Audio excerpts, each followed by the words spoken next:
night, deep in moonlight. Drifting clouds covered the moonlight, but Beijing City inside was still brightly lit. The neon lights of the towering buildings flashed like a dazzling ribbon. The pedestrians in the undulating small alleys had just begun with the night market, presenting a scene of bustling activity. The bright light wasn't able to cover the entire city, nor its vivacity. At one corner of the city's edge, the street light was flickering inconsistently. Its dim yellow light, leaking through a half-closed window, painted a long hazy shadow on one of the second-floor bedrooms, casting a clear reflection of the unevenly cracked ceiling. Under the dim yellow light, in front of the flickering computer screen, Yuan sat with a serious posture. His agile fingers tapped the keyboard, producing a crispy sound. He was staring at the computer, the intermittent light shimmering on his sharp side profile, painting a picture of solemnity on his face. This world, something's a bit off. Yuan, a denizen of Beijing City and Yuan country, was a cross-world traveler who carried the typical baggage of a cross-world traveler. His name, his looks, and his history didn't differ much from his old world. The cultural climate and the scientific advancement in Yuan country also bore similarity to his last world, making his transition relatively effortless. Yuan thought so anyway. However, shocking, man mysteriously dies late in the night, body found with scores of bite marks. Who could have been behind this? Elderly woman of 80 brutally murdered in her home. Turns out she, in reality, was a young maiden. A man in North Jiang's skin and muscles fall off, causing death. Experts claim it to be a new disease and suggest naming it after the man's name. 2-meter-tall giant wolf sighted in Jialan country. Proof-attached images, bold and uncensored, that weren't for the faint-hearted were cropping up in front of Yuan. He pensively wrinkled his brows. The online information can be true or false, as making forged pictures like these isn't a big ask. Buta broken bar.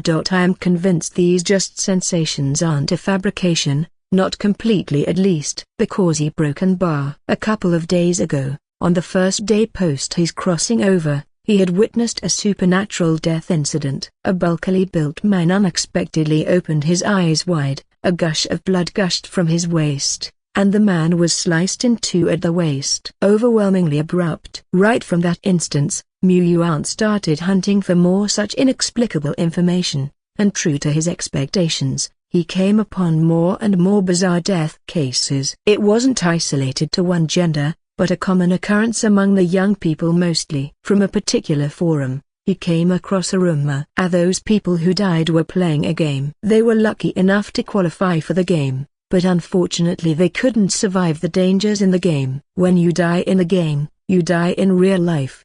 The replies below were all ridiculing. If you're so good at telling stories, why not write a novel? Not many people believed these rumors about the game or how those people died. Very few got out, and real and fake news mixed together. Even if Yuan hadn't seen it with his own eyes, he'd probably have just shrugged it off as another urban legend after coming across it in online video. Who believes this stuff nowadays anyway? This explanation matches with the cases of numerous mysterious deaths. At a glance, it does seem far-fetched. But I've traveled between worlds. The existence of a mysterious game in this world also sounds plausible. With this shred of information, Yuan began his search anew. The moonlight in the night sky was even more dim now, and the sporadic lights in the residential buildings had gradually gone dark. Only in Yuan's room was the still light shining. Until late in the night, Yuan made himself a cup of instant noodles, adding in a couple of sausages. He took the noodles to his computer, contemplating as he slurped the noodles and looked at the interface of this secretive forum. This mysterious game might be real. Rumors say, this mysterious game is connected to a vast world. Within that world, players can control their characters, command thousands of troops. What truly drives people mad is that the rare treasures players acquire while exploring within the game could manifest in the real world. The game world, it's completely real. What's more, through this game, players could control supernatural power, able to move mountains and overturn seas. This mysterious game was the key to the supernatural world. Aspiring? Certainly aspiring. The secret forum that Yuan found was filled with information about the supernatural game. Some players told their stories, but many more were ordinary people frustrated at their inability to play. Some tycoons offered astronomical sums in hopes of securing a spot in the game, but still to no avail. It seemed that the chance to play the game was entirely random. Only a handful of people got it by chance. They were the chosen ones of the world, the destined lords, the born Huang. But is being chosen by the game really a good fortune? If you look beyond the lure of supernatural powers, what lies beneath is a dire world where death could strike at any moment. The game world granted treasures and supernatural powers, while the corresponding price was the death of one's character in the game was mirrored by death in real life. Surviving in the game was extremely hard. When players first entered the game, they would appear in an abandoned village, which became their own territory. Players would also have a small number of initial soldiers, like long spear soldiers, crossbow archers, bandits, goblins, or other ordinary soldiers. Players needed to defend their territory, all the while ensuring their own survival. However, their territorial surroundings were fraught with danger, with frequent disturbances and attacks by monsters. Some players failed at the beginning, some initially could fend off the invaders, but with the passage of time, players' soldiers got injured, their combat power was continuously reduced, and eventually they couldn't hold out. The game world was too dangerous. Being chosen by the game, it was hard to say whether it was good fortune or misfortune. Yuan was naturally longing for the supernatural power, and initially, he too had hoped that he could get selected to play the game. But when he thought about the players who had died tragically, their bloodied bodies, the undeniable fear in their eyes, he got hesitant again. If after getting selected to play the game, one lives in constant fear, it had better not to get selected at all. At least in Zhijian country of this world, it was peaceful and ordinary folks could also live comfortably if they had money. Rather than pursuing something as unreliable and rare as a game spot, it's better to find ways to make money. Making money is the most important thing. Ding! The sound exploded in his ears like a heavenly melody. A gust of wind blew away the drifting fog, revealing the vast landscape. There were ancient trees standing tall, huge birds flying past, settling on the trees, towering cities where solemn soldiers guarded the city walls, their swords pointing at the faraway tides. There were also withered trees, parched lands, and ominous red fog drifting around. The vast world suddenly unfolded before his eyes. Words as hot as fire appeared one by one, mysterious yet ancient, shrouded in white mist. Filth overflows. The epic legions tread across the sky. The immortal heroic spirits resonate eternally. The chosen young man, you have entered the eternal continent. Now, please fight to save the world. The ancient characters slowly faded, and the view in front of him zoomed swiftly from far to near, finally focusing on a small village of only a few wooden houses.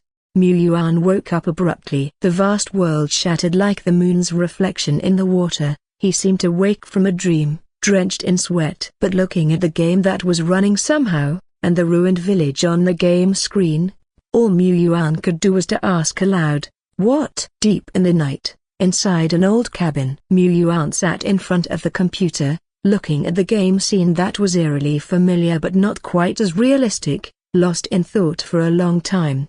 This seems to be just a game. Indeed, what showed before his eyes was nothing more than an ordinary game scene, but both the clues he dug up earlier and the illusion he'd just experienced told Yuan that he was in trouble. Good news, he'd obtained the key to the supernatural world. Bad news, his life might soon be over. Don't panic, panicking won't help. Since a supernatural power exists in this world, the real world might not be safer. It's a good thing that I now have a chance to touch the supernatural. If you think optimistically, maybe in the future I can physically enter this vast world, become a great lord, live in a magnificent palace, and enjoy a life of luxury. Yuan forced himself to remain calm. After he finished daydreaming, he looked again into the game. The whole village was very broken down. and it seemed to have been abandoned for a long time. There were some robust trees scattered around, and further off, there seemed to be a forest, but it was covered in a dull grey fog, making it hard to see clearly. When Mu Yuan dragged the map to a further location, all he saw was pitch black. The unknown, dangerous darkness. In the center of the broken village, suddenly, tiny star-like lights began to fall. These lights, like meteors or paintbrushes, sketched, intertwined, and condensed, slowly forming and manifesting an altar. An altar marked with mysterious array patterns, about 2.5 meters in diameter. Above the altar, the remaining starlight gathered into a human figure. Even though it was seen from a top-down perspective and it was a game character, Mu Yuan immediately recognized that it was him. It was his presence in the game world, on the Eternal Continent, a tether that, once snuffed out, would mean his own demise. At this point, the game screen lit up with scorching hot fonts, appearing one after another. Randomizing. Notice, you have received a batch of initial troops. A little skeletons. A-10. A little skeleton, unnamed. Grade, ordinary.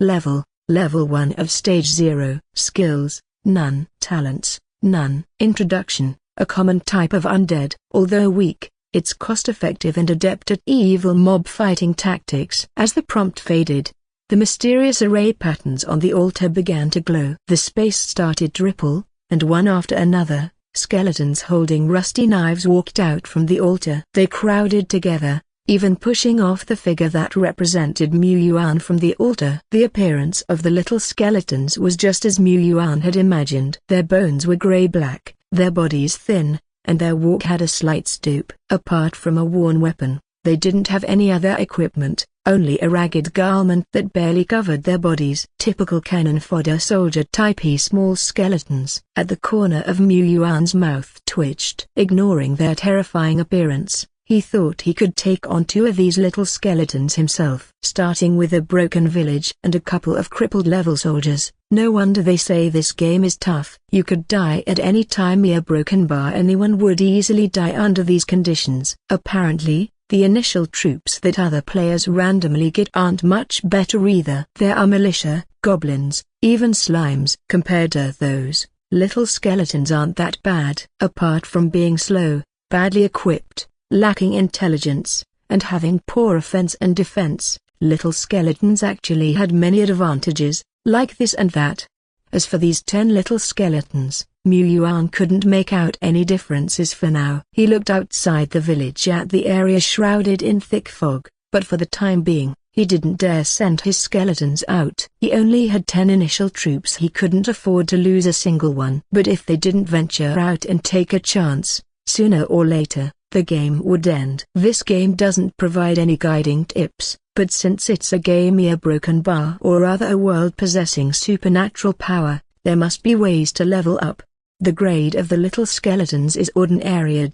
Just like goblins and slimes. According to gaming logic, the grade might not be able to be improved, but the troop level should be easy enough to level up, right? I need to figure out how to level up the skeletons or how to recruit more of them. Both of these methods could effectively boost the defensive power of my territory. The problem was that Mu Yuan didn't know anything about all this. No matter, he might be able to find answers on the secret forum where he'd gathered a lot of the information moments ago. After giving the little skeletons the command to hold steady and clean up the village, he switched back to the secret forum and began browsing more carefully. By now, it was certain that many game players were on this forum sharing their own experience and knowledge. Even their help-seeking posts contained numerous details. This was the game guide. Of course, there were also countless fabricated stories. I've already entered the game and have the real examples to compare, so of course, I can distinguish whether these posts are useful or made up. There was one post where the poster claimed he got the dragon soldier type in his random selection and was easily killing monsters and leveling up. However, he didn't write the process of entering the game correctly, outing his post as a fake. The majority of players randomly received 1-star troops which were worthless, and only a handful received 2-star troops like spearmen, archers, or half-orcs. Moreover, Those with stronger troop types had fewer initial soldiers. One player who randomly got spearmen commented that he only started with 6 soldiers, while players who began with little skeletons or goblins all started with 10 troops. But even so, after looking at some screenshots and video clips, Yuan couldn't help but envy. The spearmen were fierce, lightly armored. With one jab they could nearly kill a wolf. It certainly was beyond the likes of goblins and little skeletons. Even if their numbers were smaller, their overall strength was far superior. He was sour with jealousy. If the 2-star troops were already so powerful, how formidable would the 3-star troops be? Unfortunately, he discovered no player who lucked into a random roll of 3-star troops. He didn't know if it was because the Huang was being low or there simply didn't exist such a player. Compared with the flamboyant start of the spearman player, other players were extremely miserable, and all the shared experiences were tragedies. Even a 2-star half-orc player, full of enthusiasm, was ambushed by a group of cave people while out exploring his territory and barely escaped at the cost of his troops. It was quite dreadful. Even if the starting troops are slightly stronger, it's just a small advantage. There is still no capital to be arrogant. The waters of the Eternal Continent are very deep. With a grave expression, Yuan quickly found a genuinely useful guidepost. It was real and detailed, filled with valuable information. The dangers in the Eternal Continent are everywhere. How you can establish footing initially determines a player's survival and future development. On this note, I offer the following suggestions. Don't rush to explore the outside world. Try to utilize the resources within your own territory to create a favorable battle environment. We have to understand, this isn't just any game, therefore, as long as you have a will, there will be numerous achievable operations. After making full use of the resources, players can gradually probe the outside world. At this time, you should not venture too far from your territory. If conditions permit, try to lure monsters into the initial village, relying on the previously arranged traps and fortifications to kill, so as to minimize losses. The Eternal Continent embodies some game mechanics. Once you kill a monster, there's a chance to drop soul sand. This is a common resource, which can be used for troop cultivation, level ups, and recovery. Also, killing enemies can also result in a lower probability drop of remnant souls of troop type. Players can consume these materials and certain amount of soul sand to recruit additional troop types. Blind exploration will put you in danger, but always sticking to the birthplace will also lead to slow death. Therefore, players need to take the initiative to go out and avoid powerful monsters, hunt weaker enemies. In this way they can keep strengthening themselves and resist the increasingly fierce enemy attacks. As time passes, players will face increasingly powerful enemies. Only by passing the novice trial can they overcome the initial dilemma. I wish all players a victorious start, and if there are any questions, feel free to leave a comment below. Indeed, it's chock full of useful information. If it weren't for this guide, I'd have to pay a heavy price to explore this information. Thanks to the poster, may you have a peaceful life. Now, even if the situation is still not great, but following the guide to defend and explore, maybe I can see some opportunities. If he just found the reward function, he would generously reward. Oh, no money? Never mind. Yuan sincerely admired the person who wrote the guide. He benefited immensely from it. He contemplated, first, I need to create some traps based on the limited conditions in the broken village, such as pit traps and ground spike traps. At worst, some places to hide and ambush. I can look up the methods online, but those dull little skeletons, can they understand my instructions? Yuan switched back to the game. If the little skeletons had a redeeming quality, it was that they would faithfully execute the orders of the Lord. This was so much better compared to thieves, thugs, and goblins. Indeed, as soon as he switched back to the game, he saw the little skeletons picking and dismantling. Wait, what did you dismantle? Bang! Smoke and dust filled the air. A dilapidated cabin was completely knocked down under the effort of a skeleton. This skeleton picked up a beam and scurried to his character, making a face as if seeking approval. Yuan. So, This is what the skeleton's understanding of cleaning. I shouldn't expect intelligence from the little skeletons. They don't even have a brain after all. But it must be acknowledged, considering the cabin was leveled, the strength of the little skeletons could not be ignored. Mu Yuan's previous thought about him being able to take on two was simply rash.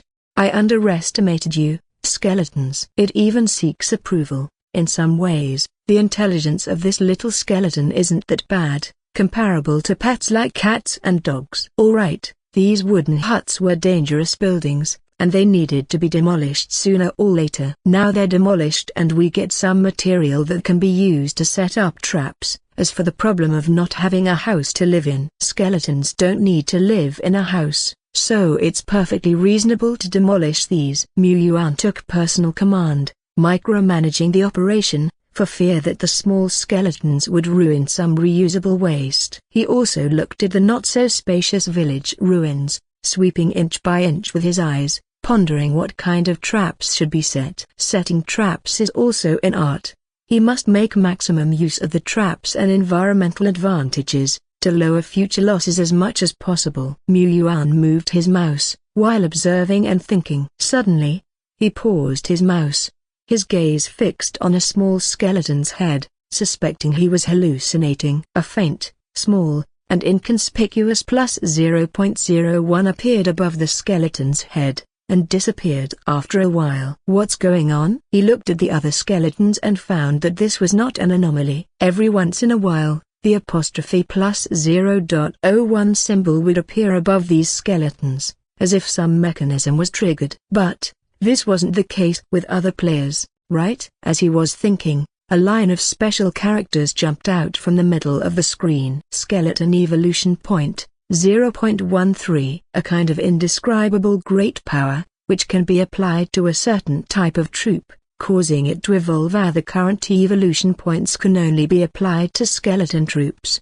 Evolution. Why is the Eternal Continent so dangerous, if not because the power possessed by the players is too weak? If they can get a bunch of 3-star level or even stronger troops, the situation would naturally not be difficult. And now, it seems like my little skeletons can constantly evolve. Even cannon fodder soldiers could possess the stature of a great emperor. There's hope for the future. Come to think of it, I have already been selected by the supernatural game and even crossed over. It's not excessive for me to possess just a bit more special ability. One who does not start knows nothing of starting. At 4 in the morning, Mu Yuan was getting more and more energetic, his spirit invigorated. The power to evolve his troops was undoubtedly the key to breaking free from his current predicament, but there were still many aspects of this power he didn't understand yet.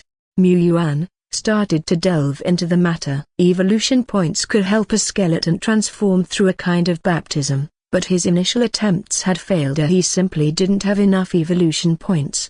He gleaned a vague hint from his intuition, a sense that he needed to accumulate 1 evolution point to trigger the evolution. And the source of these evolution points was the activities of the little skeleton itself. Perhaps, as long as the little skeleton existed, it would eventually yield evolution points. However, through some observation and experimentation, Mu Yuan discovered that skeletons working produced noticeably more evolution points than idle ones.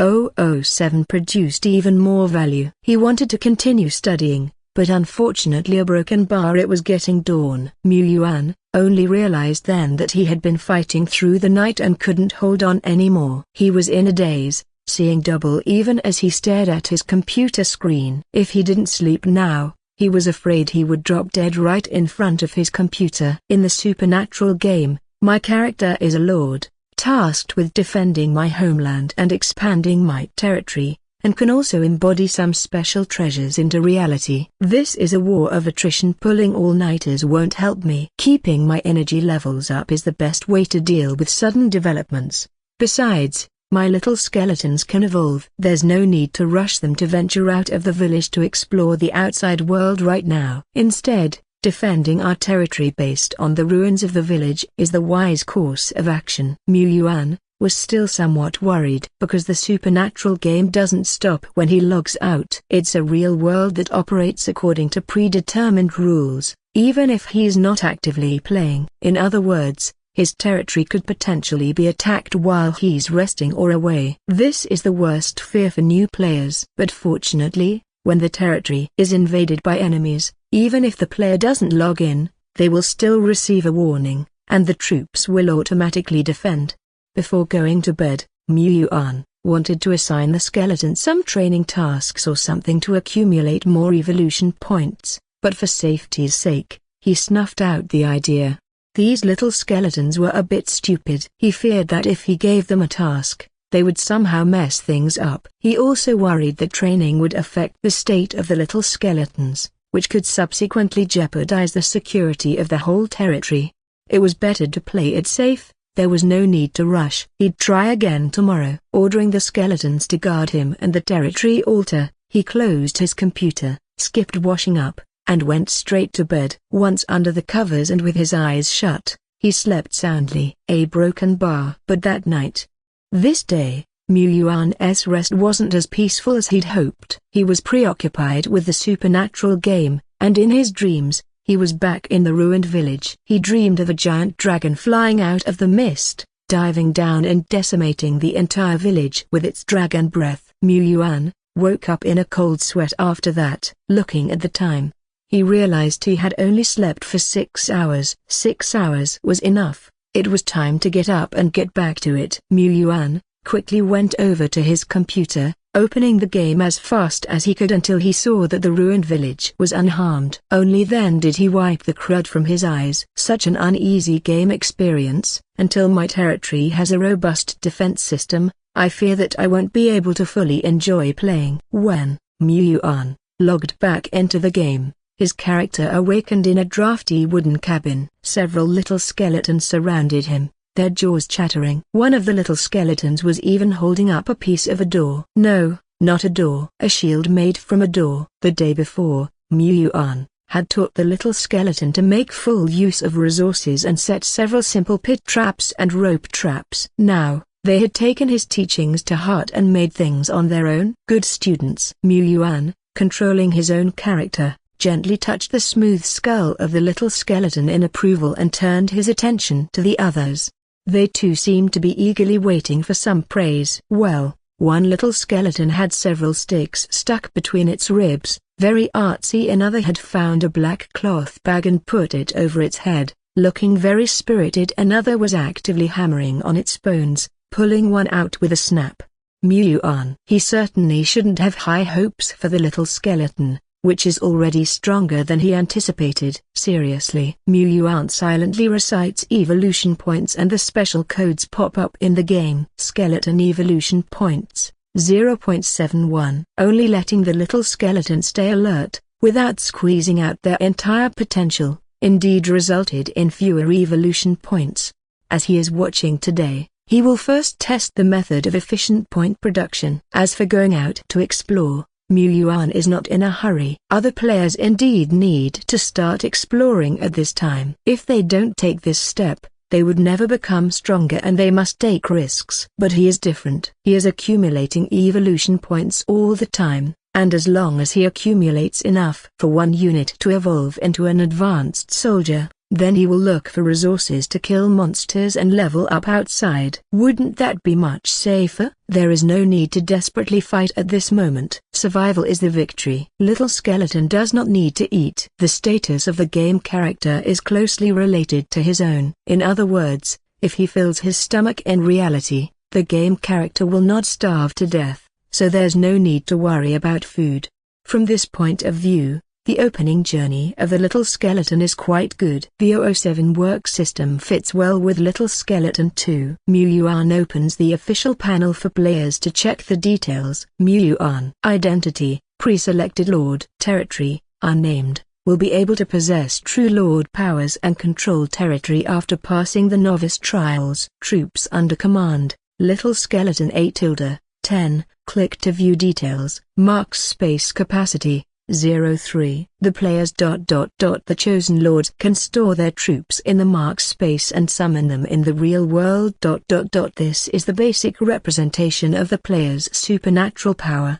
However, the tutorial clearly states that there is a cost in cross-terrestrial withdrawal of resources, and summoning troops across terrains is even more difficult, especially under the player's weak situation. It is not recommended to try. Of course, Yuan will not try. The summoning of troops across terrains requires soul sand as a medium, and he doesn't have a droplet. If he tried forcibly, either his troops would run into trouble or he himself would go bankrupt. Not worth it. Not worth it. He dares not weaken his already weak territorial defenses when he is weak himself. He needs to be patient and steady. Yuan controls each skeleton one by one, assigning them different training or work tasks to accumulate evolution points. The process is dreary, but he doesn't consider it tiring. Those slowly but steadily growing evolution points are his greatest source of joy. Yuan plans to lie low until the little skeleton has evolved before starting to explore the outside world. But things don't always go as planned. The Eternal Continent is not that safe, and it is common for players' territories to be harassed and attacked. Mysterious runes suddenly light up on the back of Yuan's hand, emitting a faint heat and a slight pain. He seems to see grey wolves with dirty fur but fierce faces coming out of the thick fog, vigilantly and steadfastly marching towards the village ruins. The timing couldn't be worse. The strategy guides on the covered forums, as well as the tragic experiences of countless players, all speak volumes about the dangers of the Eternal Continent. Going out to explore and risking your life might hasten your death. But hiding in your own territory all the time won't guarantee safety either. Half a day, 2 days. New territories will eventually be discovered by wild beasts, resulting in endless harassment and invasion. Yuan is well aware that his ruined village will be invaded sooner or later. But a broken bar. Couldn't it take a bit longer? He's amassed 0.88 evolution points. He's so close. Damn it. He's worried that his skeletons, who have the form of great emperors, will all fall here before they can grow. Unfortunately, all his worrying was in vain as the enemy forces are 30 seconds away from the battlefield and he has no choice but to face them. Prepare. He issued a command to all his little skeletons and took a hard look at each of them. Sure enough, some silly skeletons, holding their scythes, were ready to rush out of the village and confront the invaders. Yuan quickly grabbed his mouse and pulled them back. He had already taught them this before. Damn it! The little skeletons tilted their skulls, their hollow eye sockets were filled with confusion and ignorance. Yuan: Fine, I expected as much. There are a lot of places to hide in the ruined village. However, expecting these skeletons to hide in shadows and ambush enemies to deliver killing blows just wasn't realistic. After all, the only direct commands he could give included move, attack, and defense. Any other action would require the soldier's ability to understand and act independently. The door panel skeleton, the one who had the aura of a great emperor and was much more intelligent than his counterparts, held a knife in one hand and a door shield in the other, standing steadfastly in front of the trap area. Not bad. He's rather perceptive. Yuan arranged the troops in a simple formation and also controlled his own character to hide in a secluded place. It's survival, there's no shame in it. By this time, the pack of wolves had entered the village. Their brutal eyes roamed around and soon landed on the most conspicuous door panel skeleton. 13 grey wolves. This is not good. Yuan's face was solemn. Grey wolf, normal star, a common beast at the bottom of the food chain in the Eternal Continent. True, these grey wolves looked malnourished and the description portrayed them as worthless. But the little skeletons in his domain were just cannon fodder level troops, and they were outnumbered. The fight was going to be tough. The grey wolves, now with the advantage in numbers, were ferociously charging and soon shifted from walking slowly to sprinting and pouncing. Here they come. They fell into the trap. A hole collapsed and one of the grey wolves fell into it. The sharp wooden spikes pierced its flesh, causing fresh blood to flow. However, the other grey wolves quickly swerved to avoid the hole and the ones who were too slow to break simply leapt out, stepping on the body of the grey wolf below and causing it to yelp in pain. The rest of the rudimentary traps played a minimal role, and soon enough, the grey wolves clashed with the little skeletons. These grey wolves had sharp teeth and claws and agile movements. They could have capitalized on their speed advantage to suppress the little skeletons if they were in an open space. Thankfully, the village environment was complex, and Yuan had cleverly positioned the little skeletons in several pits, backed against huge trees or houses, ready to meet the grey wolves with the advantage of the terrain. The two forces clashed, and the scene was a pecking match between lame ducks. The little skeletons fought with no strategy. They wildly hacked and slashed with their rusty scythes. The grey wolves weren't any smarter. They lunged at the skeletons and bit hard onto the bones. Even if they broke a rib or two, it didn't affect the pain-immune skeletons, who retaliated with a swift slash of their blades. The wild wolves were reduced to bloody messes, their bodies adorned with ghastly wounds. But it's not enough. Even if the little skeletons had a slight advantage by trading blows, their bodies were gradually getting damaged, and the grey wolves outnumbered them. This battle would inevitably lead to losses. These are his hard-working point production machines. How could Yuan stand to see them get damaged? We must focus our firepower. Take out some of the grey wolves first. At this point, the door panel skeleton was impressively holding off 4 grey wolves alone by using the defense structures, even managing to instill fear in the wolves. Not bad. But Yuan didn't move the rest of the skeletons for reinforcements. Instead, he fixed his gaze on the other battlefields, where the little skeletons were fighting the grey wolves indecisively in groups of 2s and 3s. In a battle, we need to outsmart and outmuscle our enemies. Only by concentrating firepower to break through an enemy point can we accumulate a snowballing advantage. Yuan started to micromanage. There weren't many commands he could give, but he could order the little skeletons with higher hate values to switch battlefields. Those with high aggro values would go into defense mode, holding their grounds against the backdrop of obstacles. In the meanwhile, Yuan quickly grouped the 3 or 4 freed skeletons into a team and directed them to take out the nearby grey wolves. The hasty swings of their blades soon took down a first unfortunate wolf. It whimpered as it fell to the ground, blood seeping from its mangled body. Then came the second, the third. At the same time, more skeleton warriors were unleashed. Yuan instructed them swiftly towards the next battlefield. His eyes moved continuously, fingers tapping on the commands, rapidly changing between different instructions, organizing them into squads, sending out a couple of little skeletons to assist the comrades who were almost unable to stand on their own. Soon, more than half of the grey wolves fell in battle. Apart from 2 with injured legs, none of his skeletons had died yet. The battle was going favorably. What surprised Yuan, however, was that these wolves, despite facing desolation, were not running away. Their eyes grew more reddish, radiating an intense ferocity that seemed eager to throw their lives away. They had truly given up on survival. A grey wolf struck the door panel skeleton like it was completely giving up its life. Its cold, sharp claws tore through the already injured thick door panel, causing it to shatter in an instant. The door panel skeleton froze. Although it did possess some intelligence, the present situation had exceeded its processing capabilities. Seeing the grey wolf pouncing towards it, it lifted its knife and charged forward too. Such incredible bravery. But a broken bar, it's a bit too ferocious. The encounter showed that, leaving aside its intelligence, it was just at the average level of a little skeleton. It was still a long way from being able to face 4 enemies at once. It was soon overpowered and pinned to the ground by the grey wolf, constantly getting bitten. Dangerous. By the time Yuan directed the other skeletons for reinforcements, the door panel skeleton had already lost part of its arm. If the grey wolves weren't so unintelligent, not attacking towards the head, this slightly intelligent skeleton would have been toast.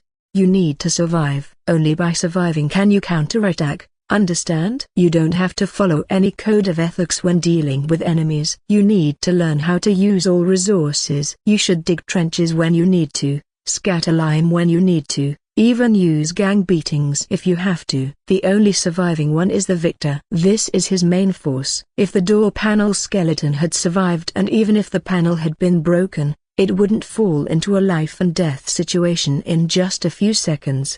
No matter if the skeletons can understand or not, Yuan started educating them, discussing survival, all the way to the value of an old silver coin and how to bury the enemy. It was only after taking a drink that he stopped. In the Eternal Continent, the door panel skeleton scratched its skull in deep thought after seeing its lord leaving off to survey the landscape, some sparkle of wisdom appearing in its eyes. A broken bar. Compared to the initial encounters shared by most players in the forum, Yuan's battle was much more deadly, having encountered an attack by 13 grey wolves at once.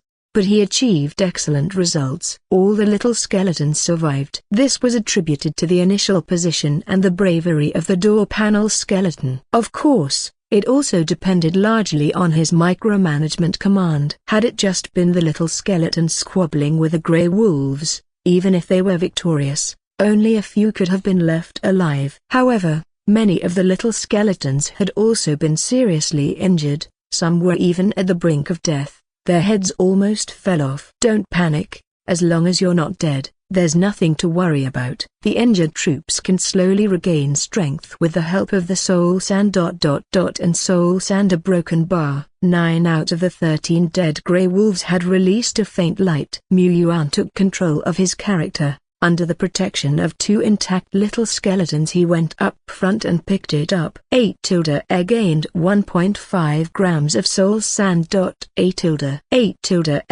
0.8 grams of soul sand. 8 gained 1.1 grams of soul sand. 8 gained a broken bar.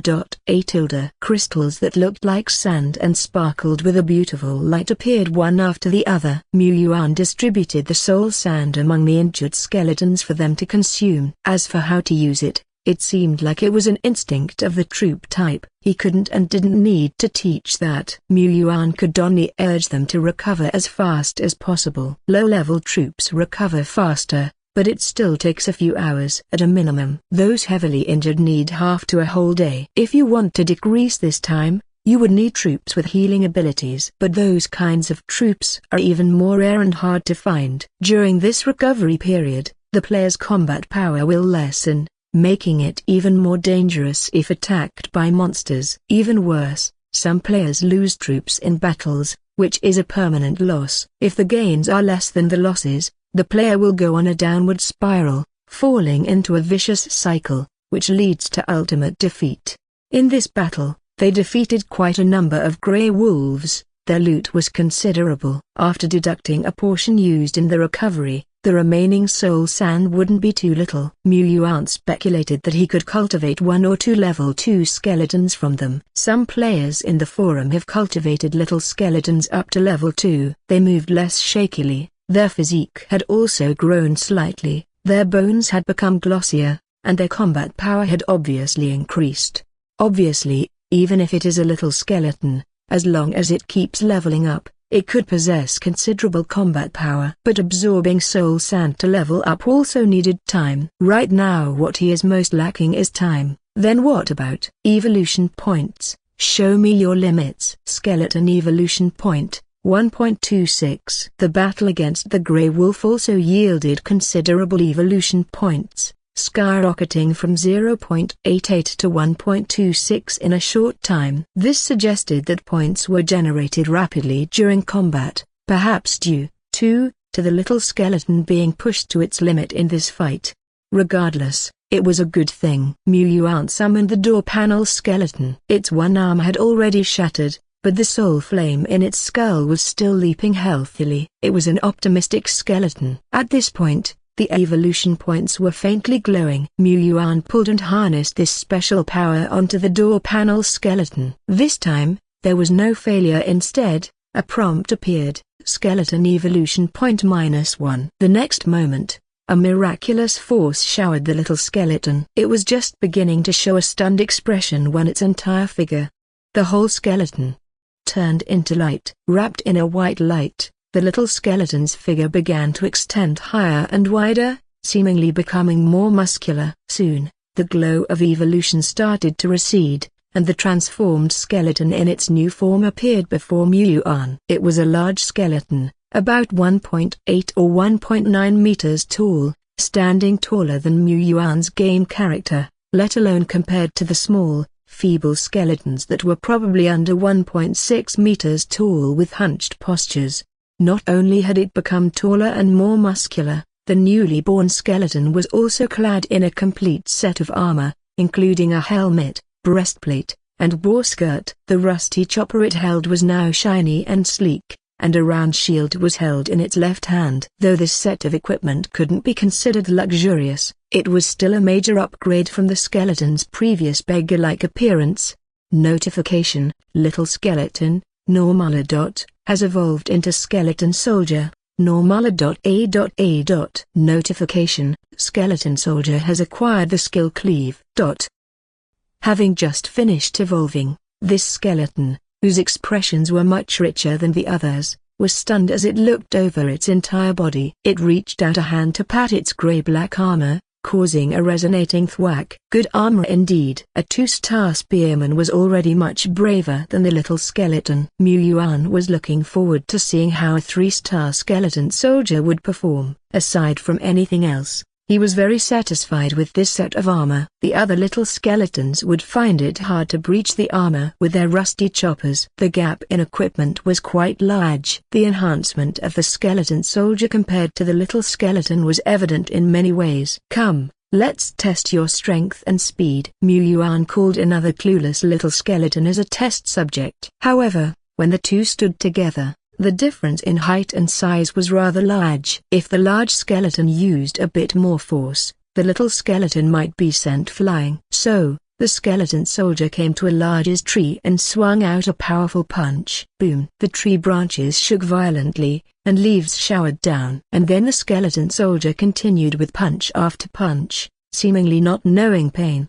Oh, skeletons didn't feel pain, but this one was particularly unflinching.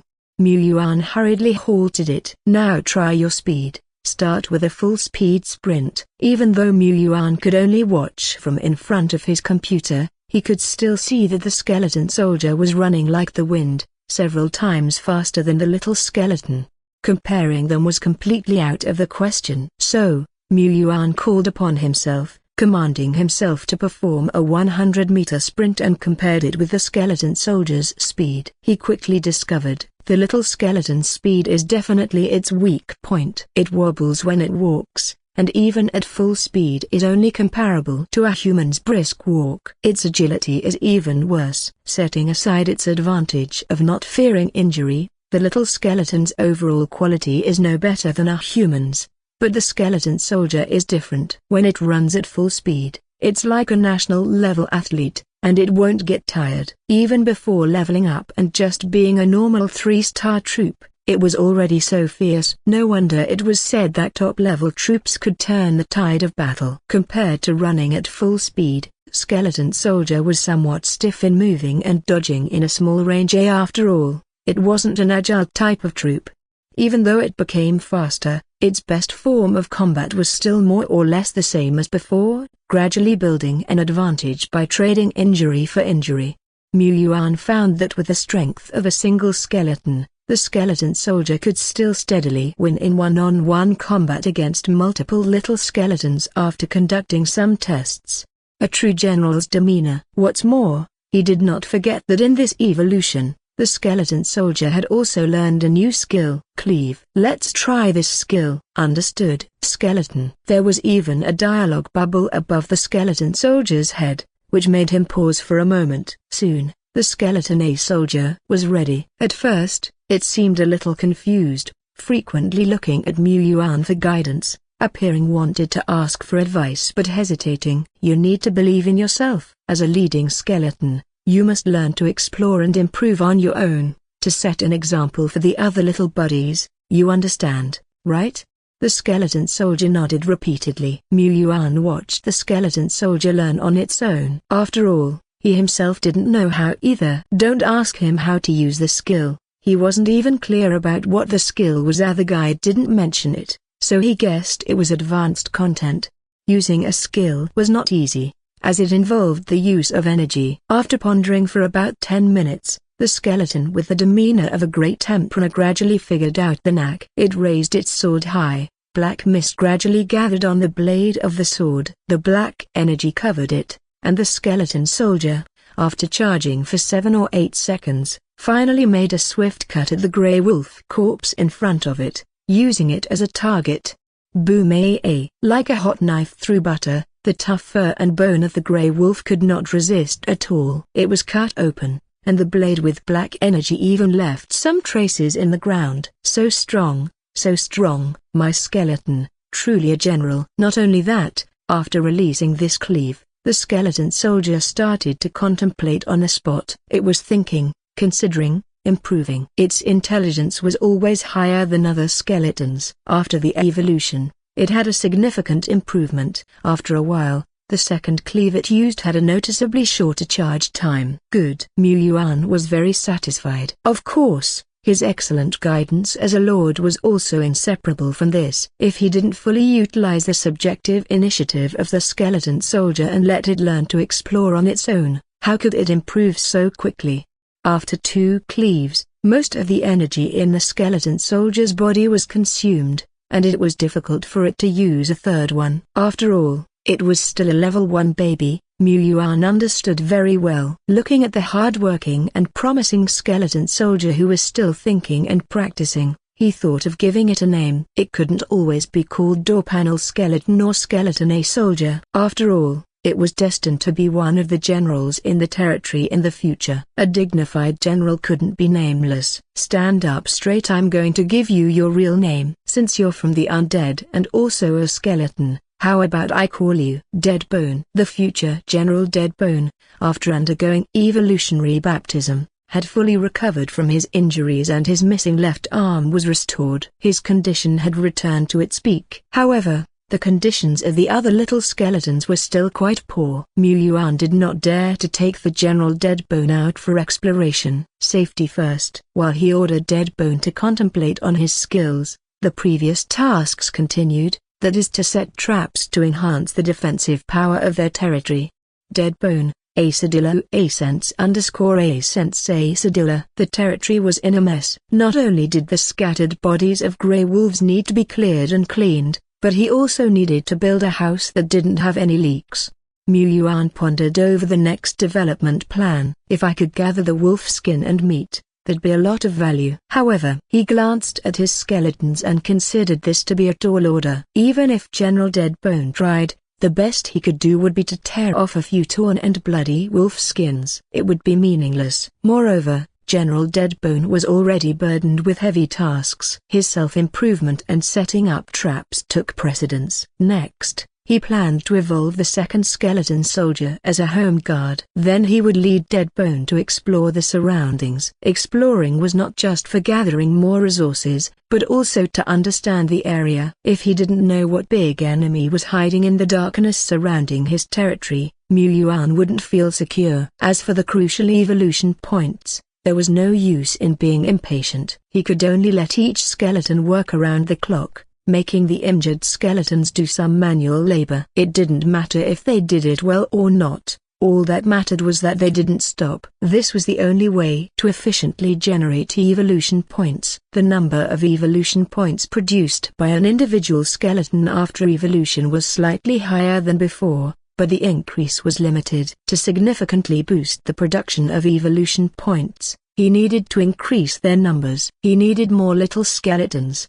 Having arranged all the tasks, Yuan was left with free hands. But it was not time to rest yet. Before his territory became strong and secure, how could he possibly rest? Was he playing a game? This was a matter of life and death. I know too little about supernatural game and eternal world, whether other people's troops can evolve, how to grade troops, what are the main enemies in the early stages, is there any other way to strengthen the troops apart from leveling up and numerous other things. I am utterly ignorant.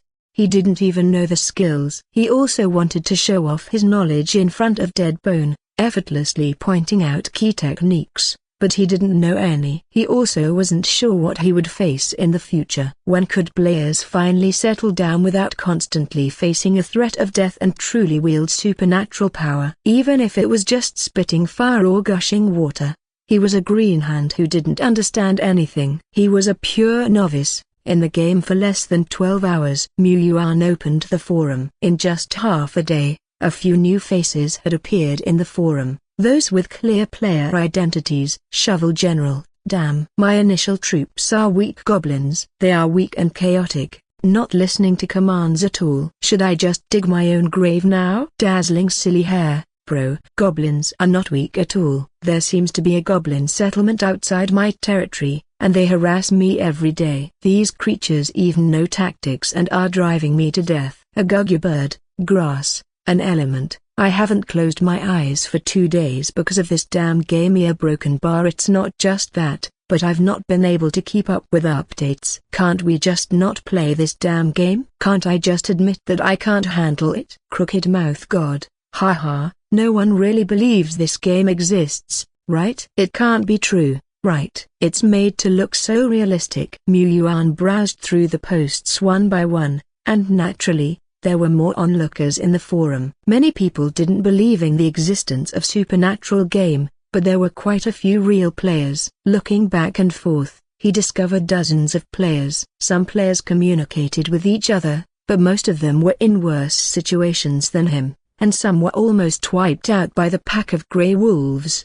Could grey wolves actually wipe out a player's units? That must mean they're very weak. Are there no strong players who can provide me with some high-level information? Besides the top strategy post, Mu Yuan didn't find anything else useful. Rushing to plan the next stage is risky. If I choose the wrong path, I'll waste a lot of time. Besides, the novice trial seems to be a huge crisis. I need to figure out what to prepare in advance. And all these, there might still be a way to find the answers. For instance, the player who wrote the top strategy post. Regarding the background of the forum, Mu Yuan had some speculations. Probably it was run by Yuan country's authority, otherwise they wouldn't be generous enough to provide such comprehensive and effective strategies. The supernatural game has been around for a long time. Till now, only rumors are being spread, and the societal climate remains calm. This shows that the authority has strong control. If his guess was right, maybe he was already on the authority's radar when he entered this forum. Ding ding ding! Exclamation mark. The forum administrator has initiated a chat with you. Would you like to accept? Is it finally happening? Mu Yuan scratched his chin, slightly surprised.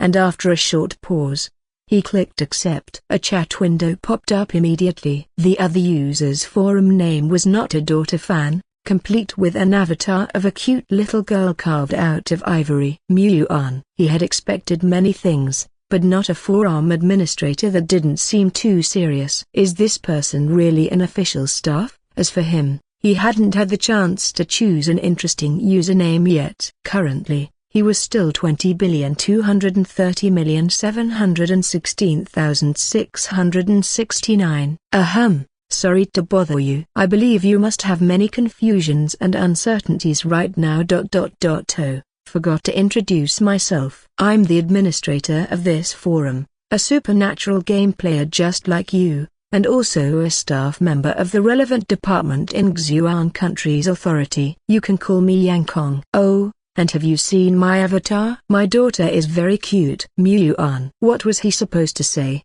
After hesitating for a while, all he could muster was agreeing with Yang Kong and cautiously continued to probe. Yang Kong continued, that's right. This secretive forum was established by the country as a guidance forum. There are a few other forums like this. Their purpose is simple. To guide rookie players who have obtained game eligibility but are still cluelessly adjusting, in order to reduce the death rate of new players. After gaining player eligibility and establishing contact with the Eternal Continent, I suppose you must have started looking for related information online, am I right? Most novices tend to do so once the initial excitement wears off. As long as someone searches for such information, they're bound to find these types of forums, which is not by chance, it is an inevitability.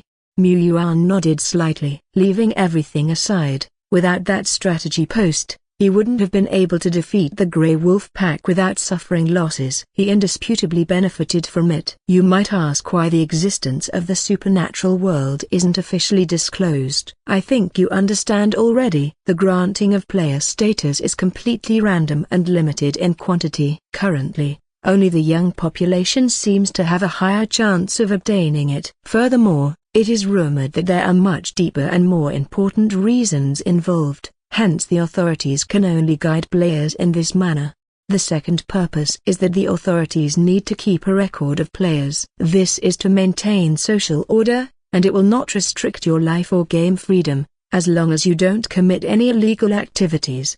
Yuan was not surprised by this. Players are individuals who have the opportunity to wield a supernatural power, and not everyone can have high moral standards like him. Control was inevitable, just as with weaponry such as guns and swords. Nevertheless, he tried to express a mixture of surprise, fear, and hesitation in his messages. Before he could say anything more, Yang Kong said, "Of course, players who have officially registered with the authorities receive preferential treatment. Not only will the authority purchase a high-coverage accident insurance policy for players, but they also provide a monthly subsidy of 10,000 yuan. Zhuan country has always strongly supported its supernatural players. Although players might be resistant, the officials are offering too much. You get a subsidy just for signing up? I see. If you're not short on money, not many people would break the law. The authorities are using the power of money to nip any potential problems in the bud. But do players need money? Yuan could confidently say, he does. Supernatural game could provide him with a large amount of wealth and social status in the future, but for now, at least, he can't find a way to cash in, making him rather poor. Besides, Yuan has a noble character, so he would never resist something like registering his identity and following the law, right? This has absolutely nothing to do with the fact that his identity has probably been officially confirmed by the game officials. The official staff, judging by the situation, are quite certain he is a real player. He also genuinely desires to obtain more information from the officials, and it would be even better if he could receive it for free. Yuan didn't completely believe them, but who cares when it's free, he thought. He was harboring a lot of confusion in his mind, so he picked out one question among them and asked cautiously. I heard that top-level troops possess earth-shattering power. What exactly are top-level troops, and how much development do they need in order to possess such power? About that question, just as Yang Kong was about to answer, he realized that this question involved a wide range of knowledge. That single question hit at least 3 or 4 points. Astonishing. Some areas even touched on his knowledge blind spots. But he took control of the situation, thinking to himself that this young man is just a green hand. He could just gloss over the parts he's not clear on. Green hands can't tell their difference anyway. He hesitated for a moment, then said, actually, the vast majority of us players have a hard time acquiring advanced troops, let alone top-level ones. But ordinary troops can acquire formidable power if cultivated to high levels. Well, let me first explain to you the hierarchy of troops. You've probably noticed on your interface that newly recruited troops are labeled as level 1 of Zero Order. We also refer to the Zero Order as the apprentice level, and troops at this level are relatively ordinary, still within the mortal realm. Once the troops level up to 9, they can start advancing to the profession level, also known as the soldier level. At this point, the troops can shatter large stones and blast through walls. They might even be able to dodge or deflect bullets, possessing all sorts of inconceivable abilities. The main troops of most veteran players are at this level. Above this, there are the second order elite level, third order warlord level, fourth order leader level. And the leader level could already be considered a powerhouse. But as for how strong the leader level actually is, Yang Kong hasn't seen it before. He's just a non-combat staff member after all. Of course, it's not easy for troops to break through to a higher level. It not only requires cultivation experience to be fully achieved but also consumes a lot of rare materials to aid in the breakthrough. You understand that, right? Of course, Yuan understood. This is the standard operation in games. Soul Sand is equivalent to an experience book, and the rare treasures are the breakthrough materials. He was all too familiar with the system. He didn't expect that after traveling to another world and entering supernatural game, he would have to painstakingly grind for materials all over again.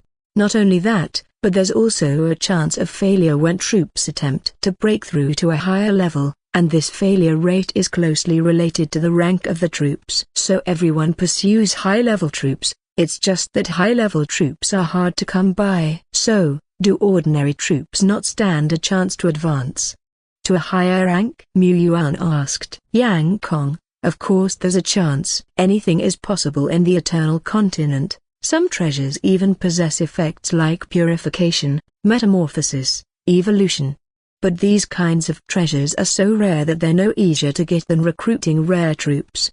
From Yang Kong's explanation, Mu Yuan also understood the rank division of troops. Ordinary, rare, excellent, epic, legendary, mythical. Each major rank is further broken down into 1-star to 3-star. So, the skeleton soldiers can be considered top-tier ordinary rank troops A_A. If a player randomly gets a high-ranking troop at the start of the game, doesn't that mean they can ascend to high stature just like that?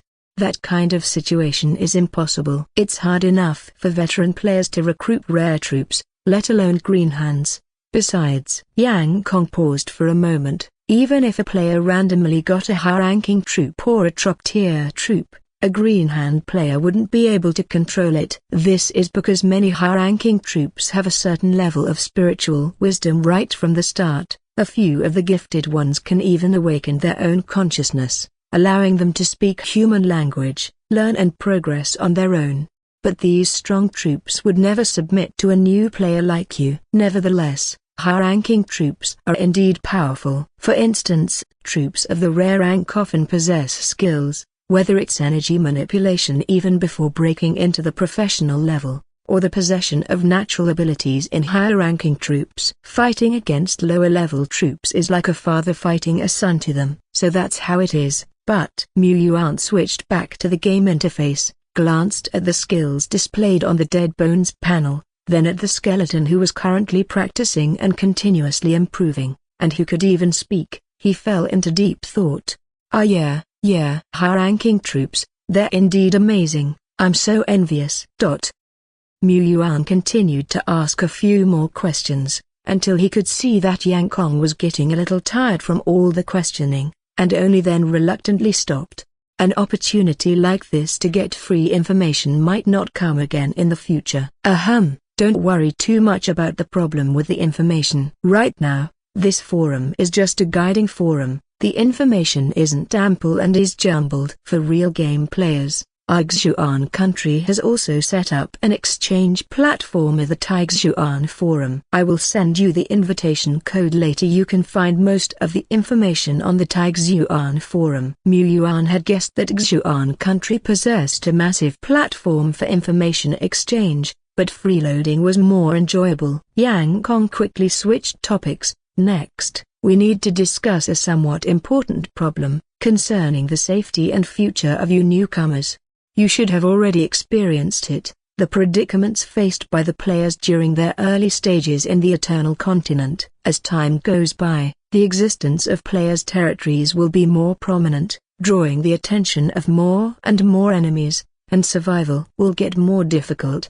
Indeed, he himself not mentioning, many players on the forum posted for help. They suffered heavy losses on the second and third day. Continuing like this, the probability of survival can't be described as high but rather absolute. New players have fewer troops, and their rank is commonly 1-star. With no experience, even if they get some opportunities during the exploration process, it is very difficult to get through the novice trial. You should know that during the trial, players will face even fiercer attacks. Territories can't be defended, but that doesn't mean losing your life if you couldn't defend your territory. Therefore, our suggestion for most new players is to give up the territory and relocate your game character to a safer place. Hence, there won't be any concern about life or death anymore. It seemed like it would work. It was a clever tactic. However, the loss of territory should have a significant impact on players, right?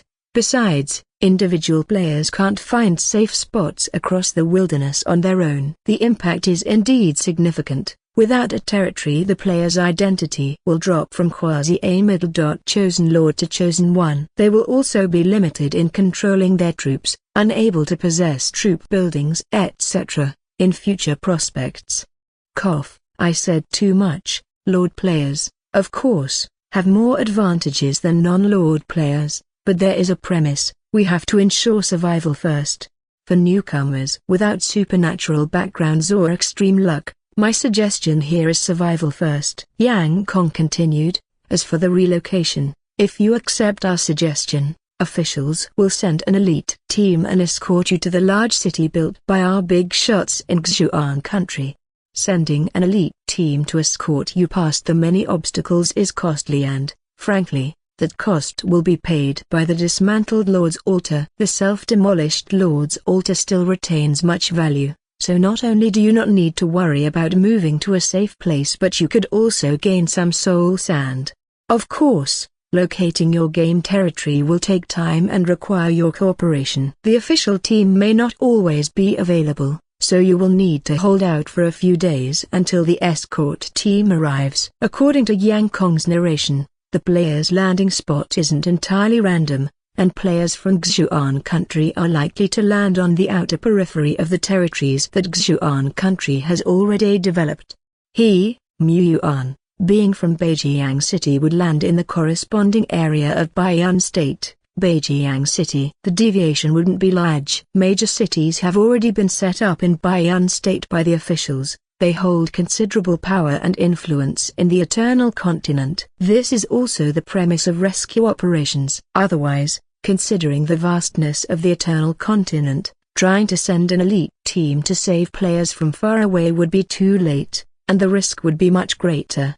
In the process of this rescue operation, although the officials can profit, the players are also very willing. After all, the vast majority of players do not have a choice. If there's no official rescue, they wouldn't survive, but with the intervention of official powers, the players can escape life-threatening situations whilst remaining eligible. It's an overall win. Yuan pondered. You got a point, but I still want to give it a try. Yang Kong, since you agree, I'll report it for you. Broken by Wait. What did you just say? Yang Kong? Did he forget to describe the danger of the Eternal Continent, or is this kid just stubborn? Dude, this is a matter of life and death. Wait, Yang Kong thought of a third possibility. This young man seems calm. If his initial troops aren't any bad either, he would be pretty confident. However, often those who can swim are more likely to drown. During his tenure as a guide, he had seen players who were full of confidence but ended up being severely beaten.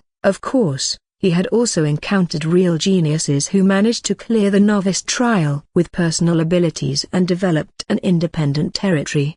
This path is covered with thorns. Those who comfortably enjoy the game early on actually live quite well, just like him. But Yang Kong is well aware that for such confident or hard-headed gamers, persuasion from him alone is unlikely to change their mind. He also admires them. Zhijian country also hopes there could be more players that can get through the novice trial, to continually expand Zhijian country's territory and influence in the Eternal Continent. He emphasized the danger of the novice trial and warned him, no matter what, you need to be careful when exploring the surrounding areas in the early stage. At this time, you can't afford any mistakes. If you have any changes of mind, you can always contact me. Remember, don't insist on it if you can't, otherwise it might be too late. The officials also provide substantial support, including remnant souls of troop type, soul sand, equipment and so on, to lords who are determined to pass the novice trial. But if you want to get these benefits, new players need to prove their potential, that is, pass the assessment. For detailed information, you can consult your local players association. Lastly, brother, I just want to nag you a little more. Don't forget to register at your local association. We gamers may have competition, but more often it's about cooperation and win-win. You can trade resources, exchange information with other players, or team up to fight against monster camps and so on. And the most important thing is to pay attention to safety. Only by being alive can you have a future. This brother Yang is just like an old mum, but it has to be said that aside from being a bit of a daughter-con, he's pretty decent indeed, dutifully providing him with lots of information. He certainly needs to exchange resources and information. Although there's absolutely nothing in his pockets now, he can prepare in advance, right? As for migrating to a safe city, that's absolutely unnecessary. Relocating to a safe city would only mean living at the mercy of others. Perhaps Brother Yang thinks it's very safe, but he feels that a place where powerful figures are rampant is far from safe for weaklings. The Eternal Continent is a dog-eat-dog world. Compared to that, staying in his own territory, within the scope of his control, is more reassuring. But, you never know. If there's a monster near his territory that's too powerful to resist, he definitely won't be able to pass the novice trial, then strategic withdrawal is necessary. Brother Yang also mentioned that Yuan country provides certain resource support for newcomers who are determined to break through the novice trial. That won't bother me. He, Yuan, loves freebies the most. However, it isn't time yet. With just General Deadbone, a single skeleton soldier, the potential he's showing definitely isn't enough. He's indeed too weak. Moreover, he isn't clear about the situation in the Players Association, but since it's said to be established in the city center, he'll have time to take a look. After taking another glance at the game status and giving Deadbone a few pep talks, Yuan used the invitation code given by Yang Kong. Countless pixel blocks sprung from the screen, finally outlining a forum interface. Quite something. Ding dong. Verification has been passed. Ding dong. Player identity detected, automatically redirected to the newbie section. Ding dong. As you haven't registered yet, you won't be able to post, purchase information, etc., on the forum, and the trial access will only last for 72 hours. Please register at the local association as soon as possible. Yuan. He was thinking, what if a player doesn't give a damn about the official staff and doesn't register? Turns out the bait is here. Having experienced the convenience of forum information, who can afford to lose it? A player who doesn't troll in forums isn't a real player. He currently only has trial access, and the only section he can enter is the newbie area. Surprisingly, the players here are very active, with the public chat channel being flooded with messages non-stop. By rights, there shouldn't be many people who got the game qualification. Even if this forum gathers all the newbies from Yuan country, the number of newbies in 1 year isn't that many. The activity level seems like every newbie is trolling in the forum. Oh, playing supernatural game and trolling in the official forum don't seem to conflict with each other. Then it's fine. Just like him now, glancing at the game from time to time. If nothing major happens, he just swaps back to the forum, without any interruptions. No need to worry about computer lag either. The operation of supernatural game doesn't take up any computer CPU, it only needs a medium or carrier. As for the Yuan forum, well, it doesn't seem to take up any memory either. This forum appears to be quite metaphysical too. Thankfully it's metaphysical. Otherwise, his old tortoise-shell notebook might not be able to handle it. First, Yuan looked at the featured posts. Compared to other forums, the information provided here is undoubtedly more comprehensive and detailed. Everything he can think of, and everything he can't think of, is here. The best cultivation methods and combat strategies for skeleton troops. How to conquer a goblin camp in the wild. Speculation about the Eternal Continent and corruption. 18 key details about the novice trial. Yuan slowly looked at the fourth one and lightly clicked with his mouse. Ding a. Your balance is insufficient, please recharge. Now redirecting to the recharge interface. Ding. You have not registered your identity yet, so you cannot recharge. Please register your identity as soon as possible. Yuan. He wanted to flip the table. A macron a micro a inverted exclamation mark a squared a macron I diaresis micro a. But Yuan didn't want to register yet. Don't be mistaken, he just didn't want to go out. Moreover, it was already 6 p.m., the government workers would have already left work. Before I got this game, I felt the real world was safe. But now I see the tip of the iceberg underneath reality. Anyway, It's better to be careful and try not to go out at night. After all, with a large base of players, some people will inevitably take risks. There are definitely some wanted criminal players out there. Plus, occasionally, monsters cross the world gap into Langsing, and these monsters from the Eternal Continent often show more interest in players. Monsters don't have a highly keen sense of smell, but if there are dozens of people in front of a monster, and one of them is a player, then these irrational creatures will surely pounce on the player first. For monsters, players are naturally like bait. The odds of this happening are low, but it's better to guard against it. I need to strengthen my troops as soon as possible. Once my lord's territory has enough power, I'll incorporate a few skeleton soldiers into my lord's seals so I can call them out when it's critical. Since he couldn't mooch off the premium posts, Yuan could only turn to other posts, hoping to dig out some valuable clues from the discussions of these foolish players. Especially, those related to the novice trial. The clues were more abundant than he had expected. 8 out of 10 of these newbies were talking about the trial, and 2 were asking questions. Yuan noticed that there were many green hands like him, all of them seeming to have emerged around this time. Someone asked the same question as he did. Don't you know? The supernatural game selection period for newbies happens in batches, about every half a year. Some areas might be early or late by a few days, so the timing of the novice trials in different areas isn't exactly the same. It will occur about a month after you obtain your gaming qualifications. During the novice trial, the world enters the phase of red mist frenzy moon, making the monsters exceptionally crazy, constantly assaulting your territory. This is the most dangerous moment for rookie lords. Of course, the rewards will be proportional to the danger. After passing the novice trial, players will receive gifts from the world, including a large amount of soul sand, troop upgrades, random recruitment of a group of troops, etc. Excellent players can also earn special buildings, special blueprints, and even troop buildings. But hey, there are a limited number of special rewards. If you want to get them, it's not enough to just survive the trial, you also need to kill a large number of enemies. In simpler terms, you need to outperform the other newbies in your area to win the favor of Eternal World's will. The player, known as one-hand information dealer, no middleman margin, didn't seem like a green hand. He seemed more like an old player who had sneaked into the green hand area. The motive, well, goes without saying. Yuan stroked his chin. So the novice trial involves a ranking? While most players dare not face the trial and can only strategically retreat, some newbies are actually preparing to compete for the ranking.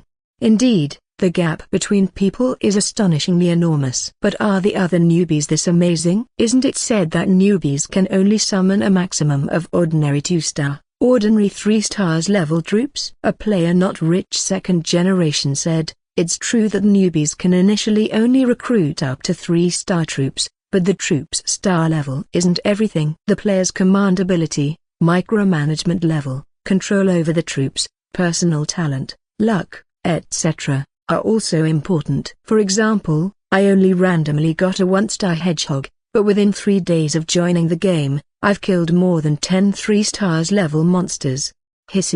Many players below expressed their amazement and asked this expert for his strategy. Not rich second generation said, it's really simple. As long as we buy a large number of remnant souls in the real world that can recruit 3 stars level troops, then use the link between reality and the Eternal Continent to reverse manifest in the game world, it's easy to surround and kill the same grade monsters. Unfortunately, we newbies can't reverse manifest war souls that can recruit rare rank troops yet. And having people in our homes transport war souls across the Eternal Continent, we're worried that influencing the game world might affect the scoring of the trial, so it's better not to for now. Player A. Player B. A whale has infiltrated among us. Any player who has been active in the forum for a while would not find troop types, treasure grades, etc., foreign. Remnant soul. Random. Description: using this item can randomly recruit a type of soldier. There is a 90% probability of recruiting a regular 1-star troop, 9% probability of recruiting a regular 2-star troop, and 1% probability of recruiting a regular 3-star troop. This is the most common remnant soul of a troop type, also called gambling dog remnants. Although the majority of players using this type of remnant soul can only recruit crippled level troops, many still choose to gamble heavily. There exist the random remnant souls, and there also exist remnant souls that will certainly recruit a certain type of troop. Like remnant soul, little skeleton, remnant soul, little fairy, remnant soul, militia. The price of random remnant souls is higher than that of goblin, little skeletons and other remnant souls, but it is far less than remnant soul, skeleton soldier, remnant soul, archer, remnant soul, guardian, remnant soul, centaur, and other 2-star or 3-star remnant souls. The price of 3-star remnant souls is not only high, but they are also extremely scarce. An experienced player complained, "I was wondering why the price of 3-star remnant souls has been rising recently, even higher than the rare war souls. Turns out you guys drove it up." The power of whales is truly terrifying. As a poor person like me, I cannot keep up, and can only depend on my diligence and effort. Yuan sighed. He, too, wanted to compete in the trial ranking. The second-generation players had their eyes on the trial ranking rewards, not to mention an ordinary person like him. He must seize every opportunity he can get. However, these second-generation players must have already owned dozens of 3-star troops, and I only have General Deadbone and a skeleton soldier. The gap is still relatively large right now. He is still too weak and powerless, although Deadbone and regular 3-star troops are not the same thing. Yuan switched back to the game. Notice,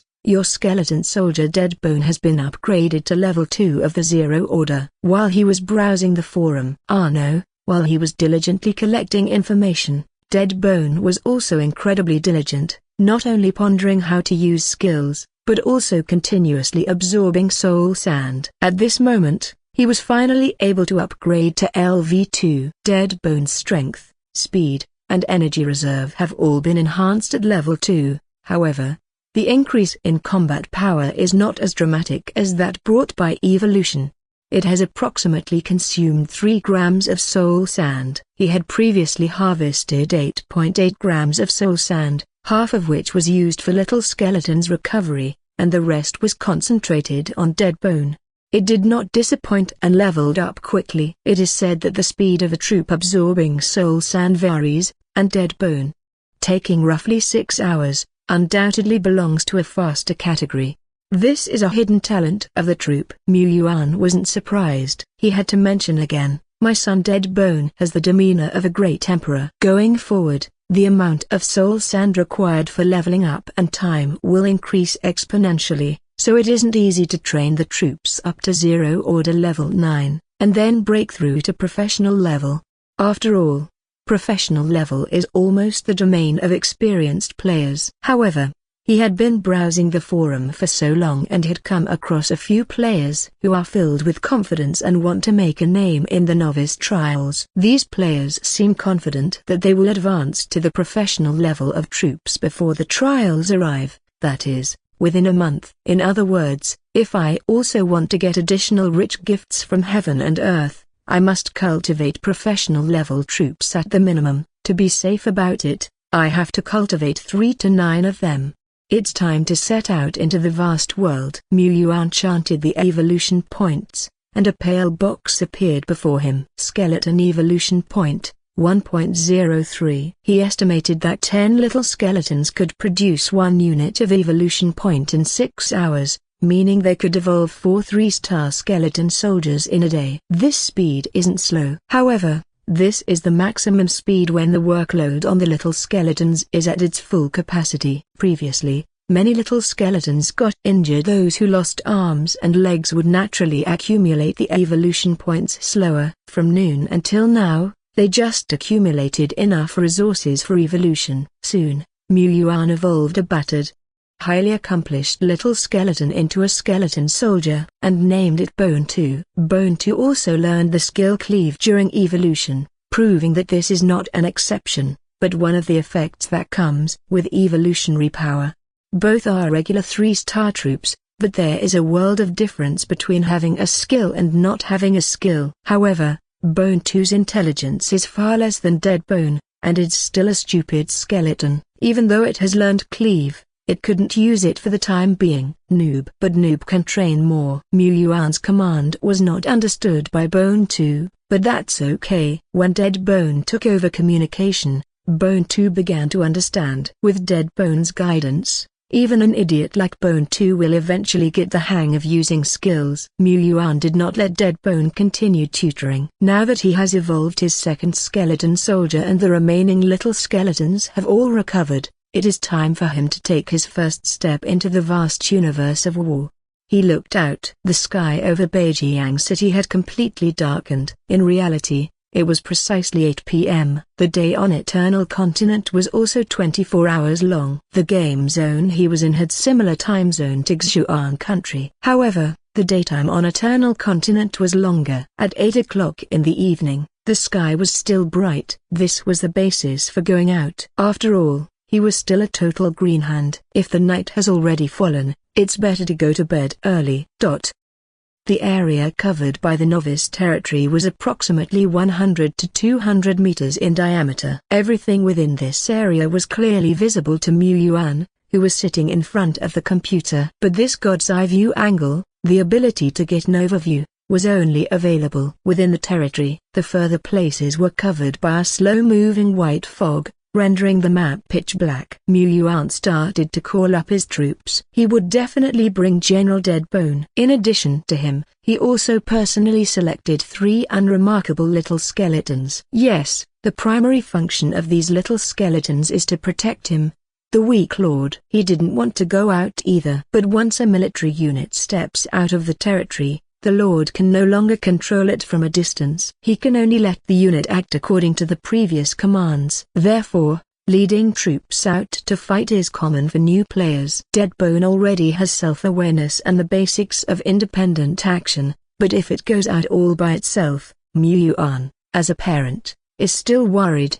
He really worries over his own skeletons. Soon, a human and 4 skeletons came to the edge of the territory, facing a dense white fog. As Mu Yuan moved forward, the drifting fog began to disperse, and the scene outside the territory gradually became clear. But at the same time, Mu Yuan's view was dropping. He went from overlooking the whole scene from a high place to a third-person view. Reminder, you have stepped out of the territory. The white fog was billowing around robust trees, each over 10 meters high. Falling leaves piled up and the road was rugged. Occasionally, you could see some huge paw prints of wild beasts, adding a few shades of terror to the quiet forest. Mu Yuan had already figured out the details of going out, and wasn't surprised about the change of perspective. But this view that had shrunk countless times still made him feel uncomfortable and unsafe. No wonder guides recommend players who have no confidence to simply stay in their territories and not go out. There is a massive difference between fighting inside and outside the territory.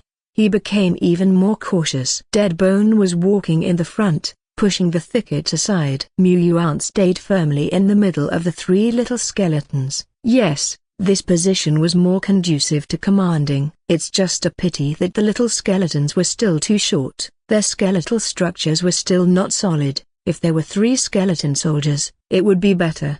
The bushes suddenly started shaking, and sparse noises could be heard. The soul flame in Dead Bone's eyes flickered, staring straight at the bush. Wild grey wolves appeared. He hadn't even walked a few steps, and he had already run into wild monsters. From the looks of it, these wolves were probably heading to his territory to stage an attack. They have a death wish. There weren't as many wolves as the previous group, only 7, but the leading wolf had glistening fur and was noticeably more robust than the other wolves. Grey Wolf, normal star, level 4 of 0 order. It was a level 4 Wolf King. The Wolf King had fierce eyes and was already pouncing. Without fear, Dead Bone drew his battle blade, and it started to glow with wisps of black light. Bang! Exclamation mark. The force of Cleave gushed out, crushing the Wolf King's sharp claws before striking on its fierce head. It sliced through the fur, flesh, and bone. The overpowering force squashed the entire wolf's body. From high above, Dead Bone landed heavily on the ground. The remaining force diffused out. The ground cracked, In the center of the cracked ground was a shapeless corpse. It was the deceased Wolf King. The Wolf King pounced on them. The Wolf King was beaten until it frothed at the mouth. Soon, Dead Bone killed 2 more howling grey wolves. Even before the other 3 little skeletons could reach the battlefield, it had achieved a commendable hat trick. Perhaps Dead Bone was too fierce. This time, the grey wolves didn't fight to the death. The bloodthirsty scarlet in their eyes was replaced by fear before it could fully flare up. They howled in fear and scattered in all directions. One unlucky beast was caught by Dead Bone and slaughtered in just a few strokes. Notification: acquired 2.3 grams of soul sand. Notification: acquired 0.9 grams of soul sand. Notification: acquired a random remnant soul of troop type. Notification: they've struck the loot. This was the contribution of the Wolf King. Wolf King, my friend. Compared to the last time, this battle had no losses, only gains. Oh, not entirely. Dead Bone did suffer some losses. Its armor had been scratched by wolf claws in a few places, and it had used to cleave. It must be known, even at its peak, Dead Bone's energy reserves could only support 2 consecutive cleaves. Wolf King had used up one of these. The Wolf King is indeed terrifying.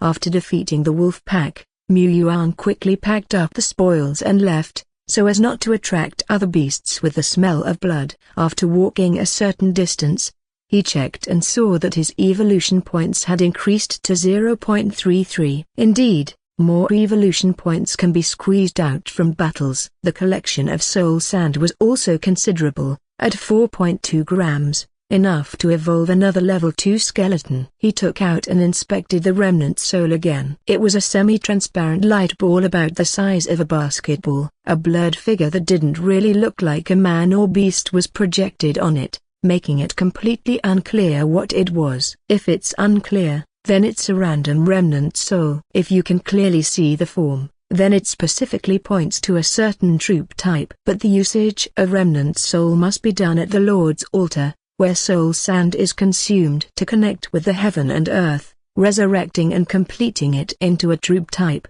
I'll deal with it when I get back. Yuan continued on his way, controlling his game character to embark on a difficult journey through the rugged mountains and forests, with the 3 little skeletons wobbly following him.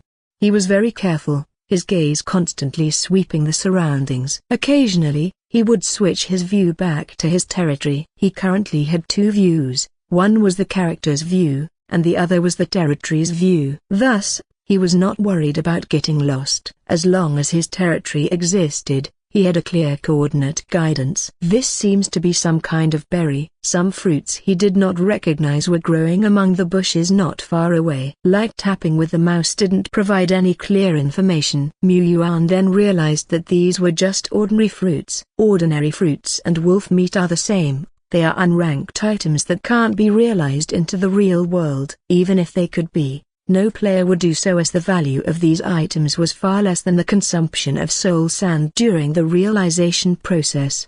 But this orchard can provide a lot of food. Although my current skeleton soldiers don't need food, it doesn't mean that it will be the same in the future. Finding food near my territory is a good thing no matter how you look at it. Yuan marked the location on the map and moved deeper into the fruit forest. He still maintained a slow pace, a broken bar steady speed, and his gaze occasionally swept the surroundings. Soon, he discovered something else. There was a small tree, unremarkable except for several bright red fruits hanging from it. The glossy, translucent fruits looked extraordinary at a glance. Red blood fruit, common level. Description: a peculiar fruit that invigorates the blood and strengthens the body. This was one of the treasures that players mentioned on the forum that could be materialized into the real world and could affect the player's actual body.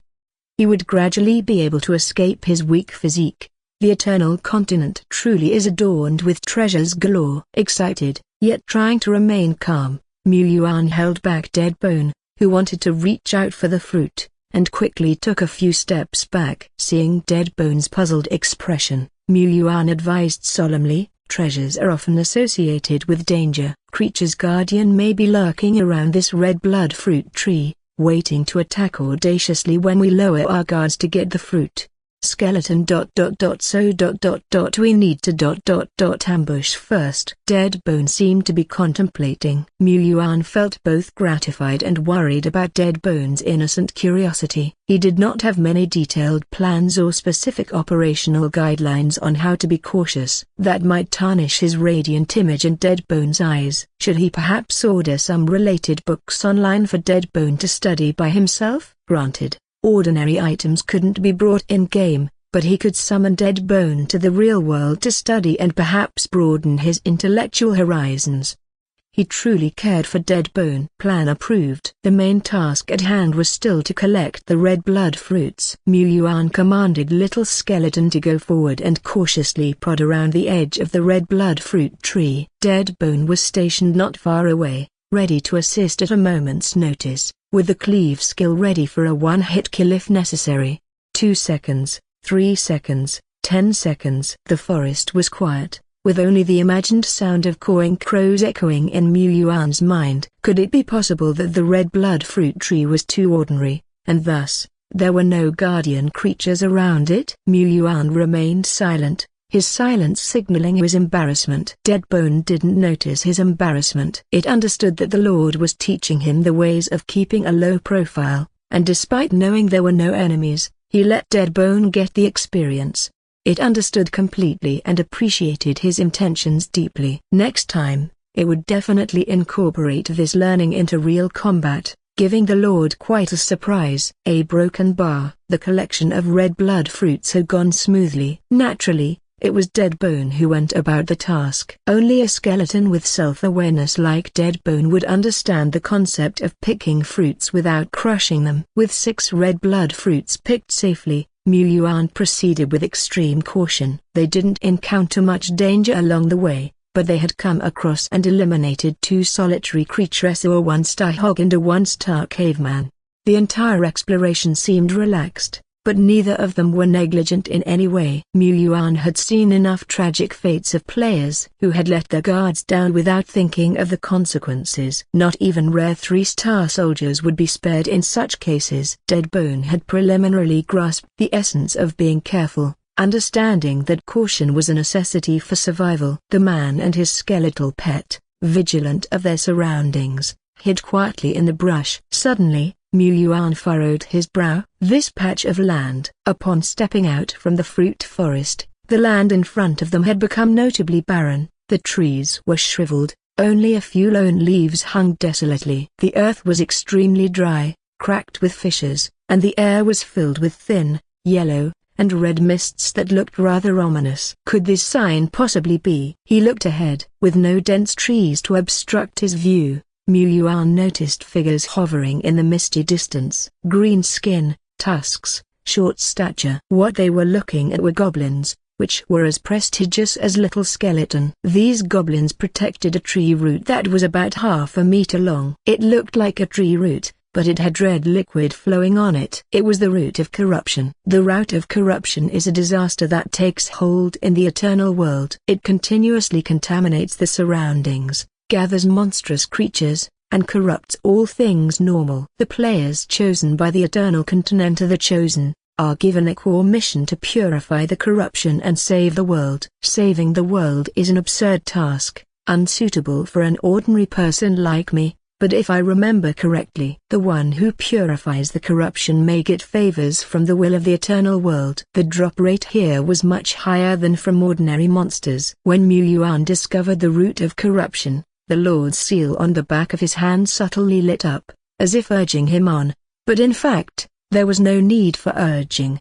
Each root of corruption is viewed as a treasure by players. They wish they could find even more roots of corruption. Mu Yuan continued to remain calm, maintaining his steady state of mind. Only the roots of corruption that he has the ability to remove our treasure chests for him. If he doesn't have this ability, he would retreat as far away as possible. He observed that this root of corruption had just grown, and it did not have a large influence area. Therefore, not many monsters have gathered around it. There were only a few figures. Six goblins. However, if there were only 6 ordinary goblins, a single skeleton using some tactics could wipe them out, but one of the figures is clearly extraordinary. It was a robust green-skinned creature, over 2 meters tall, towering over the skeleton by a significant margin. The other goblins seemed like mere chicks in front of it, not even reaching its knees. Big Goblin, Orden Area A.A. 0 Order Level 4. Description: a product of the goblin's retrogression phenomenon, possessing strength far beyond its kin, and is inherently cruel.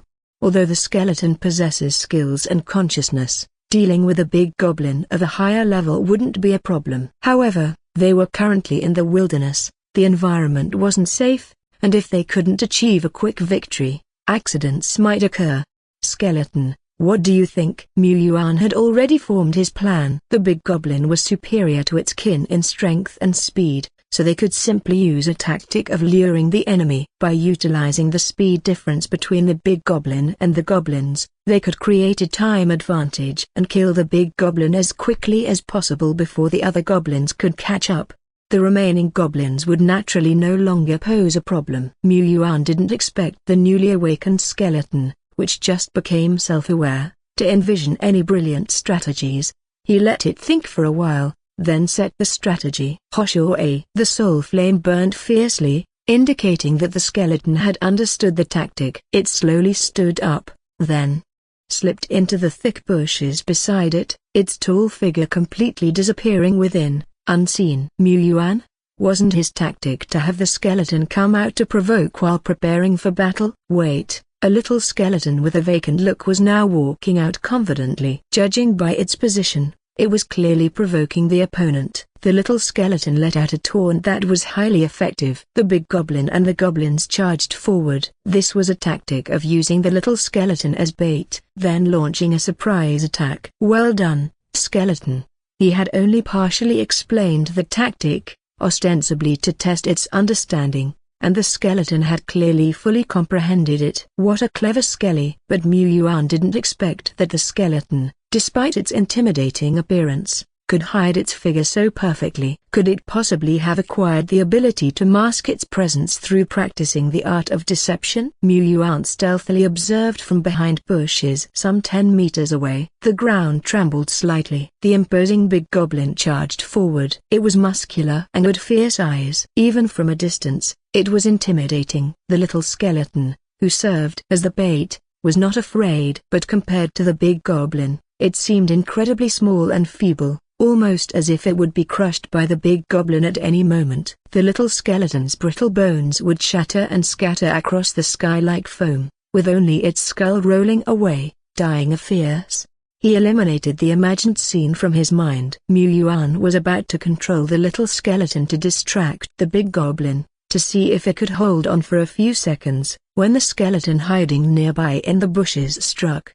Boom! The bushes burst apart, sending grass and shattered branches flying. The big goblin instinctively turned its head, its blood-red eyes following the flying grass and broken branches. The broken branches and grass obscured its vision. A black figure burst out from within, and a battle blade radiating wisps of dark mist appeared, rapidly getting bigger in its crimson eyes. Like a black thread, it cut through the conspicuous red. Blood splatters, gushing ceaselessly like a fountain. At the crucial moment, Big Goblin somehow managed to dodge, and Deadbone couldn't slice his massive head open like a melon. The combat knife with the power of cleave merely cut off half of the Big Goblin's body along the neck, slicing through countless flesh and bones, finally sticking in deeply.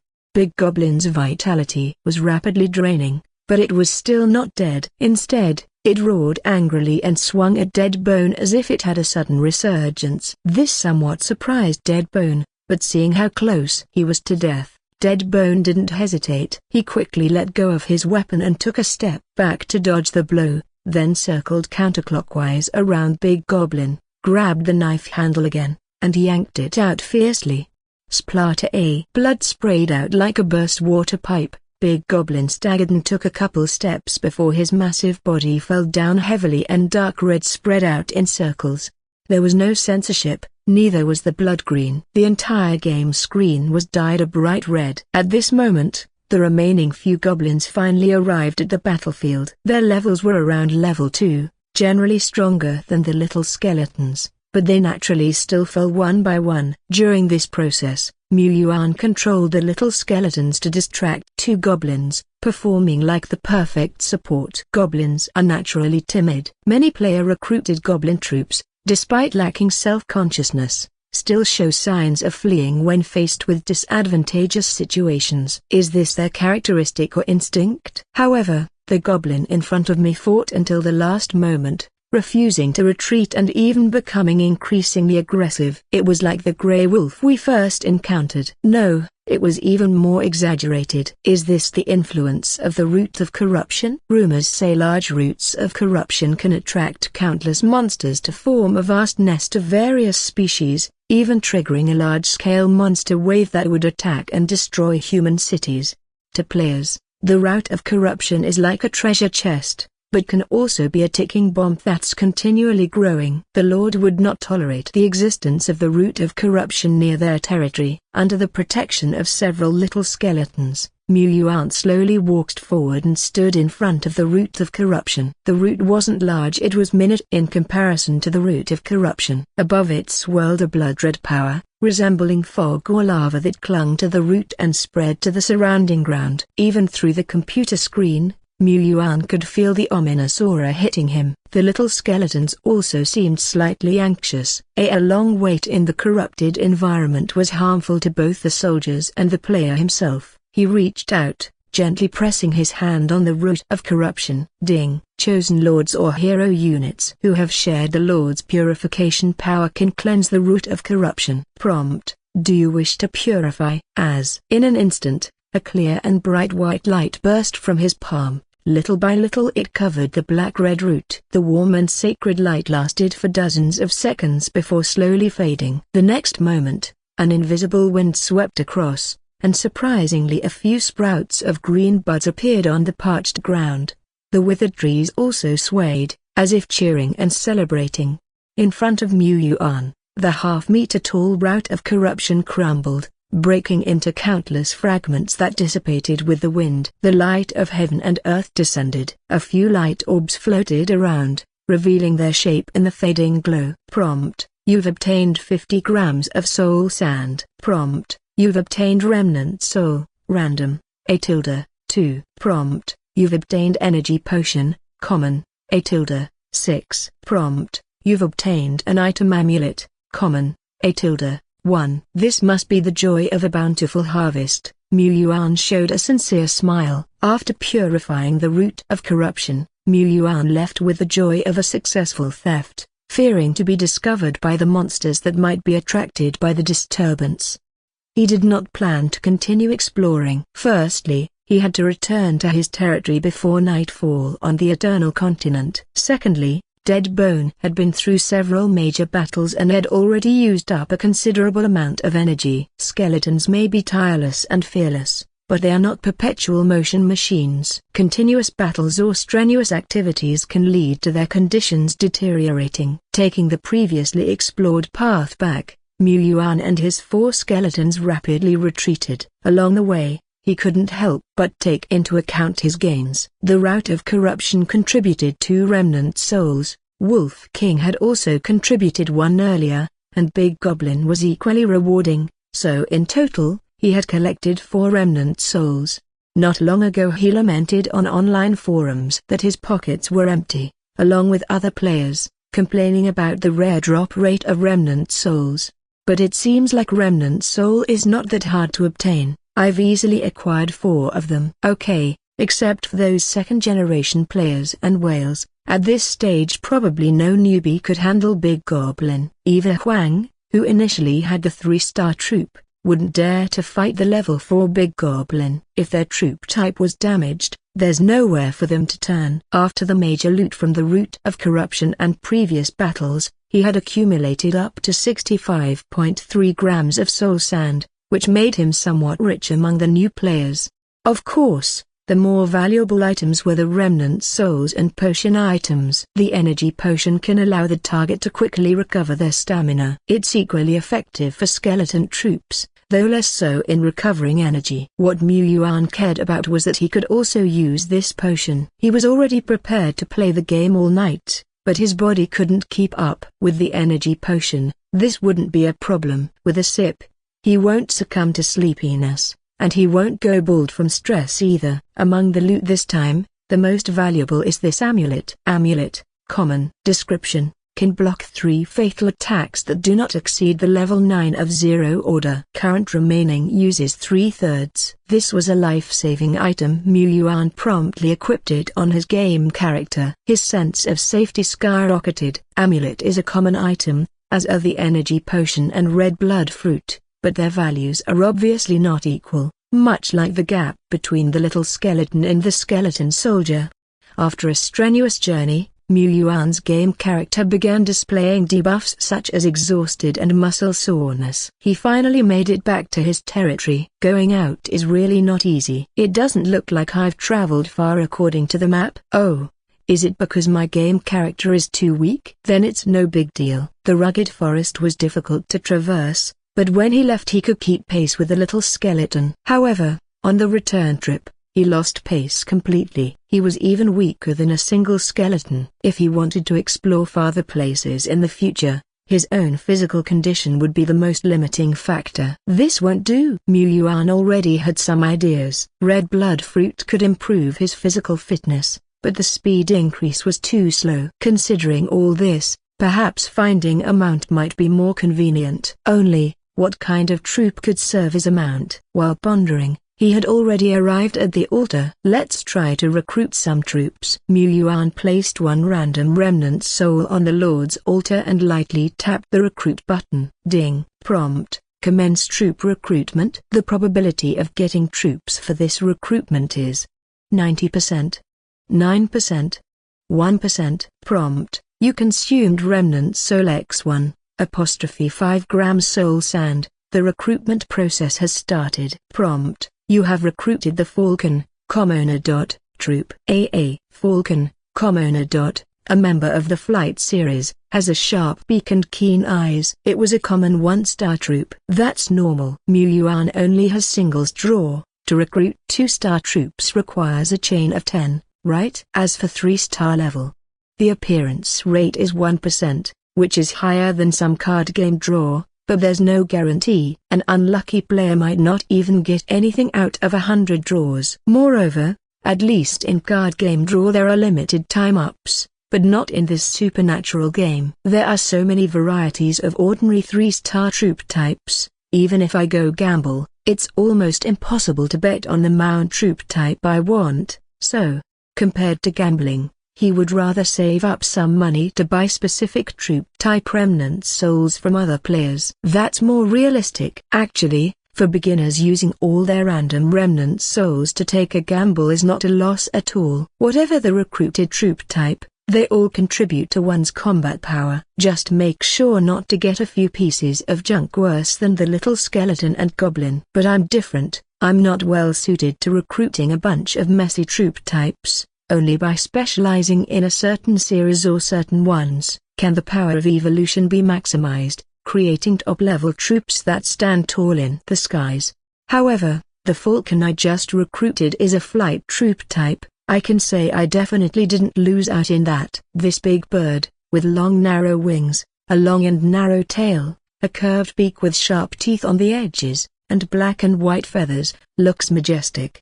In terms of appearance, the Falcon looks much better than the level 1 little skeleton. But it's unclear how much combat power it has. Yuan silently mulls over the evolution points. 8 skeleton evolution points, 1.59 8 Falcon evolution points, 0.018 In the previous major battles, a lot of evolution points were earned, especially in the battle between Deadbone and Big Goblin. Yuan noticed that plus 0.1 appeared several times directly on Deadbone's forehead. It seems that under normal circumstances, Deadbone does not earn many evolution points, but intense physical collisions can still bring about major outbursts. Yuan immediately evolved the 3rd skeleton soldier and named it Bone 3, handing it over to Deadbone for training and management. And this lone Falcon, based on the previous point generation efficiency of the little skeleton, a single Falcon could produce 0.4 evolution points per day, so it would only take 2.5 days to save enough for the falcon to evolve, which is not too slow.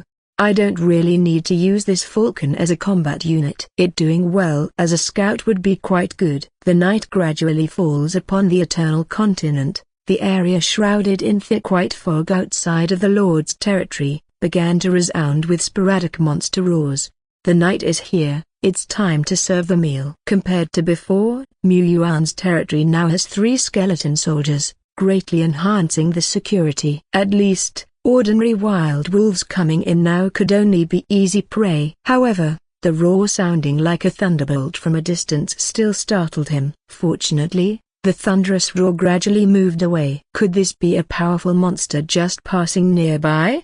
The Eternal Continent's waters seem really deep. The night in Beijiang City is like water, gradually deepening. Mu Yuan sat in front of the computer, arranged the 007 work tasks in detail. Then, he controls his character to place a few red blood fruits, energy potions, and some soul sand on the Lord's altar like offerings, praying to the choosing extraction.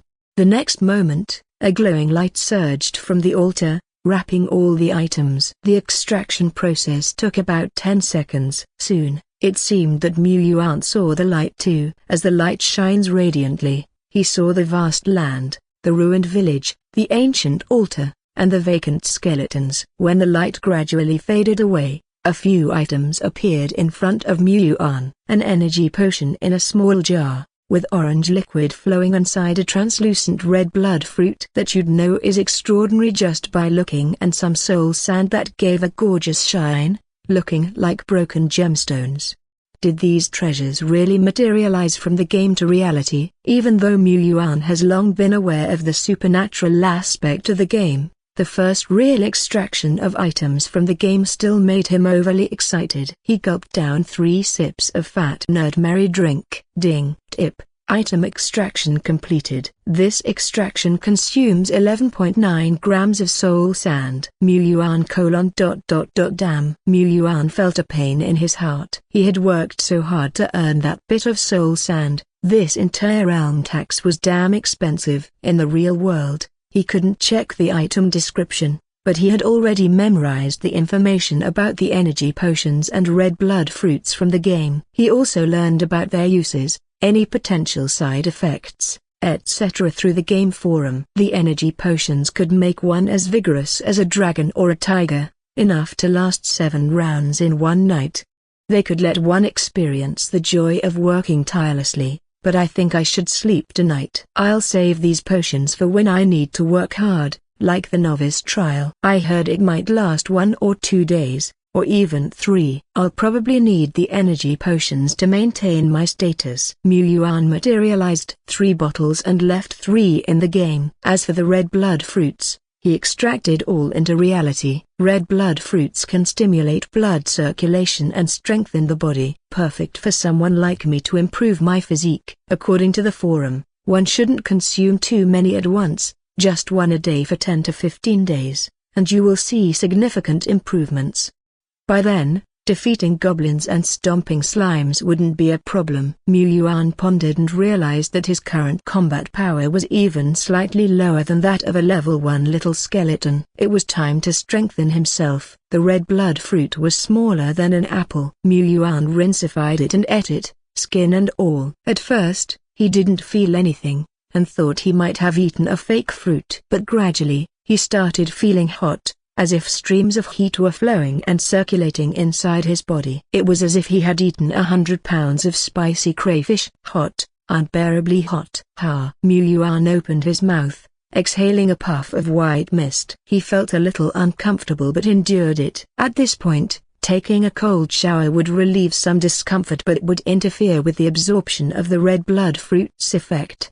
Time ticked by. He didn't have to withstand it for long. About half an hour later, the discomfort quickly subsided, and he felt clear-headed and strong. Mu Yuan clenched his fists, clearly feeling the flow of power in his hands. He felt he could kill a wolf with 1 punch. Of course, this was an illusion. Even skeleton soldiers couldn't kill a grey wolf with a single punch, let alone an ordinary person like him. But the increase in strength and the feeling of lightness in his body were not illusions. Yuan was a bit too energetic, so he did several sets of radio exercises before gradually cooling down. He took a shower and went to bed. It's not even 1 o'clock yet. This lifestyle is too healthy and regular. The next day, at 7 o'clock in the morning, Yuan woke up naturally. He jumped out of bed, looking incredibly energetic. He went to his computer, which he never turned off, to check the situation from last night. Last night was not peaceful. His weak territory was actually harassed by monsters,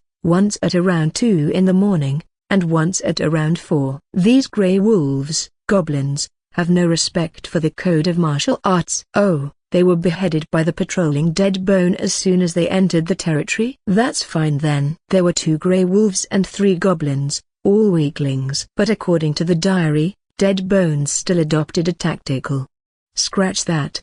A deceitful method of attack. Yuan nodded in approval. He chanted evolution points, and a faint window appeared in front of him. Let's skip the Falcon's evolution points. The evolution points of the skeleton series had grown overnight to 1.78, which was enough to evolve another skeleton soldier. Yuan had previously tried to continue evolving Deadbone, and the feedback was that he needed 5 evolution points. Pretty expensive. At low levels, a rare rank troop might not even be able to beat 5 regular 3-star troops. But rare rank troops have a higher maximum level up faster, and break through major ranks easier, so this comparison isn't fair. Yuan was hesitating whether to evolve more skeleton soldiers or to save up and let Deadbone advance to rare rank troops. Let's wait. For now, let the Deadbone continue their training. I'll step out.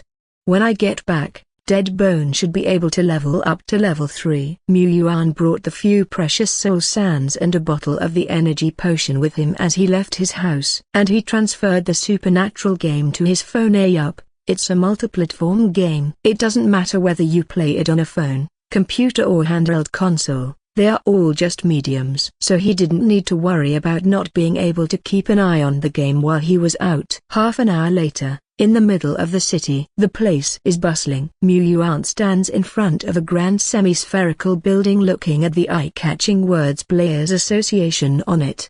He feels like choking on his own words. This indeed is the city center, and indeed the address of the Players Association, but he's passed the city center countless times. But how come he has no recollection of this grand building? It's not something you'd forget after one glance. This is practically a landmark. However, in the eyes of the passerby, this seems just like an average building. It's strange, very strange. It seems that only players can see this building. The fact that he suddenly stopped, with a look of surprise, made some pedestrians cast their glances. What's wrong with this kid? Yuan blushed slightly. His actions were unavoidable. Yugis wouldn't understand. Fortunately, he was not the only one to react this way. 3 others had the same reaction. They were, like him, newcomers to Beijing City. When everyone makes a fool of themselves, it was like none did. Player, heaven covers, earth holds. Treasure a broken bar. What? No, what's really going on with this Players Association? However,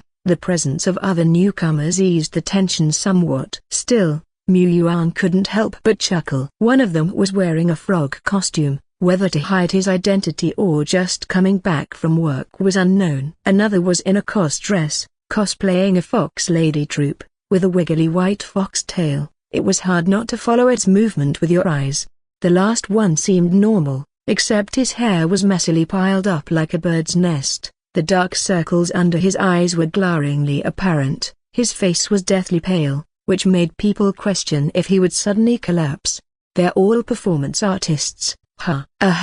Although Yuan too had done a bit of disguise. Yep, just a bit. After some interaction, they became slightly acquainted. The guy in the frog costume was called Selling Tadpole's Frog, older than Yuan, hence the nickname Old Brother May I. While the girl in the fox lady costume referred to herself as White Fox Ying Ying Ying, Yuan shortened it to San Ying. The young man with a soon-to-die look had the username Liver Emperor. Yuan simply called him Liver Emperor. Yuan also made up a previously prepared player's nickname, which might make him fit in a bit more. It's not that he doesn't want to be a decent person. There are employees at the Players Association responsible for welcoming and explaining things to the players. Under the guidance of the staff, Yuan and the others quickly entered the association. As soon as they stepped in, it felt like stepping into a new world. From the outside, the Players Association already looked grand. Only by stepping inside did they realize the interior was even more spacious, with not too few people coming and going. That's because not only players were here, but also an equal number of staff members. Because many new players have joined lately, and many old players have returned, the association is much busier than usual. Usually, those in strange costumes are new players, while those dressed casually and normally are old players. The receptionist said so. At this point, old brother Meiwa couldn't help but say, but given how dangerous the eternal world is, being cautious as a player is necessary, right?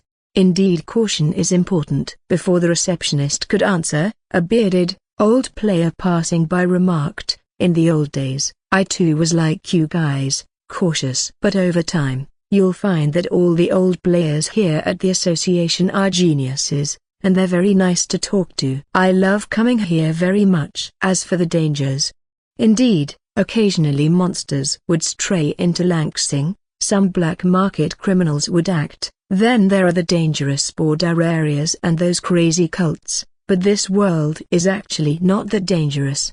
Yuan. 3 performance artists. As Yuan made his way into the association, his eyes were opened wide to many wonders. Although he was only a green hand who had been in the pit for a day and a half, his scope of comprehension was pretty much non-existent. Here, not only were there numerous players, but occasionally he would also spot various types of soldiers. There were bulging muscular fellows, like the big brother-like big goblins. The one Yuan had encountered in the game world was barely a little brother compared to this one. The feeling of being oppressed was just too different.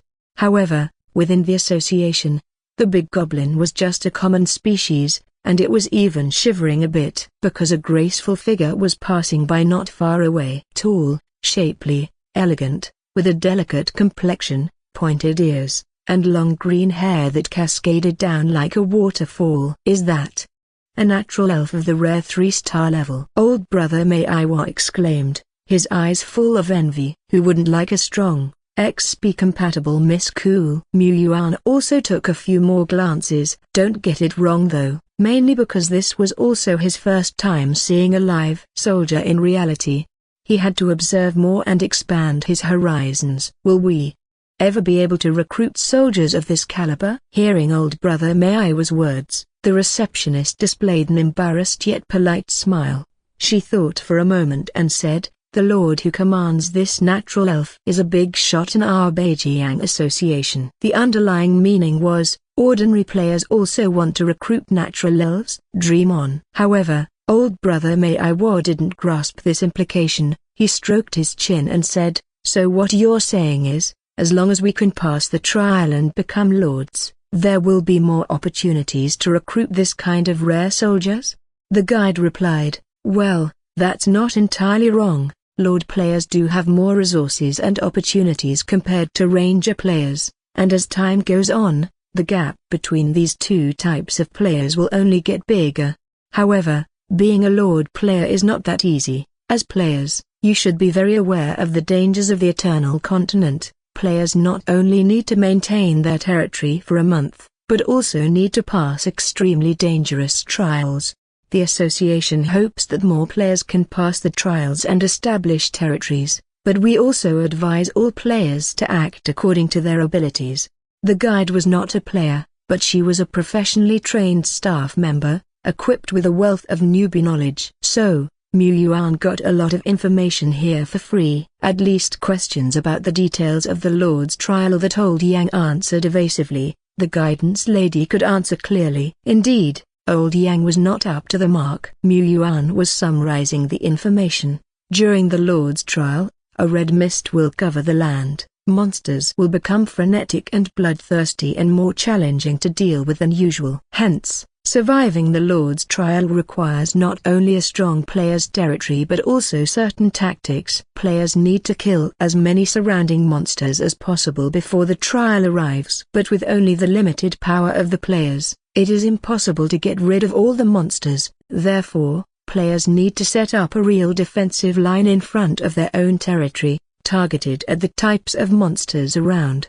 Previously, Old Yang had mentioned that the officials would provide support to outstanding novices to help them pass the Lord's trial. Official support included 2 3-star soldiers who are adept at defending cities, trap blueprints, defensive buildings, and the like. Yuan was drooling at the sight, let alone old brother Mei Wan Liver Emperor. Liver Emperor, who seemed on the verge of dying, revived and began to dig for information. The lady guide explained, there are 2 stages to the resource assessment, the written test and the combat test. The written test assesses players' operational command level, the combat test assesses players' fighting powers and on-the-spot performance. Because the purpose of the resource assessment is to test whether players have potential, and the possibility of passing the Lord's trial, the test is set 6 days later, which is the first Sunday after players get their game qualifications.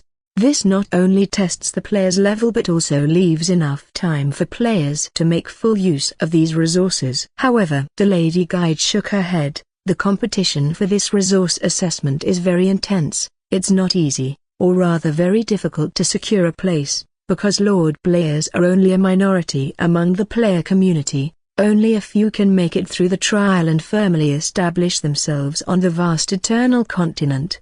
Hearing the guide's words, old brother Mei Wan Sanying couldn't hide their disappointment. So we need at least 3 or 4 3-star soldiers, and train our main soldiers to level 4 or 5 to stand a chance of obtaining a spot. Isn't that too hard? No, it's absolutely impossible for us ordinary players. As expected, official support benefits are not that easy to get. Old brother Mei widened his eyes. Yuan pondered. He already had 3 3-star skeleton soldiers, and if he put in some effort, by the time of the test he would have more than 3 rare soldiers. At that time, should he put out a rare soldier or 10 3-star soldiers? That's a tough decision. Really tough. Pondering, Yuan sighed along with the other players. Yeah, it's really too hard. There's simply no way out for average people like us. Old brother Mei patted his shoulder, trying to comfort him. Don't be disheartened, bro. After all, we're fortunate enough to be players, which already puts us ahead of many others. Didn't expect this old brother Mei to be quite amiable. But he had already set his mind on being one of the hoarders. Under the guidance of the young lady tutor, they quickly completed the identity registration. The process wasn't too complex. The officials didn't require players to fill in their territory's info, the type of troops they have. Of course, players have the option to do so. Some of them wrote detailed information just like resumes, aiming to join official organizations. After finishing the identity registration, the forum features were officially open to players. At this point, Liver Emperor wished to excuse himself, planning to go back home and continue his grinding in the supernatural game. Yuan also wanted to go back and grind, but since he was already here, he thought he might as well take a tour and gather some intel to aid his adventuring. And, furthermore, is that a trade market ahead? Yes, with the influx of newbies, many old players flock here too, so the market has been livelier than usual these days. So they headed towards the market. Yuan had the idea of swapping out some of his remnant souls. Seeing the market stimulated him. It was the other new players' first time seeing all these. It piqued their curiosity. A trade market. Would they get to see veteran players trading, even the legendary auction scene? The thought tickled their excitement. However, upon entering the market, the new players became silent when they saw the various stalls. A must-have suit for new players first camping, come to check out the discount. Huge sale on remnant souls for a bargain. Accepting souls and Auxuan country coin for payments. Deal of the day for new players. Cheap little skeleton remnant soul. Don't miss out. Yuan. The ambience is a bit off. In his mind, the scene should be old players bringing out their treasures with great solemnity, for identification and trade, with exorbitant sums being tossed around. So why do 9 out of 10 stalls cater to new players? Are old players normally this friendly? However, when Mu Yuan reached booth number 9, his eyes lightened immediately. It was the little skeleton remnant soul he had been wishing for. Seeing his buying intention, the boss immediately became more enthusiastic and kept calling him over. "Come over, young man. Let me introduce you to this little skeleton soldier." Many see the little skeleton as a weak type of soldier, but that's a grave misconception. Yes, the little skeleton isn't strong, but it is, after all, a 1-star soldier. To me, the little skeleton is definitely the top tier within the 1-star soldiers. And why is that? Let Uncle here explain to you. The little skeleton does not need to consume food, does not need to rest. It can follow a lord's command to do any tough task.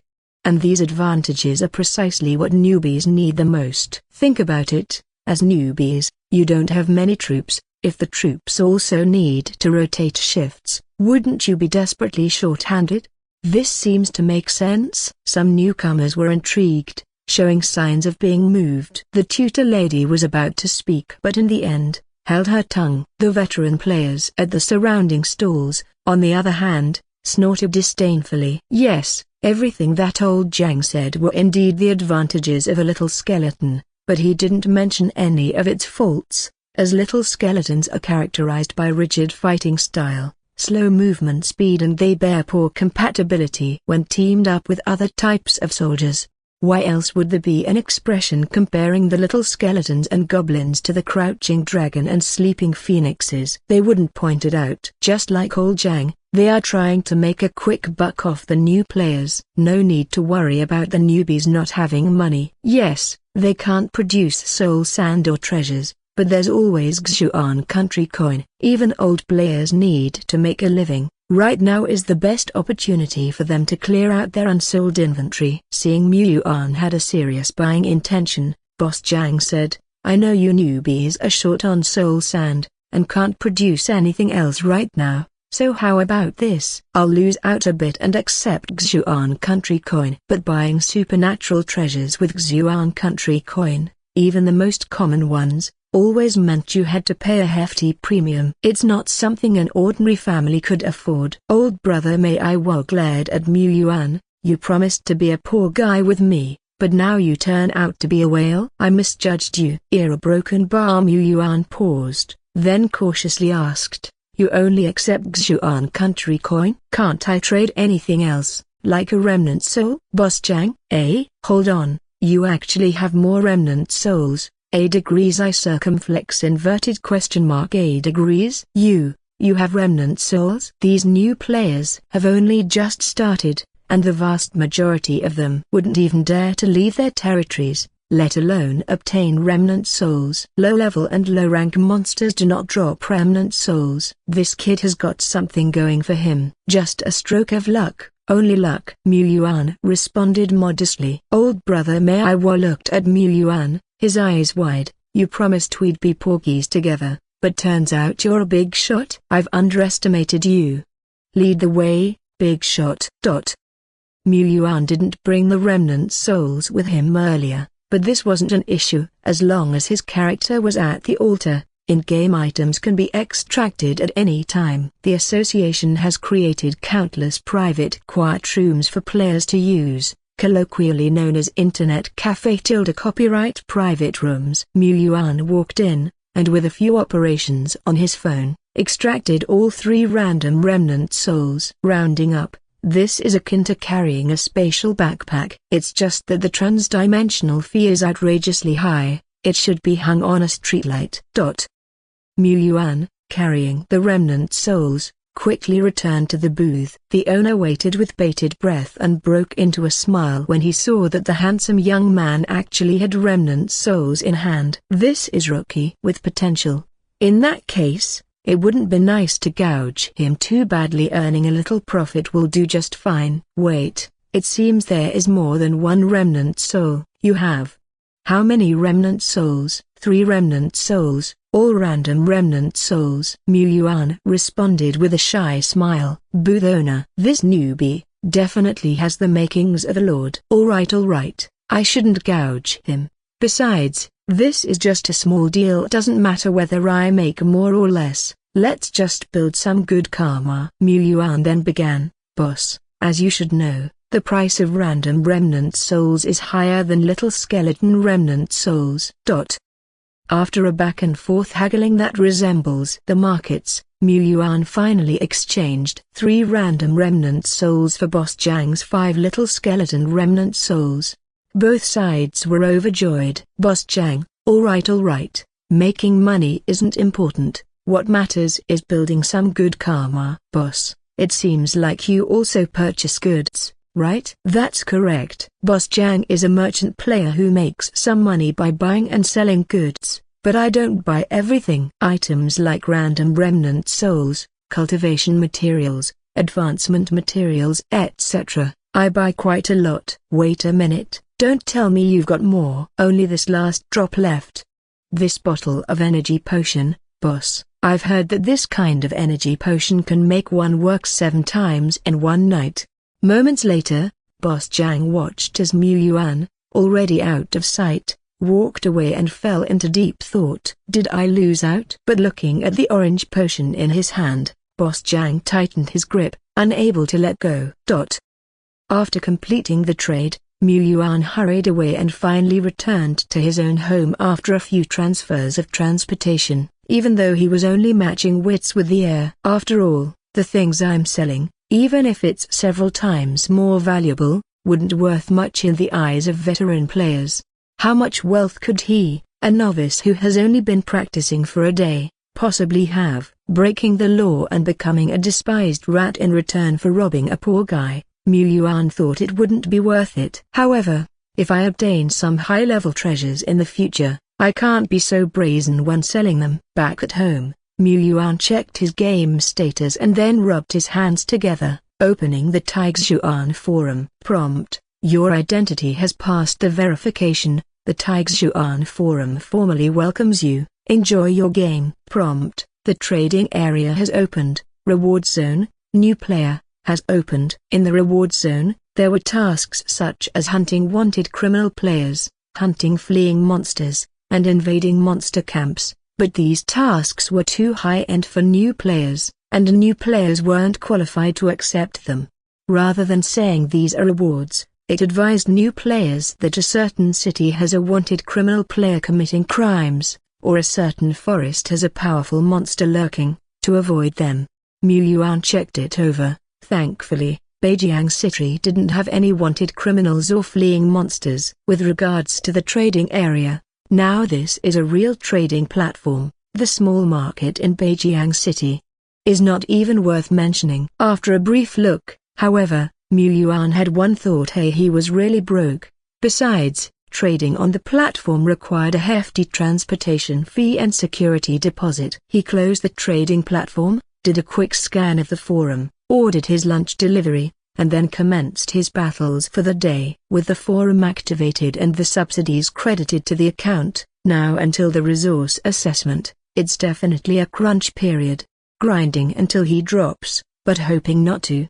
He checked the game record for the morning. The whole territory had been quiet with no monster disturbances, which somehow left Mu Yuan feeling disappointed. Human beings are never satisfied. When he was weak, he was afraid of the monsters attacking. When he wasn't weak, he wished the monsters would wrap themselves up and hand themselves over to him. These monsters had no sense of propriety. He checked on the skeletons one by one. Skeleton Soldier Deadbone has advanced to rank 0, level 3. Skeleton Soldier Bone 2 has advanced to rank 0, level 2. Skeleton Soldier A Broken Bar. Little Skeleton A Broken Bar. From last night to now, not only did Deadbone take the lead in breaking into level 3, Little Skeleton and the Lone Falcon have also collectively advanced to level 2. The price was that almost all of the soul sand obtained yesterday was consumed. Everything requires soul sand, leveling up, treasure manifestation, you name it. Such a small amount of soul sand can hardly sustain these activities. Relying solely on monster hunting for soul sand is just not enough to train Deadbone and the other skeletons to a professional level. I'll have to buy from other players. Among the veteran players, there were professionals whose job was to collect in-game items and sell them for real money. otherwise known as gold farmers. However, they were generally ranger players who had lost their lord status and were not high level. They could only make a bare living this way. But the money Mu Yuan made was equally hard earned. He needed to sell the items he collected in exchange for the soul sand that was as fine as dregs. A single remnant soul could only sell for a few dozen grams of soul sand. Sure enough, making money was really difficult.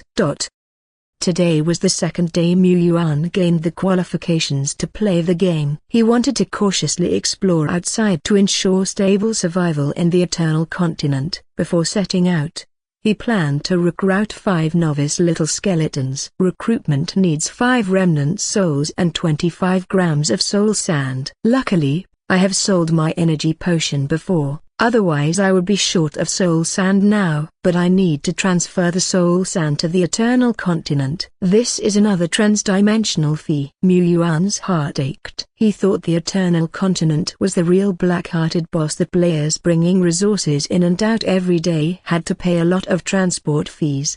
With the consumption of the few soul sands, very soon, a few more little skeletons came out from the Lord's altar. The new skellies looked lovably confused, stumbling as if about to fall at any moment, making it hard for anyone to look forward expectantly to their performance. But General Deadbone stepped forward. He walked straight to the several newbie skellies and started speaking in rapid-fire skeletal language. He told them to resolutely follow the steps of the Lord, work hard a broken bar. They should learn how to cheat and ambush the monsters. There was no need to play fair with monsters. Use tricks whenever necessary. Slide when necessary. Mu Yuan understood the gist of what Deadbone was saying, albeit rather hazily. However, whether these dull little skeletons understood him or not was another matter. Good, very spirited. After Deadbone's inspection, Mu Yuan checked out Deadbone and the other 2 skeleton soldiers. Bone 2 and Bone 3 aside, Deadbone's progress was apparently not limited to his level. Not only did he become more proficient in using the cleave ability and was now capable of using it 3 times in succession, but he also figured out many combat skills and tactics on his own, such as rolling like a donkey, eye-poking,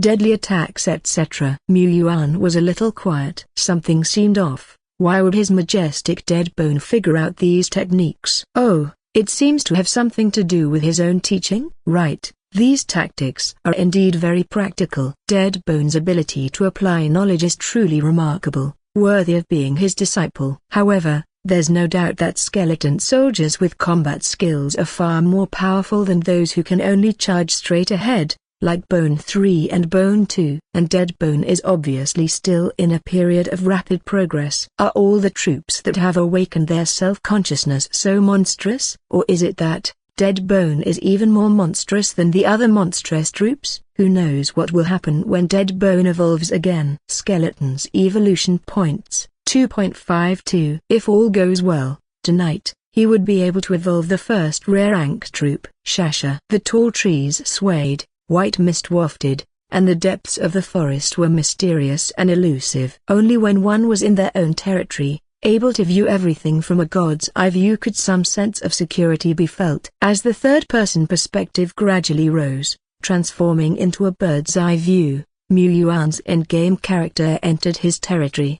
In front of the computer, he rubbed his somewhat sore wrist. Night had fallen, Beijiang City was brightly lit, and the roar of motorcycles passing by could be heard from outside the window. The daylight in Eternal World also gradually faded from the horizon. The curtain of night fell, darkness covered the land, and the swirling mist beneath the night seemed like enormous devouring mouths, ready to swallow everything that entered into it. Various monsters gradually became active, their cries rising and falling, weaving together to form a horrifying symphony. Deadbone has improved considerably, but venturing out still requires extreme caution, and the efficiency is low. His team size for today's exploration was slightly increased, consisting of 2 skeleton soldiers plus 3 little skeletons plus 1 falcon. And he conducted 2 explorations. The reason for the 2 trips, with a rest in between, was because his character couldn't handle it. He had eaten a red blood fruit the day before, slightly increasing his physical fitness, but the poor road conditions in the wilderness were still too hard to handle. Yuan had to concentrate fully on controlling his character, or he might trip over something and fall flat on his face. It's the road's fault. Of course, the low efficiency of exploration was also linked to his carefulness. Whenever he felt something was off, Yuan would immediately make a strategic retreat, resulting in slower exploration. However, compared to yesterday, several more dark areas have been discovered today. Yuan opened the map. The area outside his territory was still shrouded in white fog, where he naturally couldn't see any units, but the areas he had already explored would have the full screen black fade away, leaving the topography and environment clearly visible on the map. To the north, the fruit forest discovered yesterday continues northwards, where there is a small goblin camp. Even if it's small, it's still a camp. From afar, there seems to be at least dozens of goblins, which I can't afford to provoke for now. Before discovering the goblin camp, Yuan's squad had defeated some isolated goblins. These ordinary goblins were as weak as little skeletons, and the skeleton soldiers slashed through them like they were smashing into crisps.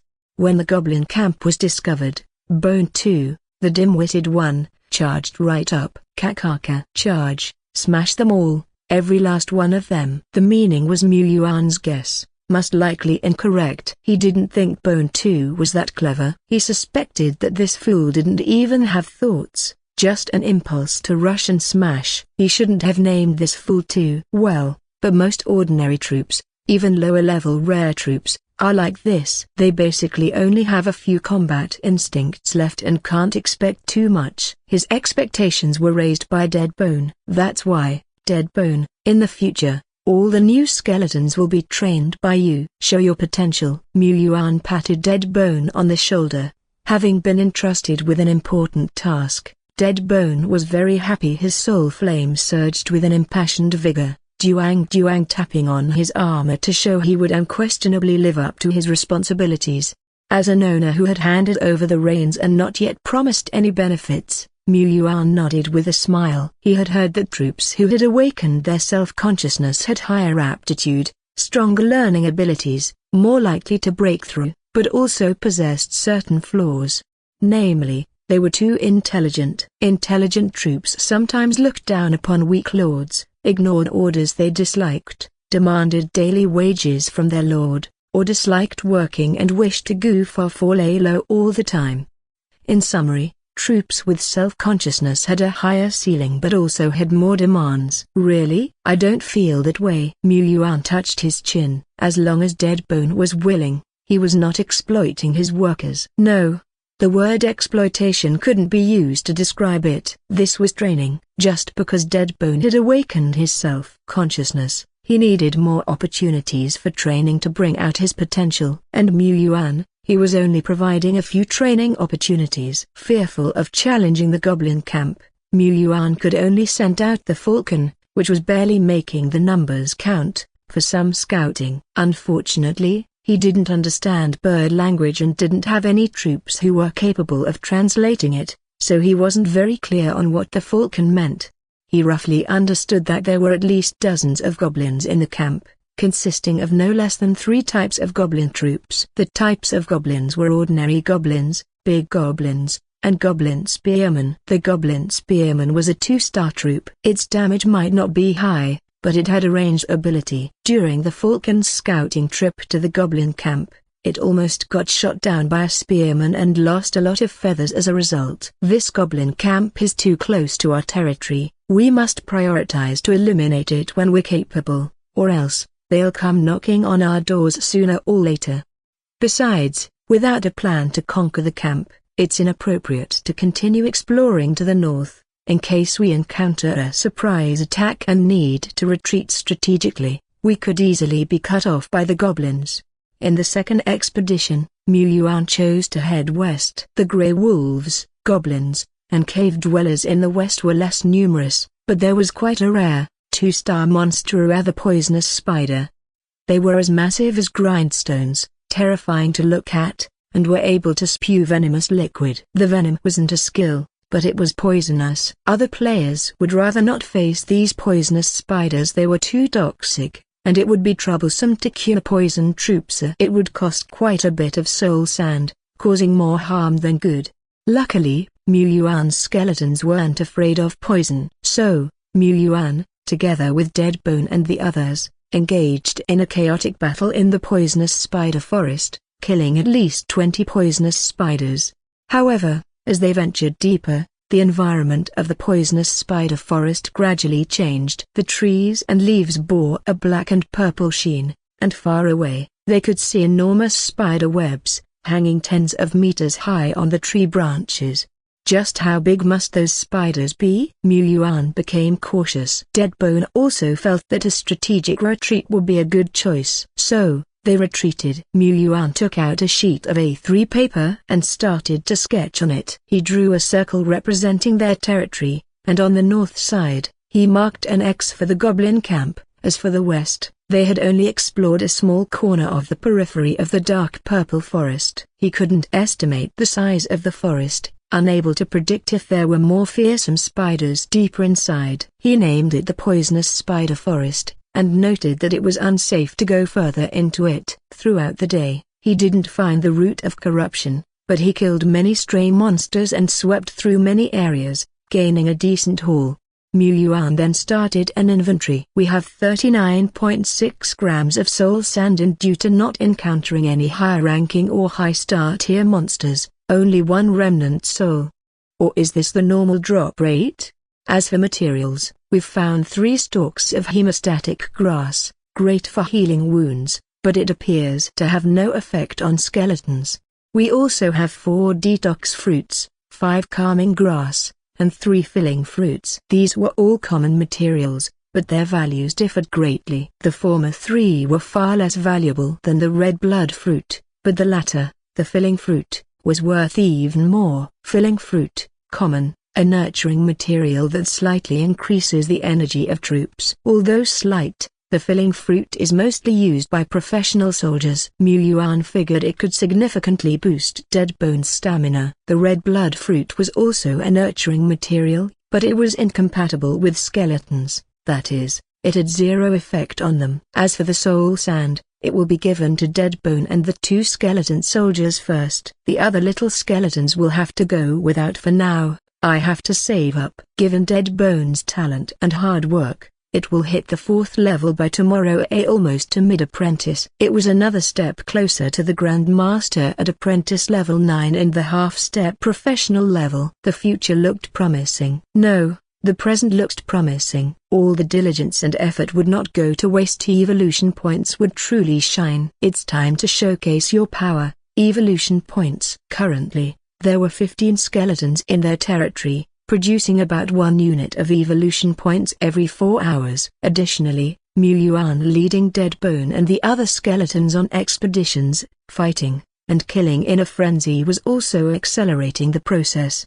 They have now fulfilled the required amount of evolution points. It was time to show the real power. Evolution points, 5.23. Deadbone, step forward. Do not let this power go to waste. Keep striving. Keep working. I hope you will someday become a genuine skeleton emperor. Mu Yuan painted a picture for it, a skeleton emperor sitting alone atop his throne, back to the world, fishing through eternity. Skeleton emperor? The young Deadbone was infinitely awestruck. It stepped forward, cupping a fist over its heart as if to pledge an oath. The armor upon it was covered in scratches, stained blood-dried and hardened. The standard war knife it wielded was somewhat chipped.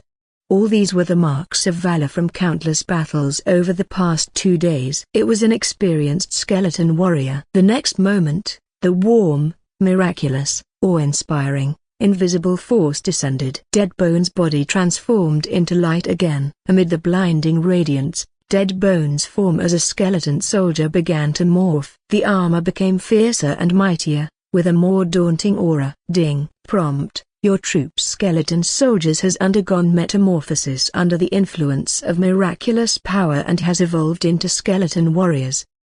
Skeleton soldier, normala.a.a. Evolved into skeleton warrior, rara. Hint, skeleton warrior has learned the skill charge. As the white light gradually receded, the newly born Deadbone, skeleton warrior version also appeared in front of Yuan. It had grown taller. The armor originally full of scars from battle honors had disappeared. In its place was a set of more refined and fierce silver-gray full-body armor, a broad-blade sword, and 3 bone spears on its back, which seemed to be throwing weapons. As expected, any type of troop evolution would replace old weapons with new ones. The exquisitely made full-body armor looked much better than the old-style design, and the weighty, chilly broad-blade sword also had a strong visual impact. With this enormous sword in its hand, Dead Bone could easily cut the Wolf King in two, without even using a skill. Furthermore, the 3 bone spears were additional to the standard weapons of the skeleton warrior. Did this imply that the skeleton warrior had some long-range attack ability? However, in comparison to the complete replacement of weapons and armor, Yuan noticed one detail. The shield had disappeared. This generation of skeletons had cancelled the shield equipment. Could the equipment be reduced any further? Although the small round shield didn't provide much defensive power, it was still a piece of equipment after all. Was it robbed by an evolution point? Could he tolerate it? He couldn't stand this offense. Wait a second, Yuan touched his chin. Each time I upgrade, the equipment will be renewed. So I wasn't too worried about the equipment wear and tear issue, but my thinking was too narrow. Since new equipment accompanies evolution, why didn't I strip the old equipment off Dead Bone before evolution? Approximately, he would be obtaining a new set of equipment out of nowhere. It would be a significant profit. Yuan wasn't sure if this operation would work, but it was worth trying at least. In front of him, Dead Bone was pondering, suffering, and bleeding. Where's the shield? Where is the huge shield? It turned around and couldn't find its shield. Just with this thin armor but no shield, it was hard for it to feel safe enough. Dead Bone was rather unsettled. Yuan couldn't say he didn't foresee this situation, and could only make up an excuse. Playing defensively is just a tactic of the weak. Striking with power, catching the enemy off guard, and eradicating it. That is the best tactic. Dead Bone's soul flame ignited. It learned something new. JPG. As usual, Dead Bone started to get used to its new body after evolution. It ran a 100-meter sprint, hurdles, long jump, obstacle race, and other tests. You might question why there are special tracks like the hurdles and the obstacle race in the territory. Of course, they were part of the training ground made by Dead Bone in its leisure time. The territory now had plenty of scrap materials. After evolution, the skeleton warrior Grey Dead Bone had a high sprinting speed and significantly improved agility. Even while wearing the noticeable heavy armor, it sprinted briskly, easily overcoming many obstacles. The enormous sword in its hand was swung about with incredible flexibility, effortlessly severing a large tree in half with a slight sweep. Dead Bone displayed its versatile martial skills. It pulled out the bone spear from its back, held it tightly in its hand, gazing at a robust tree in the distance. But then it felt it wasn't right and shifted its gaze to another huge rock. That's right, you are the perfect target. Dead Bone launched the spear, and it hit dead center. The bone spear tore through the air, emitting piercing whistles. Before Yuan had a chance to react, it hit hard on the giant rock serving as a target in the distance. The giant rock exploded suddenly, as if struck by a shell. What remained was the bone spear that was already half buried in the ground. What speed and power! My goodness! Even the Wolf King could be easily destroyed instantly. Dead Bone looked cool throwing the bone spear, but pulling it out was a bit still okay. The damage from this ranged attack was powerful enough. But the drawback was that Dead Bone only had 3 bone spears. In other words, it only had 3 shots to take. What's more, when Dead Bone pulled the bone spear out of the ground, it showed noticeable wear and tear. Yuan's mouth twitched. It seems like this set of equipment won't last until Dead Bone's next evolution. After selling the remnant souls in the association tomorrow, let's see if I can order a batch of spears. Equipping the troops with stronger and the more suitable weapons was also a player's responsibility. Even the poorest novice players should at least prepare some spare weapons. Otherwise, if their weapons get damaged at a critical moment in battle, human troops like spearmen and archers would have to resort to bare-handed combat. and that would be a real embarrassment. The rare level Dead Bone, as expected, learned a new skill during its evolution.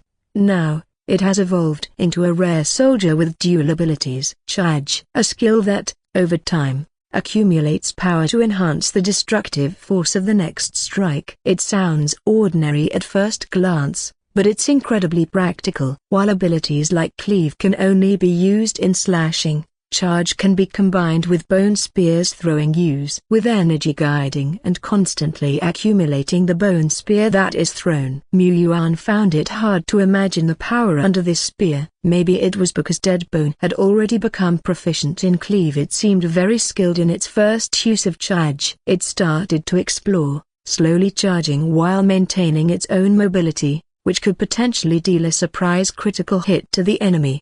Very good. You've done me proud, Dead Bone. Mu Yuan nodded in approval. Dead Bone began to research how to combine the skills of Charge and Cleave to deliver the most powerful strike. It quickly figured out how, and after a few more practice runs, it should be able to use this combination in battle. Just as expected of Dead Bone, showing an emperor's posture, Mu Yuan was amazed. Dead Bone once again started researching in a new direction. This time, instead of using the skill Charge offensively, it chose to apply it to its legs. With the assistance of Charge, Dead Bone rushed upward like a cannonball, launching into the air. Just as expected of Dead Bone, showing an emperor's posture. Oh, hell no. Mu Yuan's eyes widened. Just who is exploiting the system here, me or you? Oh, Dead Bone's hacks are his hacks, so no worries. Just keep going. We'll roll with it. All of this is thanks to Dead Bone's determination and hard work.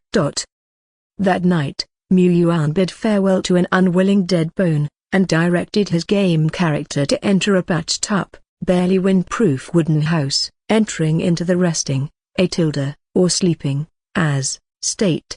He then began his daily task of becoming stronger. Eating the red blood fruit. 1-1. His skin turned bright red and his body was burning like a fire. Mu Yuan grit his teeth and persisted. Due to his experience from last time, he didn't find it too unbearable this time. There was even a slight sense of exhilaration amongst the discomfort. After doing his daily tasks, Mu Yuan went to brush his teeth and sleep. He didn't even feel like checking his phone. He was in great health. After all, short videos and stories have become too boring. Managing his supernatural power and becoming stronger little by little was a lot more fun. Good night, today's self. The next day, Mu Yuan woke up at 6 o'clock, feeling more and more spirited. The red blood fruit could only enhance a person's vitality and improve their physique, but Mu Yuan felt that his spiritual power had also strengthened. It is probably related to the leveling up of Dead Bone and the others. As a contractor, having troops upgrade can bring a little bit of feedback to the player. It's not much, but every little bit helps. Getting slow progress feedback through troop upgrades is one of the main ways for players to manage supernatural power. Mu Yuan was reflecting. Dead Bone and the others only leveled up by 1 or 2. So the change shouldn't be so obvious. The main reason was because Dead Bone advanced to the rare level. The rare level Dead Bone, he estimated, would probably not have a problem solo fighting 7, 8, or 9 3-star normal troops. Besides, this was a rare troop that he upgraded himself. It was also related to him currently being so weak. Mu Yuan got up and started the game after washing up. The territory was very peaceful at night. His Lord's Seal didn't sound any alarms. Invading monsters stepped into his territory only to become whetstones for Dead Bone and others to sharpen their skills. A-E Dead Bone commands Bone 2, Bone 3 to kill, 3 goblins, 3 goblin spearmen. A-E Dead Bone commands Little Skeleton to kill, 5 goblins. Mu Yuan checked the situation. Dead Bone demonstrated the martial spirit of beating the weak with strength, and outdoing the few with the many, and that pleased him. However, it meant that so many goblins attempted to deceive and sneak attack his weak territory in the late night. He took note of this enmity. Mu Yuan clicked to view Dead Bone's panel. After a night of cultivation, Emperor Dead Bone had leveled up by 1, and was now at level 4 of Zero Order. A standard soldier would typically take about a whole day to rise from level 3 to level 4, but Deadbone only reached level 3 yesterday afternoon. He's leveling up faster than usual, and now even quicker. As expected, after evolving to a rare 1-star, Deadbone's leveling speed has significantly increased. Only the speed was boosted. The consumption of soul sand couldn't be saved even by half a point. But this was still something many players, no, many Wales players dream of. At this moment, Deadbone could easily slay the big goblin from a distance of 200 meters. Yuan looked at the goblin camp on the map and shook his head after thinking for a while. Not good. Right now, Deadbone could indeed lead some skeleton soldiers and little skeletons to capture this camp. But why not wait a little longer, wait for more skeleton soldiers to evolve, and then crush the goblin camp with absolute advantage? Of course, the goblin camp was too close to his territory, presenting a troublesome threat that he needed to get rid of as soon as possible. Yuan hasn't forgotten the vengeance of the goblins' raid on his small territory last night. The goblins' demise was close at hand. If Deadbone wanted to continue to evolve, it requires a full 25 evolution points. In short, it would be hard for Deadbone to obtain another new form, so Yuan shifted his focus to evolving more skeleton soldiers. Little skeletons were somewhat average among the 1-star soldiers, however, skeleton soldiers were the cream of the crop within the 3-star level. They were fearless, they were quite versatile. Yuan's own skeletons even had the cleave skill, defeating soldiers at 1 or 2, or even 2 to 3 levels higher of the same star level. Wasn't a problem.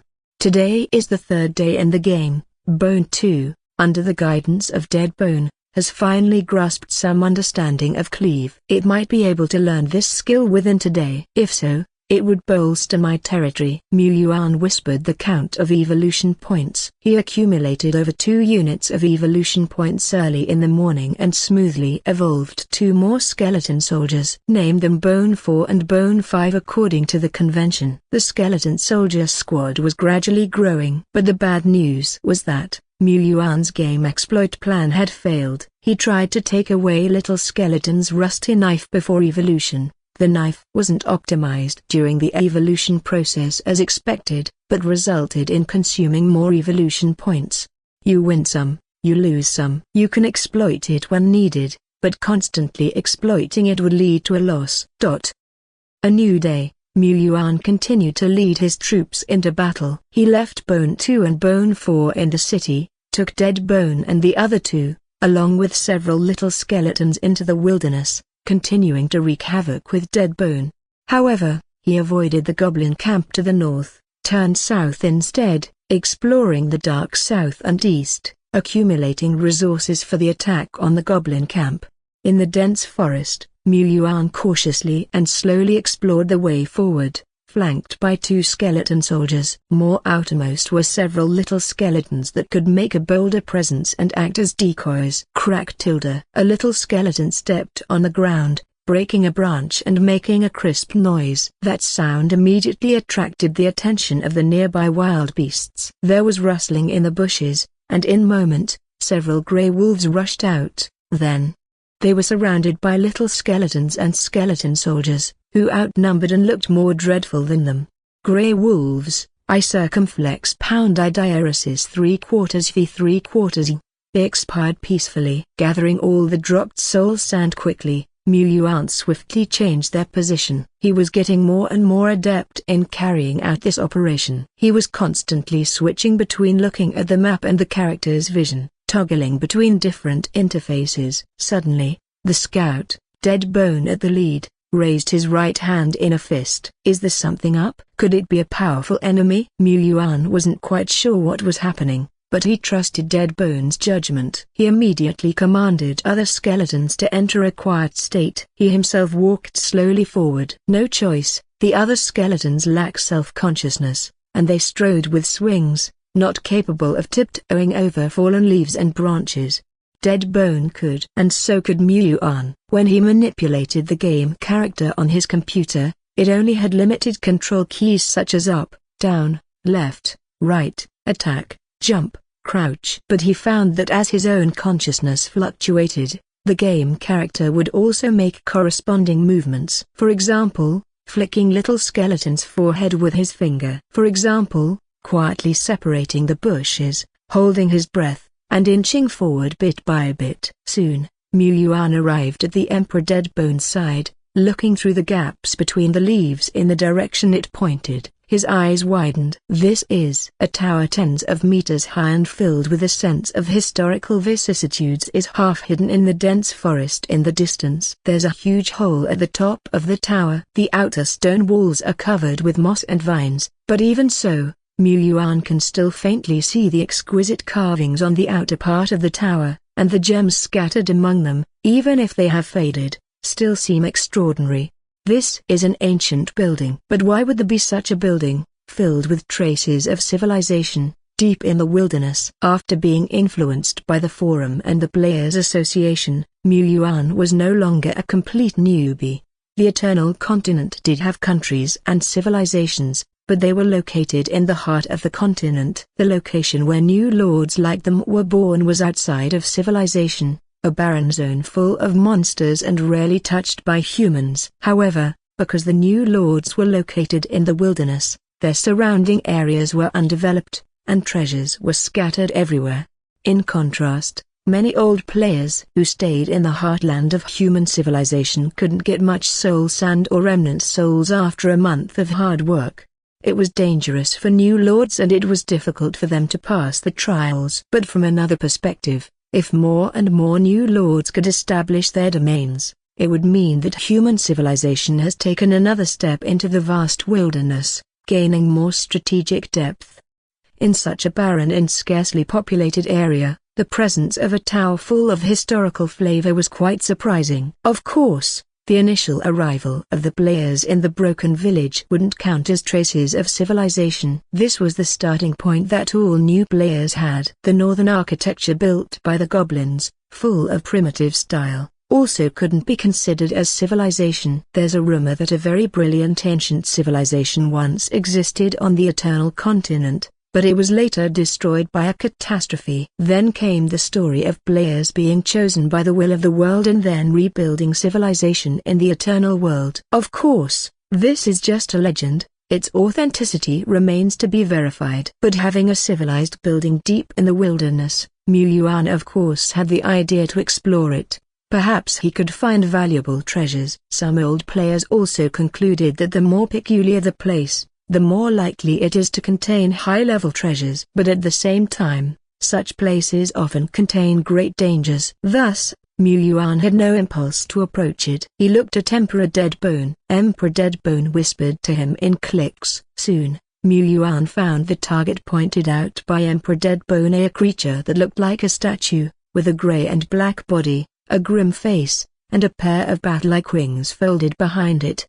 It seemed dead, but Emperor Deadbone considered it to be alive, and quite tricky to deal with. If there are not 10 or dozens of skeleton warriors throwing bone spears at the same time, it suggested not to attack. Extremely cautious. JPG. Mu Yuan also looked very serious. He was too far away to get information about the distant statue monster at this time, but Mu Yuan, who had already paid for information materials like Compendium of Common Monsters, Monster Illustrated Handbook etc., recognized the monster in front of him at a glance.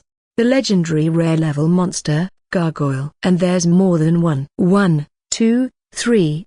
At least 8 gargoyles. They are at the rare level, and their levels might even be at the professional level. I can't afford to provoke them, I absolutely can't.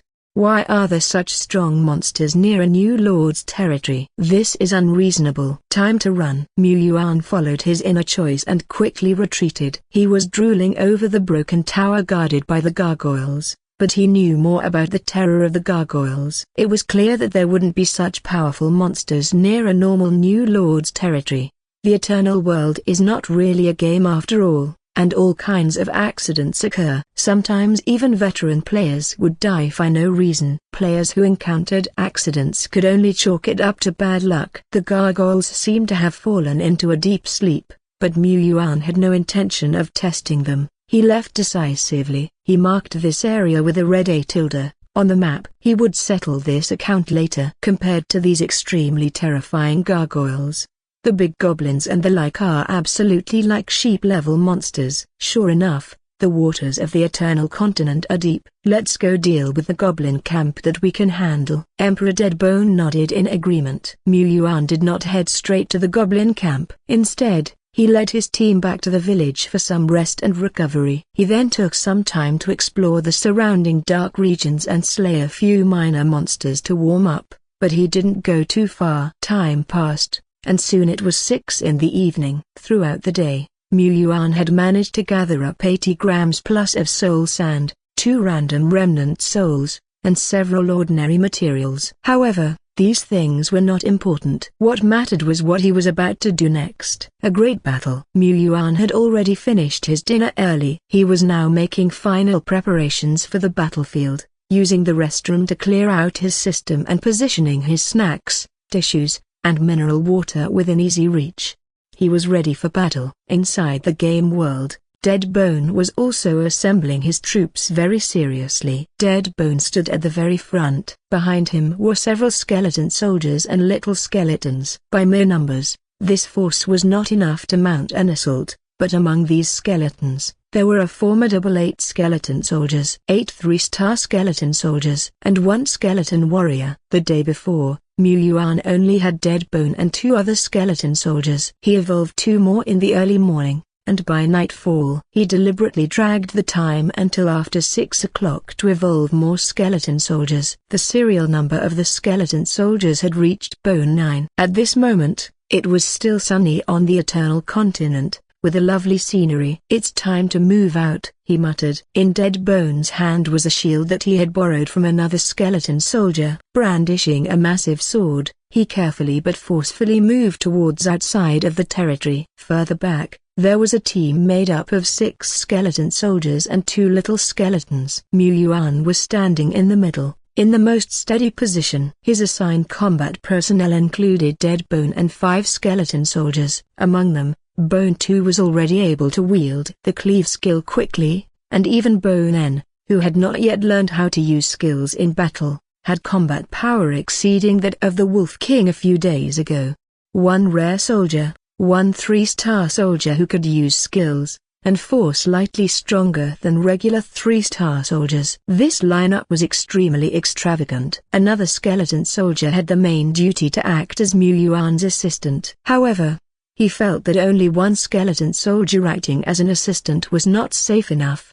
Not enough, so he also called up 2 little skeletons. After all, the speed of the team depended on him, and bringing a few more little skeletons did not affect that. The group set off, heading directly for their destination, the goblin camp. This route had been previously explored, so the journey went fast. In no time, the goblin camp appeared in their line of sight. This location was a depression in the hills, with less vegetation and good visibility. From a distance, large tents could be seen, formed from massive logs that would require 2 or 3 people to circle around, driven into the ground and braided with vine, covered with animal hides. The style was rough and primitive, yet from afar it looked quite spectacular. The goblin camp. Mu Yuan had searched for related information on the forums. Goblins were small, cunning, and cowardly. However, when many goblins gathered together, they started to learn to cooperate, use tactics, and set traps, causing even high-star monsters to avoid confrontation. Moreover, within the camp, there were goblin spearmen and more than 1 big goblin. This goblin camp, I'm afraid, is a stronghold within several miles. At the front of the camp, a big goblin shuffled forth, dragging along several grey wolf bodies and threw them in front of the little goblins. These goblins immediately moved forward, deftly using their little knives to butcher the wolves. Their actions were very proficient. Mu Yuan even saw a skeleton of some giant beast about 2 or 3 meters tall at the entrance of the camp, and also skulls from humanoid creatures stacked there. Blood was splattered all over the camp entrance, with scattered pieces of flesh and limbs strewn all around. This game wouldn't pass an 18+ rating with scenes like these. Mu Yuan stopped a few hundred meters away from the camp and said to Deadbone, Whether we can conquer the goblin camp today is not important, safety first. After all, these were his hard-working employees. Today, Yuan planned to hand the command over to Deadbone, to see if he had mastered the basics of commanding. Deadbone solemnly agreed. The goblin camp in front of him was the most formidable enemy he has ever faced in this life. How could he afford not to be careful and cautious? Deadbone didn't rush to attack. Instead, he perched on a tree a few hundred meters away to watch the goblins at the distant camp, observing their movements, lifestyles, trap arrangements, and combat methods. A full half an hour later, Deadbone climbed down from the tree, his eye sockets brimming with the ominous glint of his soul flame. It has begun. A bit further away, Yuan stood within the protective circle of skeleton soldiers and little skeletons, watching with a degree of tension. He had already simulated the battle situation in his mind. Even if the goblin camp had more strength than expected, he was confident in retreating while fighting. However, by then, it would be impossible to avoid losses. He would inevitably have to leave some lingering skeletons to cover the retreat. He also worried about shortcomings in Deadbone's command. No, rather, it's inevitable that Deadbone's command will have problems sooner or later. After all, he had only been revived for 2.5 days. Even if he had awakened self-awareness, it was a blank slate that needed constant learning. It was already impressive that he could command other skeletons in combat. He could not demand too much. What he needed to do was take over the command when Deadbone made a mistake, and give Deadbone a small shock with his exquisite micromanagement skills. Perfect. Goblins are naturally lazy and cunning, but the goblins that have formed a camp are conscientiously performing patrols around the camp over and over again. At this time, a goblin patrol team had moved to a slightly distant position from the camp. The team consisted of 3 goblins and 1 goblin spearman. As expected by Yuan, Deadbone had indeed set his sights on this patrol team. They circled around, blocking the retreat of the goblins, and then a broken bar. Whoosh, whoosh, whoosh, whoosh, several spears broke through the air. These were not bone spears that the skeleton warriors carried, but spears that Deadbone had crafted by sharpening tree branches. Although these spears weren't as lethal as bone spears, they were quieter, making them perfect for dealing with these tiny goblins. Deadbone's spear throwing speed was very fast, and extremely accurate. Before the goblins had time to scream, they had already been killed. Yuan. Then why did you command Bone 2 and Bone 3 to be deployed behind them as if preparing for a macho man showdown? And given your extravagant lineup, couldn't you have simply charged in to deal with these few goblins? We must be cautious. Deadbone knocked on Bone 2's helmet, just like how the Lord used to knock on his skull back then. He believed that a knock could awaken wisdom, and he wanted to carry on this custom. He creaked in a teaching manner at Bone 2 and Bone 3, who want to act recklessly, then picked up the spear carried by the goblin spearman. New weapon acquired. These spears were not as good as his bone spears, but they were better than the rough ones he had made. Deadbone weighed them, and felt they were quite handy. He continued to wait patiently, taking out the goblin patrol teams one by one according to plan. Half an hour later, Deadbone dealt with the last patrol team, using the spears obtained from the goblin spearmen to pierce through goblin after goblin. The spears ruptured their skulls and pinned them onto the ground. The entire process was incredibly smooth, possessing a violent form of aesthetics. Deadbone, wiping the non-existent sweat, looked out at the distant camp with a solemn expression. These goblins are indeed much stronger than the wild ones outside. They're very difficult to deal with. As the Lord said, the goblin camp is a great enemy to our territory. Bone 2 glanced at the goblins lying dead on the ground and then his own shiny blade that had not been stained with a drop of blood, and his forehead sprouted a big question mark. Since entering the battlefield, the most frequent task of Bone 2, Bone 3, and other skeleton soldiers has been to clear away the corpses and traces of battle. Nevertheless, Yuan found it inspect that Bone 2 and its fellow simple-minded skeleton soldiers had somehow learned to clean up after a battle. This, he felt, was a great improvement. What defines a soldier? The ability to fight, certainly, but there is more to warfare than combat alone. If players commanded their forces to do something beyond fighting or something outside the scope of their original programming, they would fail, like an AI asked to question beyond its databank's capacity. But the skeleton soldiers have learned to do these things, and, although newcomers like Bone 6 and Bone 7 were still clumsy, they also seemed to be picking it up. It was undoubtedly easier for them to learn from fellow skeleton soldiers like Dead Bone, but it provided further evidence. Are Bone 2 and Bone 3 gaining intelligence? They seem to be developing a bit of wisdom. Of course, they only showed signs of low-level intelligence so far. Dead Bone had been teaching them patiently. Goblins, being inherently slothful, were lackadaisical in their defense. Their only merit was to deploy patrol teams, but their defensive lines were far from thorough. The goblins were also not very good at executing orders. At this point, Dead Bone and the others had started their wholesale slaughter, already killing more than 20 goblins. Among the casualties were a few 2-star goblin spearmen. However, an even larger group of goblins soon gathered, making it hard to continue with assassinations and sneak attacks. Instead, they had to resort to brute force, accepting the corresponding risks. Yuan looked on. Big Goblin, Commoner.A.A. Level 6 of 0 Order. Goblin Spearman, Commoner.A. Level 4 of 0 Order, Level 5 of 0 Order X3. Goblin, Commoner. Level 4 of 0 Order X8. In front of the goblin camp, a group of goblins sat around a campfire. Their levels were generally high, with a red indicator. Even the weakest goblin had a level comparable to the Wolf King from the first day. They held clubs in their hands. Compared to ordinary goblins, they looked much more vicious, and also seemed a bit taller and stronger.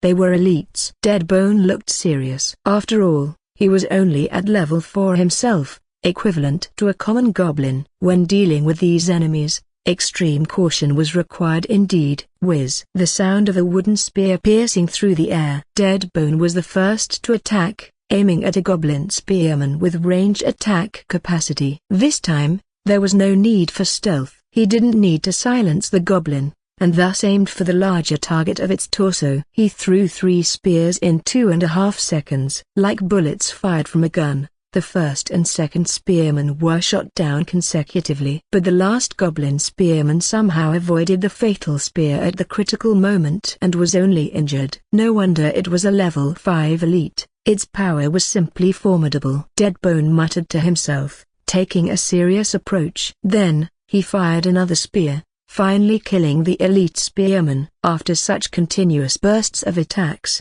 Dead Bone needed a moment to recover. The big goblin in the distance let out a beast-like roar and charged towards him. At the same time, the whole camp stirred up. One goblin after another ran out from their corners, growling and hollering. More than 30 goblins in total. Their number might seem small, but only Yuan understood how overwhelming and shocking they felt when they all charged at once. Dead Bone and a few other skeletons faced these green monsters like rocks meeting a giant wave. Although the wave was strong, the rocks held their ground against the onslaught. The decisive battle has finally arrived, Yuan mused. The next moment, Dead Bone and the bravely presented skeletons turned and ran. The goblins were stunned, and after a moment of hesitation, chased after them in a rage. However, the skeleton soldiers were not slow, and even the higher-level big goblins couldn't catch them right away. The guerrilla warfare led by Dead Bone had begun. Yuan was also taken aback, his mouth twitching slightly. Although this is indeed a tactical move. Although one side has rare rank and 5 3-star soldiers,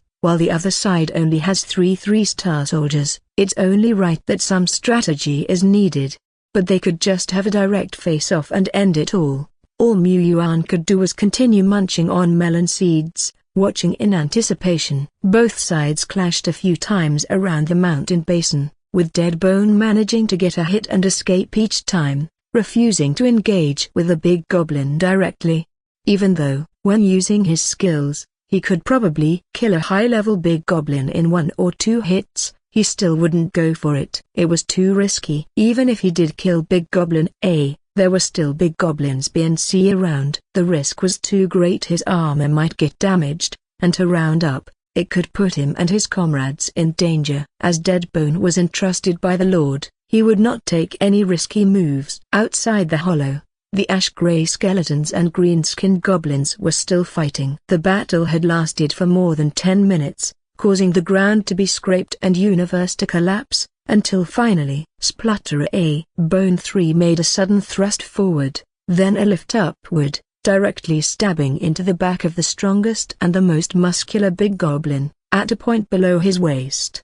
The big goblin let out a horrifying scream that echoed around the area. Yuan felt a tightening in his stomach. Deadbone gave Bone 3 a thumbs up, signaling his approval for the move, which was both safe and effective. The big goblin, fatally injured, soon expired. The other goblins, who had been under the big goblin's command, scattered at once and fled back to their camp. The camp had fences and watchtowers, making it difficult for Deadbone and the other skeletons to overrun it. However, after the war that saw most of the goblin soldiers obliterated, the camp was more than half empty. The 3 strongest big goblins had all perished under the hands of Deadbone, Bone 2, Bone 3, and the other skeleton soldiers. Deadbone continued to steadily advance toward the camp, methodically disabling the traps one by one. Not far away, the goblins and spearmen showed signs of fleeing in disorder, but the next moment, the goblins' eyes gradually turned a bloody red color, much like the earlier Wolf King and other monsters. They had completely lost their sense and nature was supplanted by increasing ferocity. They were more fearless in combat than the skeleton soldiers, and their combat power soared. Of course, no matter how explosive they became, goblins were still goblins. When they hit the skeleton soldiers with their clubs, they only made a dull thud. They did cause some damage, but it was only minor. The outcome is settled. I didn't expect Deadbone to be more reliable than I thought. He already has the bearing of a great general. Yuan took a few large gulps of water and brushed away the shells of the melon seeds he'd eaten, preparing to control his character to finish off the enemy. Suddenly, a falcon hovering in midair gave a sharp screech. Yuan's eyebrows furrowed. Deadbone paused in his tracks. From afar, deep inside the camp, 3 figures appeared. 2 of them were burly big goblins, and the other figure was quite small, similar in size to a normal goblin, yet this figure stood in the central C-grade position. This one had a hunched back, dressed in animal skins that were much more intricate than the other goblins. Around its neck was a necklace made of beast teeth, and in its hand held a crooked stick embellished with several skulls, much like a staff. It was a ranked goblin shaman. How could a shaman appear in such a small camp? Didn't the forum say that shamans only appeared in big camps? This was a bad situation. Deadbone, being a skeleton, would not understand what a goblin shaman represented. As expected, it was time for him, the Lord, to step in. Yuan began to control his character. The goblin shaman who just came into view was already raising his staff, murmuring as if chanting a spell. The air gradually became sticky, and there was an ominous atmosphere that made people feel irritated. But Deadbone made his move.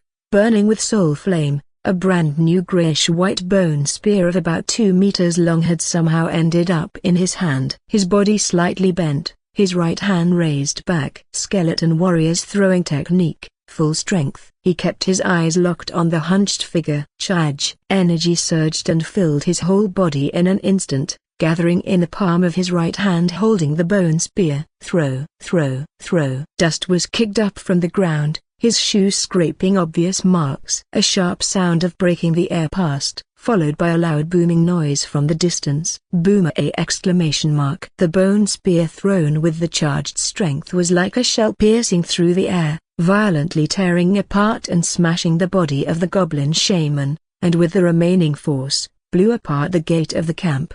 The dust quickly dispersed, and there was no trace of the goblin shaman left. On the side, the 2 big brother goblins had just given a threatening roar when they became frozen on the spot. And 100 meters away, Deadbone, still in the throwing pose, wiped off a non-existent sweat, feeling relieved. That was close. Too close. Too close. That was an incredibly thrilling battle. In front of the computer, Yuan looked at the corpses strewn all over the place and the soul sand and remnant souls being extracted from their bodies. commenting while cracking melon seeds.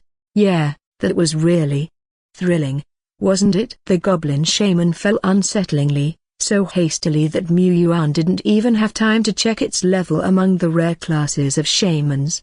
But it couldn't be too high. The highest level big goblins round him were only at level 6, so he assumed the goblin shaman to be level 7. Level 7. It's actually quite advanced. It has entered the late period of apprentice, and as a powerful troop of rare 1-star level, the shaman is incredibly fearsome.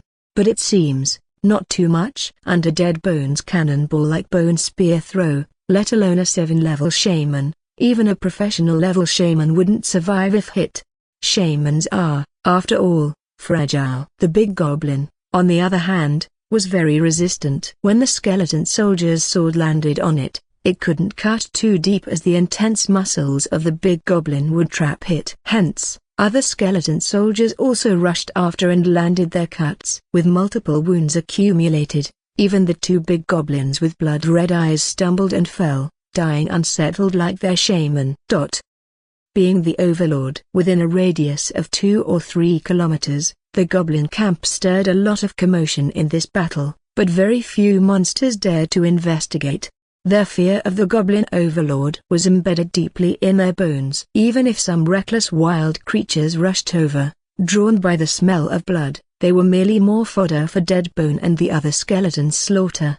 Mu Yuan began to tally his battle gains. Apart from the unexpected goblin shaman, the number of other goblins was much as he predicted before, totaling about dozens. Killing dozens of monsters at once, his harvest was naturally pretty rich. Deadbone, along with Bone 2 and Bone 3 that had slightly opened their spiritual wisdom, tirelessly collected the scattered soul sand and handed it over to him. As a result of killing many high-level troops in this battle, including 5 big goblins and 1 goblin shaman, a good amount of remnant souls burst out. It was a glorious victory. Like grains of sand, the tiny fragments of soul sand piled before him slowly merged into an exquisite broken gem. Soul sand, 101.5 grams apostrophe. As for remnant souls, 3 random remnant souls, and another 2 goblins. Unlucky. However, a 3-star level remnant soul burst out. Remnant soul, big slime. Description: use this remnant soul to recruit a normal 3-star troop, big slime, with a 100% success rate. The evolved form of slime, big slime. Just like the skeleton series, common slimes are synonymous with weaklings, but big slimes are fairly good. They are the best among the 3-star troops, possessing large bodies and great force, capable of both tanking and controlling, by suppressing with their weight and exerting strong control over enemies. Moreover, if you round it off, slimes are also considered noble elemental creatures. Mu Yuan had considered the selection of his main troops a while ago, meaning 1 or 2 days earlier. He had a bit of evolutionary ability, so he needed to go down the route of troop specialization. He simply couldn't recruit a skeleton soldier in one place and a musketeer in another. But being skilled only in skeleton troops wouldn't work either. The limitation of a single type of troop is too large. Their weaknesses would be obvious and easily targeted. Something much like archers who are great for ranged combat is highly practical and have an upper hand in city defense. Unfortunately, archers are 2-star level troops, and due to their long-range characteristics, the price of their remnant souls is high and not much cheaper than 3-star ones. And for me to exploit evolutionary abilities, I need to focus on numbers because the evolution points produced by skeleton warriors and skeleton soldiers are not much more than little skeletons. After days of research, the rules of the evolution ability are apparent. Quality is made by quantity. Just like the whole clan pushing forward 1 or 2 emperors. Under these circumstances, Mu Yuan needs cost-effective troops, and Little Skeleton is one of them. Not only that, but I also have to consider the daily maintenance of the troops. Most troops are of flesh and blood, like archer and musketeer from the human race. They are no different from real humans except that they lack wisdom.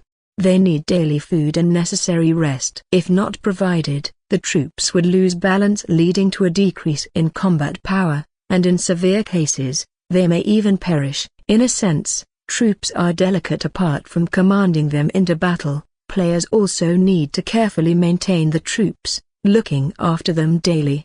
Therefore, whales cannot afford to buy remnant souls without limit. They may be able to buy but can't afford to keep. Even if they can afford to, they can't manage it all. The wealthier the player, the more they desire to own troops that have awakened their self-consciousness, which could help them handle many affairs. Yet, even though they may be able to purchase remnant souls of rarer troops, they could never buy troops that have self-consciousness. This can only depend on luck. Could I possibly rely on breeding them? According to the information I've gathered, slimes seem to be able to meet their nutritional needs just by consuming leaves. That makes them extraordinarily easy to feed, which suits Mu Yuan's requirements quite well. The only negative aspect is that slimes don't have any long-range attack abilities and they cannot fly. But considering their massive size, perhaps giant slimes could serve as a mount, a bed, perhaps. As for the so-called three useless creatures, with the goblin being the last on the list, Mu Yuan wagged his head,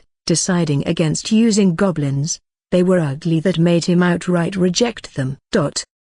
After gathering up the remnant souls and soul sand, Mu Yuan didn't leave the area. This place was a goblin camp, so aside from monster drops, there were still plenty of valuable materials around, such as the wooden spears of goblin spearmen.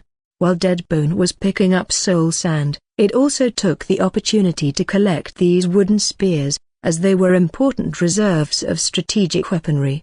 It found that, compared to close combat, long-range attacks were safer and steadier. If it could wipe out enemies 10,000 meters away, wouldn't that be safer? But how to spot an enemy from 10,000 meters away and annihilate them became a question. Deadbone fell into deep contemplation.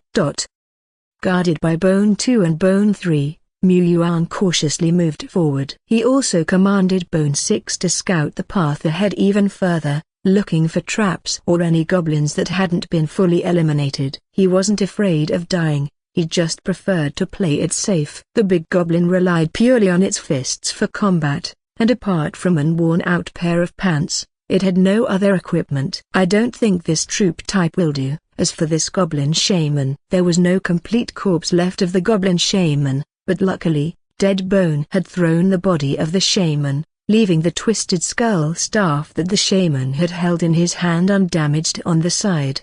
The main component of the staff looked like a dried-up branch, with several skull-sized heads hanging from it. The heads seemed like gory trophies that the goblins had stripped from somewhere. Is this really a treasure? But when Mu Yuan picked it up, his eyes lit up. Shaman, oh shaman, I misjudged you. You're a good monster. Shaman's staff, rare. Description, a crudely made, ugly-looking staff that reeks mildly of blood. Despite appearances, the staff is fairly functional, and can slightly enhance the holder's mental power and mental recovery speed. It also carries the fireball technique skill. This was not standard equipment, but a treasure piece with special abilities. However, isn't the fireball technique a skill that the shaman inherently possesses? Mu Yuan switched to the Taixuan forum to check some information and found out that potential skills a goblin shaman might possess: a bloodthirsty technique, dog and wolf summoning, witch doctor technique.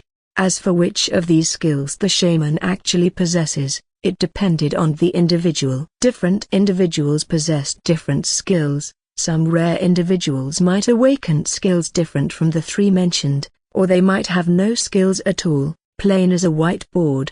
The shaman's staff smells foul and is a bit dirty. It's also an attack-type equipment that I am unlikely to incarnate into the real world for use. It's not suitable to sell right now either. I wonder if Deadbone and the rest can use it. The undead also have mental power. Theoretically, they should be able to use it. Skeletons aren't afraid of stench at first glance. It seems to be a perfect fit. While pondering this, Mu Yuan entered the goblin camp. The environment inside the camp was worse and more nauseating than the outside, resembling a massive slaughtering ground. Various kinds of dried bones and body pieces were scattered randomly. If he were to physically enter this place, Mu Yuan suspected he would have vomited his dinner from the night before. Even as he just sat in front of his computer, separated by a whole world, he still felt revulsed. These goblins were disgusting. But only the goblins were disgusting. The treasures they had looted were innocent. For the sake of world peace, Yuan must pack up these innocent treasures and take them away to save them from this hell. Notification: obtained soul sand 33.6 grams. Notification: obtained normal materials of various kinds. Notification: obtained equipment amulet, normal. Notification: obtained special item, heritage stone, rare. By the time Yuan returned to his territory, the sky over Beijiang city had completely darkened. After a quick tally, he found that he had collected over 200 grams of soul sand that day, and obtained over 10 remnant souls. It could be said that he had struck it rich in one day. My hard work for the entire day wasn't in vain, at least. Grabbing the last handful of sunflower seeds, Yuan took another swig of his ice-cold Sprite, marking the end of a tiring day. Back in his territory, it was just past 8 in the evening in the real world. But on the Eternal Continent, the sky was still bright, and Yuan had no plans to go out any further. He had to strike a balance between work and leisure. And now was the time to rest.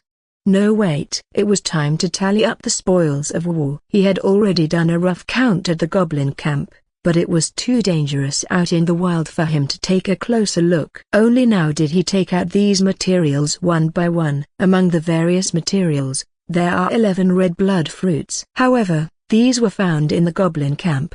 Oh well, when I found them, they still looked clean. It's not the fruit's fault. There are also filling fruits, strengthening bone fruits, and other types of fruits. These can be digested internally by the skeletons and the dead bone. When extracting treasures to the real world, the interdimensional shipping fee is quite high, so he will try as much as possible to digest internally. And if it doesn't work, he would think about selling them in exchange for resources.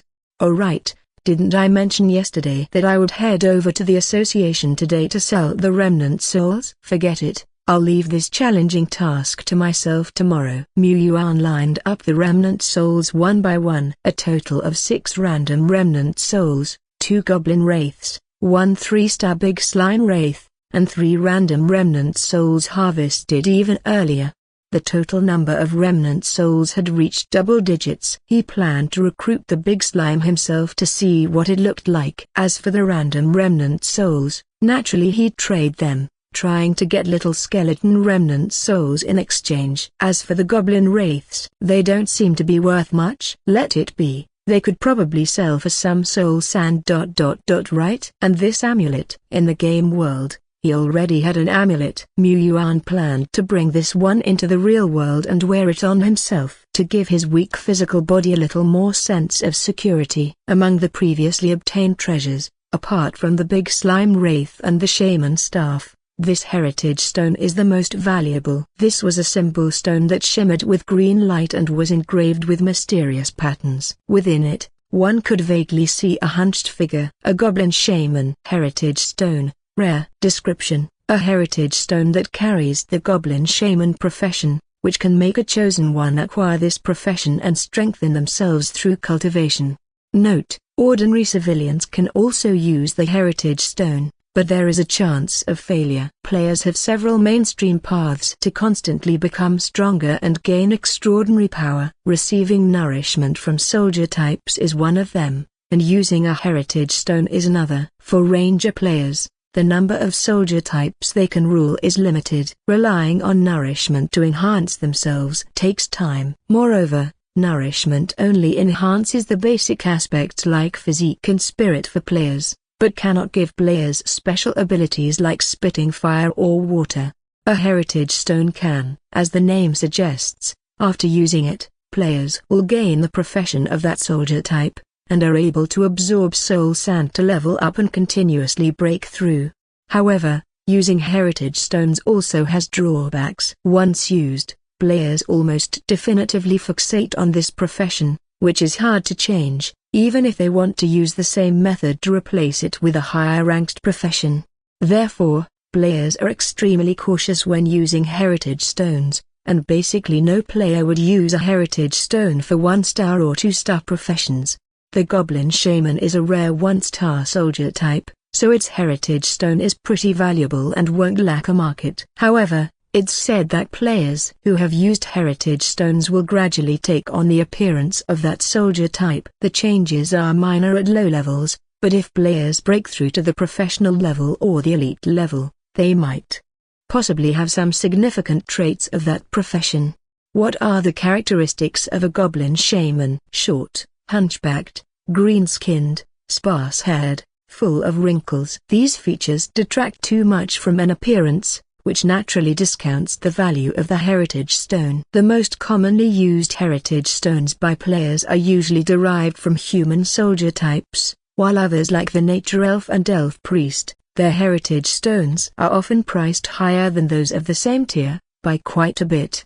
Many female players and even quite a few male players are after the elf series of heritage stones, who wouldn't when most elves are handsome guys and beautiful girls, especially the higher-ranked ones. The goblin shaman profession isn't the least desirable either. Soldier types like frost giant wolf, hellhound, and tree guardian may be strong, but not many players would use them because these soldier types aren't even humanoid, causing poor compatibility. Yuan was browsing the Yuan forum for information related to heritage stones, mainly to check out the price trends. Suddenly, he noticed a few quite interesting heritage stones. The Witch Legacy Stone. The Witch is a rare soldier type among humans, well versed in various spells and quite powerful. However, the special thing about the Witch Soldier is that they are all female. And once a male player uses this Legacy Stone, it will a broken bar experience a series of remarkable transformations. He had heard of an overseas organization known as the Witch Sisters,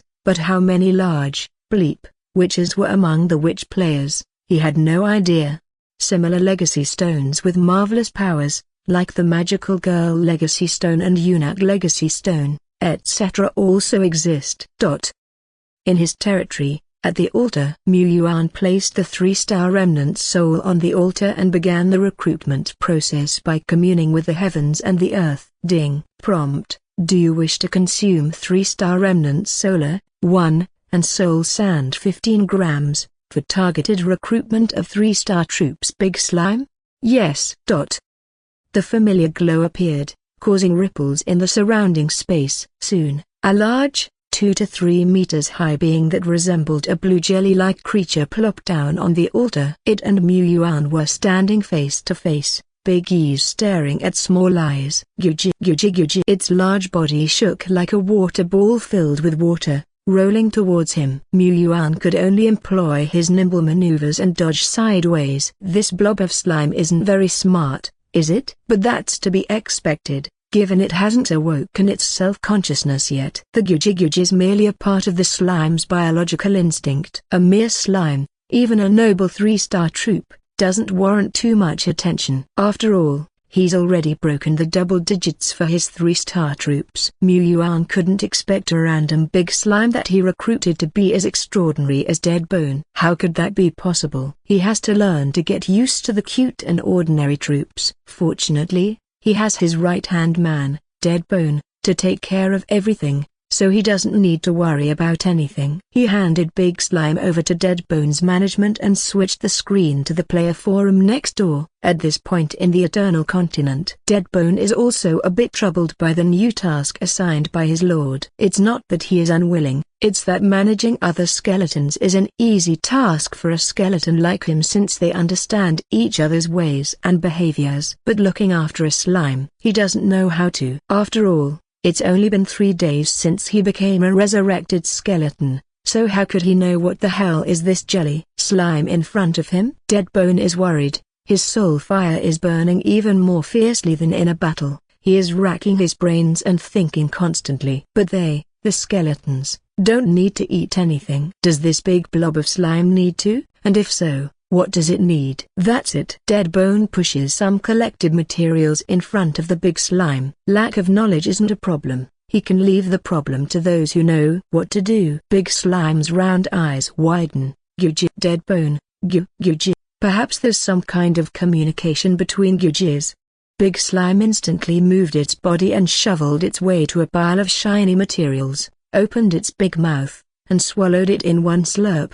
Its eyes narrowed into crescent shapes. Shiny eyes were looking at Deadbone as if saying, "Is there more? Is there more?" Deadbone understood the slime's body language and was enlightened, so that's the diet of a slime. Yuan doesn't know that his slime is a bit quirky and doesn't eat grass, but instead likes to swallow shiny things. If he did know, he would say this is a wasteful creature. Why did he choose the slime troop? Isn't it just because slime can survive on grass, which is widely available and very cost-efficient, making it an ideal choice for a hard-working 007 laborer? The bloodline of this slime is way too impure. But he has to raise the slime he recruits, even if it costs tears. Yuan hasn't switched back to the game screen yet. He is very confident in Deadbone. At this time, he is already mingling in the newcomers section of the Taixuan forum, happily surfing around. Yuan is a diligent, hard-working, morally upstanding youth in the modern era. However, to gather information, he has to join the extreme chaos here and blend into the quirky players of the forum. Yes, it's all for the sake of gathering information. My activity range in the gaming world is still very limited, and the things I've come into contact with are sparse. I have to broaden my horizons through the forum and to take a peek at the current progress of other green hands. Yuan glanced at his evolution points and evolved the 10th skeleton soldier Bone 10. Currently, his dilapidated village had 1 skeleton warrior, 9 skeleton soldiers, 5 little skeletons, 1 falcon, and 1 big slime. They have more than enough to stand guard for the night. Yuan hadn't planned to let Deadbone venture out to hunt by himself. He had earned a lot of soul sand today, which should be used to give Deadbone more cultivation time to advance to level 5 and 6 more quickly. He heard that some top whales would deliberately leave several 3-star troops at home to cultivate day and night without doing anything else. Other soldiers would go out exploring and fighting monsters while the player themselves acquired resources for leveling up from reality. Everything was done to create a few first-team level troops. Compared to that, his own Deadbone was of a rare level, but without auxiliary materials and the need to go hunting to earn money, his level-up progress was probably slower than the main force of the top whales. He was indeed too weak. Let's take a look at the other competitors. Fuck. Out of my 10 initial soldiers, only 4 remain. Where's the official rescue team? If they don't come, I will be screwed tonight. We're on the way. We got tangled with a bipedal flying dragon on the road and it took a while to shake it off. Our rescue team is not having it easy either. Remember to give us a 5-star review, darling. Damn, this game is unreasonable. Who other than whales can withstand the monster's repeated attacks? It's just impossible to withstand. It's not just about withstanding. I'm staring at the computer all day and I don't dare to sleep because I'm afraid of missing something. I feel worn out. Indeed, the last time I wasn't paying attention, my damn troops rushed up and got themselves killed. These initial troops are both noobs and stupid. Probably only whales are able to defend their territory securely. Indeed, the advantage of whales is too significant, far beyond a Huang. Even though I got 3 3-star elf archers at the beginning, it's still difficult for me. I have only just obtained 3 random remnant souls and recruited 2 1-star soldiers and a 2-star soldier. Too hard. Huang, eat my spear. Looking at himself, after working hard all day, Yuan had only managed to gain a dozen remnant souls. Truly, it was too difficult. That was his reply under the posts. But these posts didn't have much nutritional value, and Yuan only browsed for an hour before moving on with great willpower to find more valuable posts. 8-A Shan Sword Fight, current prominent newbies review, continuously updating. Don't rush or broken bar 8. The post was from a greasy veteran player called First Hand Information Dealer. No price gap from middlemen who often loitered in the newbie area. He listed some newbies who were already well known, most of whom were whales, but there were differences among the whales too. Krypton Gold and getting an array of 3-star soldiers at the beginning was only the start. The extent to which they could develop subsequently also depended on the abilities of the whales themselves. And on whether they kept receiving a steady flow of Krypton Gold support. 8-NBLU Yuan, 2.5 day into the game. Reason for review. This afternoon, With the sacrifice of 19 3-star soldiers, he captured a projection point of the remnant soul and recruited a rare 1-star soldier ironclad scorpion. My evaluation is decisive in action, promising future. Mu Yuan was clear about the projection point of the remnant soul. Some of the stronger remnant souls, like the rare level remnant souls, would often not be dropped by monsters, but instead were nurtured by nature like treasures and existed in the corners of the world. At the same time, these powerful soul bodies would reveal external phenomena, such as forming the halo projection of the corresponding troop type. The arrival of even more top-tier souls of generals was said to be like the birth of a treasure, with magnificent light soaring into the sky. A broken bar above was mostly hearsay bragged and blown out of proportions by the old folks in the forum. But many times, rare-level remnant souls could indeed be detected from far away. At the same time, not weak monsters would gather around these remnant souls that had produced halo projections. But is it worth it to sacrifice as many as 19 3-star troops just to recruit a single rare soldier? A single rare soldier can't possibly defeat that many 3-star soldiers. This seems like a decrease in combat power, losses exceeding gains. Even Emperor Deadbone can't possibly confront 19 Bone 2, Bone 3 head-on, let alone a regular rare rank soldier.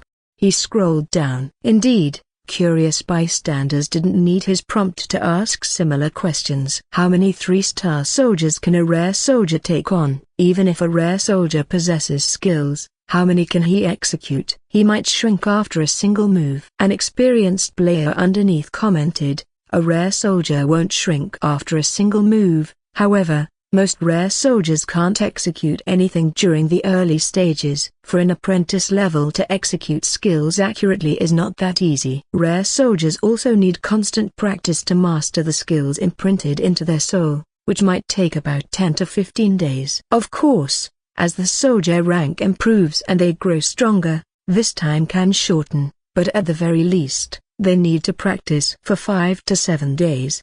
This explanation left the other players, especially the new ones, even more puzzled. If a rare soldier can't use their skills, isn't that the same as a larger-sized 3-star soldier? Maybe just barely enough to manage a 1-on-2 fight. Mu Yuan also found it perplexing. Rare soldiers require practice to execute skills, which is as expected.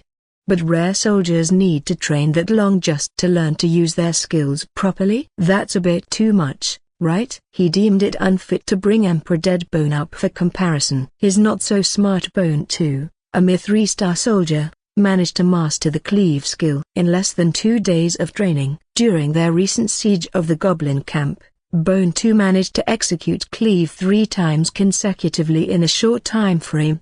Could it be that Bone 2 is not stupid, but in fact, somewhat smart? But cleave always leaves a big hole. It's tough for Mu Yuan to associate Bone 2 with the term smart. This experienced player's statement somehow made the rare soldiers seem even more lame. The cost of sacrificing numerous 3-star soldiers didn't seem to be worth it after all. But that's not how the calculations should work. First of all, Liu Beiwen is an elite whale, backed by a veteran lord. He's not lacking in 3-star soldiers. However, it's not easy to recruit a rare soldier who will obey him wholeheartedly. Secondly, it's clear that Liu Beiwen wants to rank on the leaderboard during the Lord trial to receive gifts bestowed by heaven. What he will gain far outweighs the small cost he incurred. He's racing against time. An experienced player mentioned, the gap between rare soldiers and ordinary soldiers is massive. It only shows up gradually as the level rises, especially when the soldiers transition into the professional level and start utilizing power. The difference between a skill-possessing rare soldier and a completely blank 3-star soldier is enormous. New players only have 1 month of preparation time for the Lord trial. Liu Beiwen can indeed wait until his 3-star soldiers level up and then go to capture the projection point of the remnant soul. The losses he would incur would be significantly reduced then, even potentially taking it down without any losses. But, by then, half a month of the newbie preparation period would have already passed. Even if he recruits a rare soldier then and starts training, how far can he level up when the trial comes? They are racing against time. hoping to escalate their trump card to the professional level before the trial arrives, ensuring their success in the battle. Hence, the elite player gave the appraisal decisive actions, promising future. Your new players should learn a lesson. Learn what? How to be the top whales. In all fairness, are we green hands not decisive? No, we just don't have enough money. Countless green hands left their bitter tears in the forum. Mu Yuan's evaluation was, better to evolve. He will soon be able to evolve all little skeletons into skeleton soldiers. Afterwards, he might evolve one or two into skeleton warriors, or continue training his trump card, allowing the dead bone to advance to the next stage.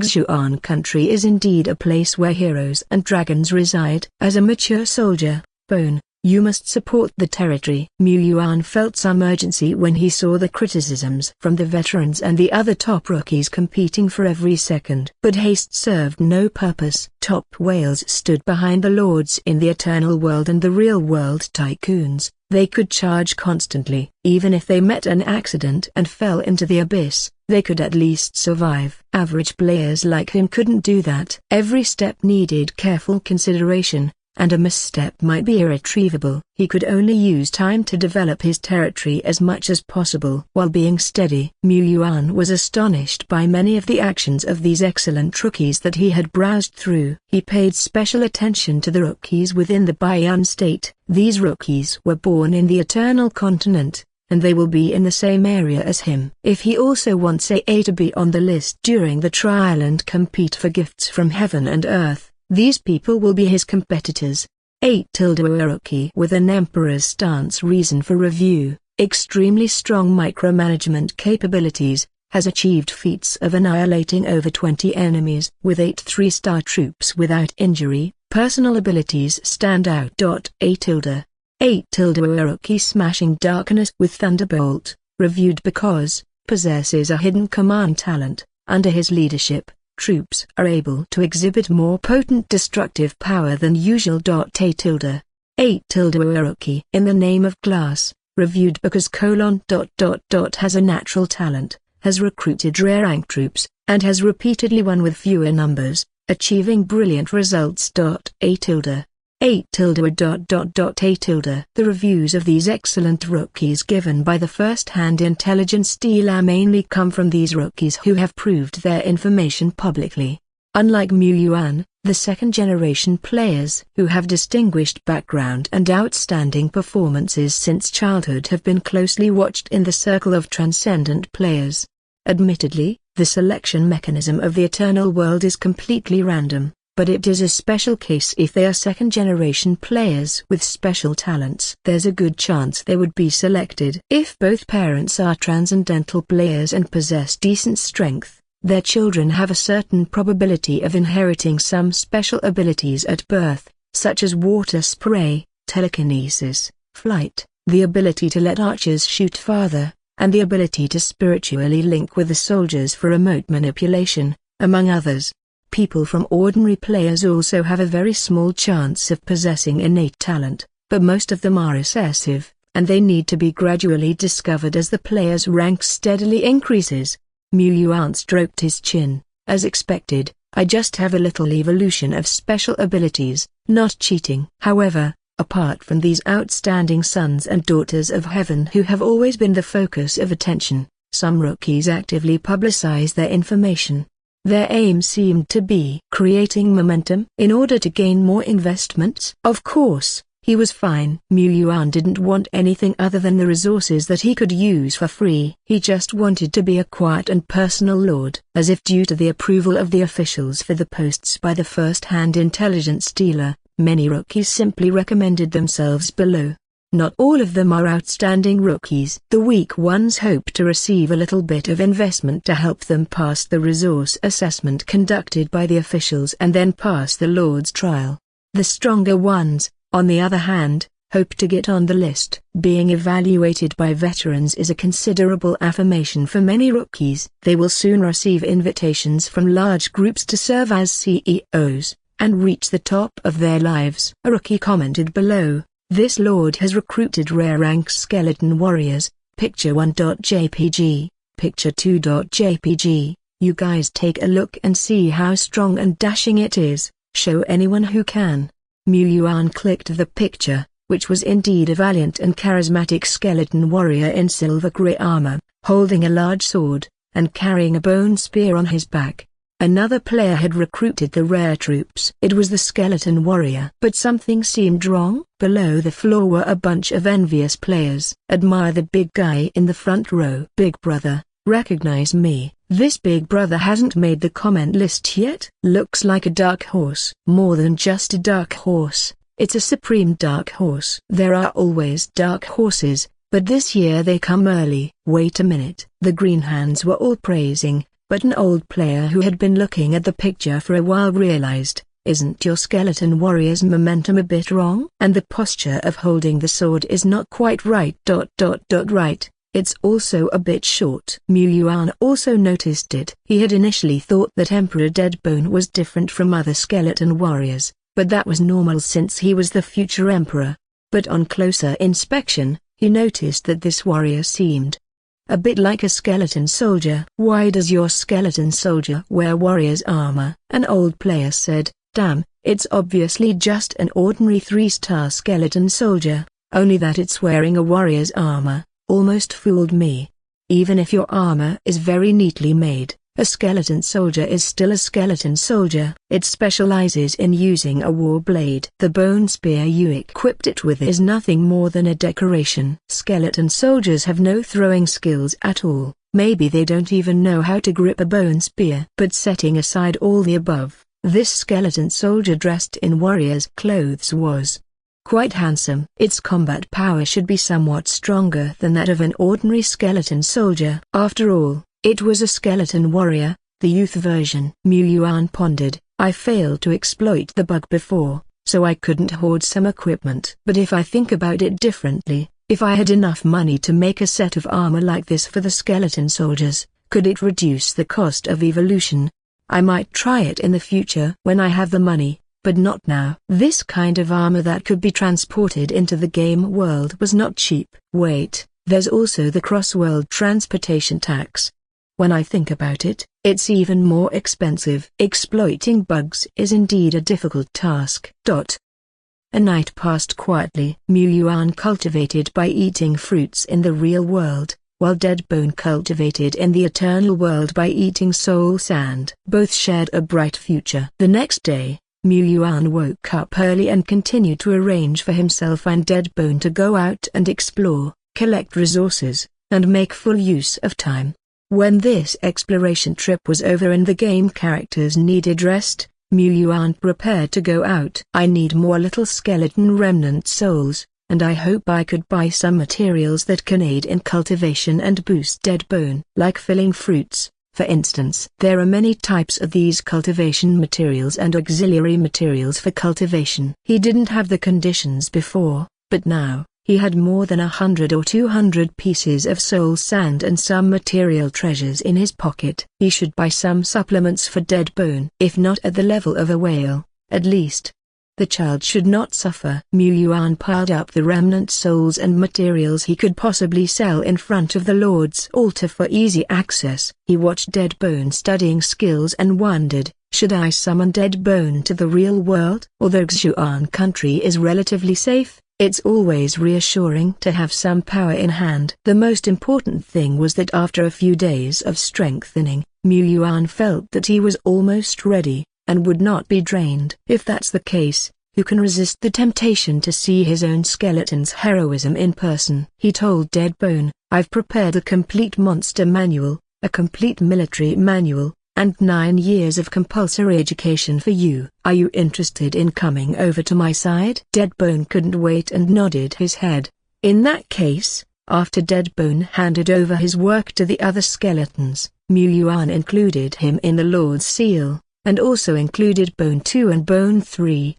As soon as they were included, he sensed a connection in the dark, spanning Langsing and the Eternal World. It was somewhat surprised. He had tried it before. When he included Deadbone, who was still a little skeleton, in the seal, the connection was very weak. He also had a premonition that if he really called Deadbone into the real world, his poor spiritual power and body would be drained. But now it seems very easy. The connection is much stronger than before. The connection with Bone 2 and Bone 3 is not weak either, it's several times stronger than when they were little skeletons, but it's a lot weaker than dead bone.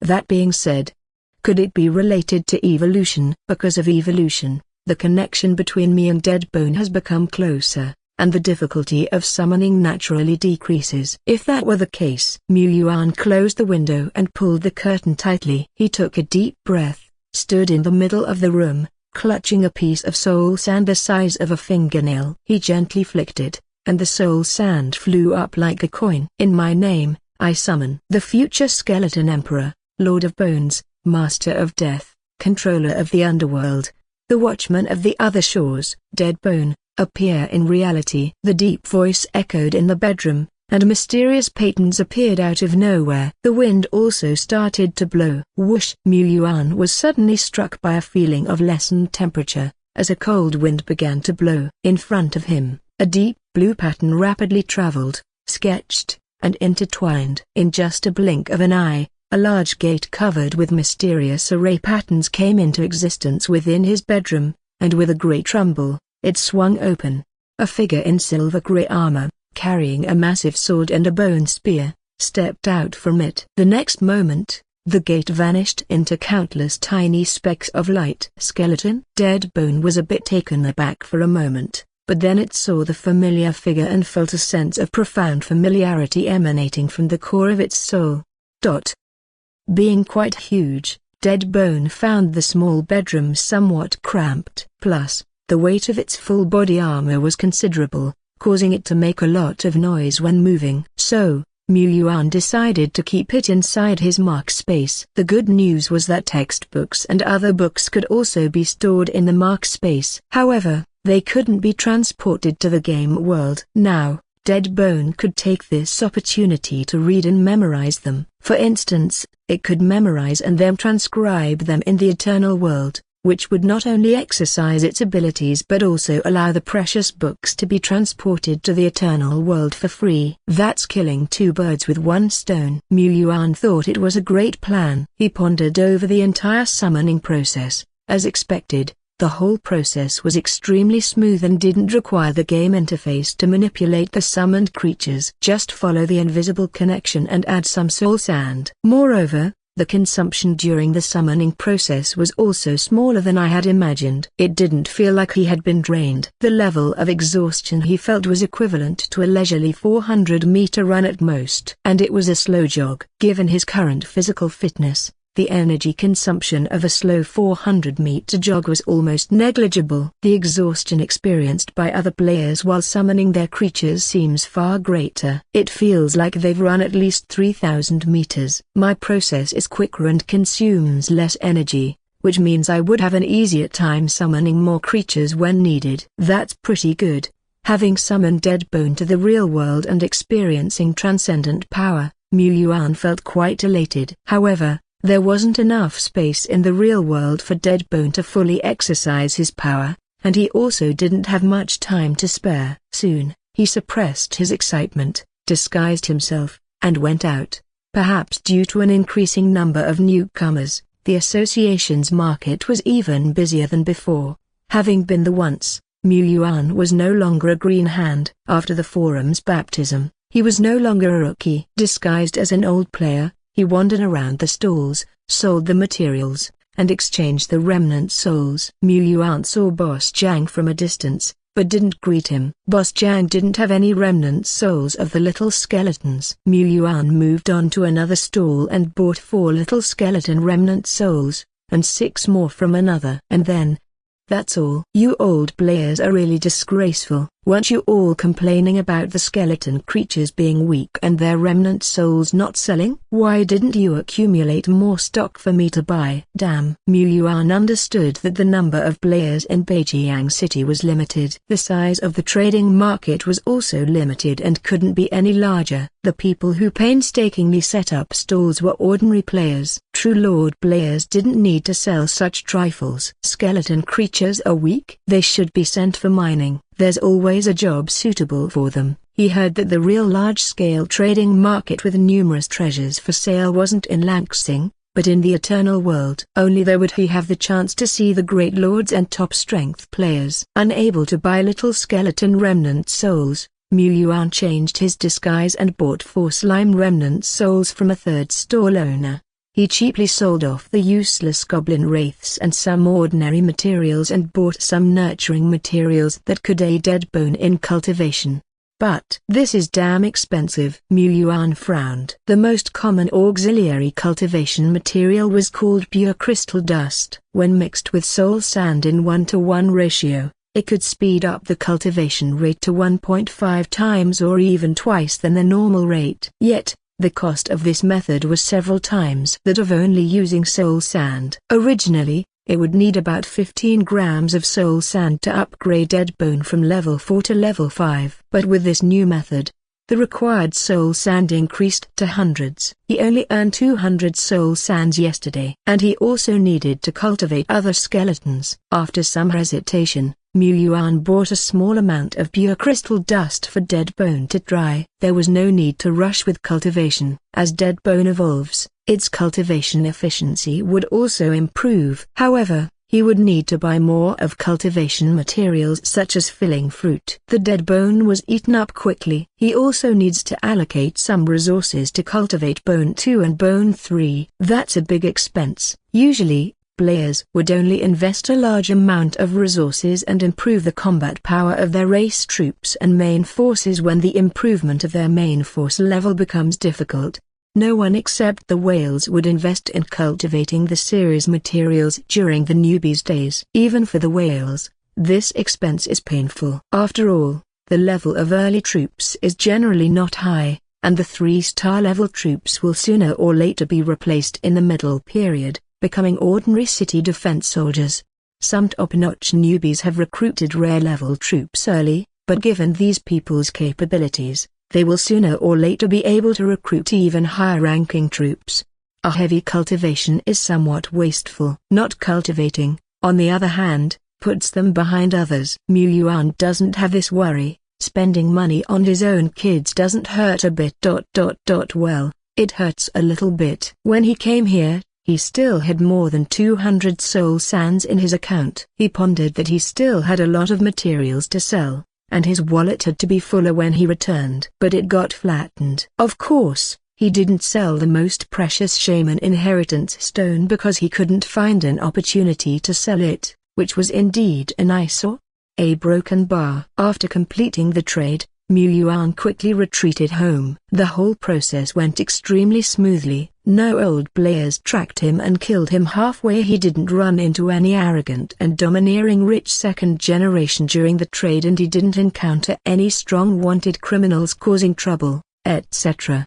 The 108 emergency plans he had prepared had no opportunity to use. That's good. He's a peaceful person, and he doesn't care for all that fighting and killing. A broken bar. Thudu A, accompanied by Bone 2 cutting down the last cave's person, Mu Yuan, who didn't have the qualification to name his territory yet, has achieved another glorious defense battle victory. At this moment, Deadbone also returned to the Eternal World via the Lord's Seal. Looking at the cave's people, thorny cave's people lying dead in front of him, his expressionless face grew grave again. Lord, something is wrong. The number of cave's people invading has increased by 1.5 times than last time. If this trend continues, our territory will soon face a great crisis. Mu Yuan. Yeah, right. Looking at the mighty skeleton soldiers and the defeated cave's people, Mu Yuan couldn't argue with that and could only agree to Deadbone's strengthening of territory defense strategy.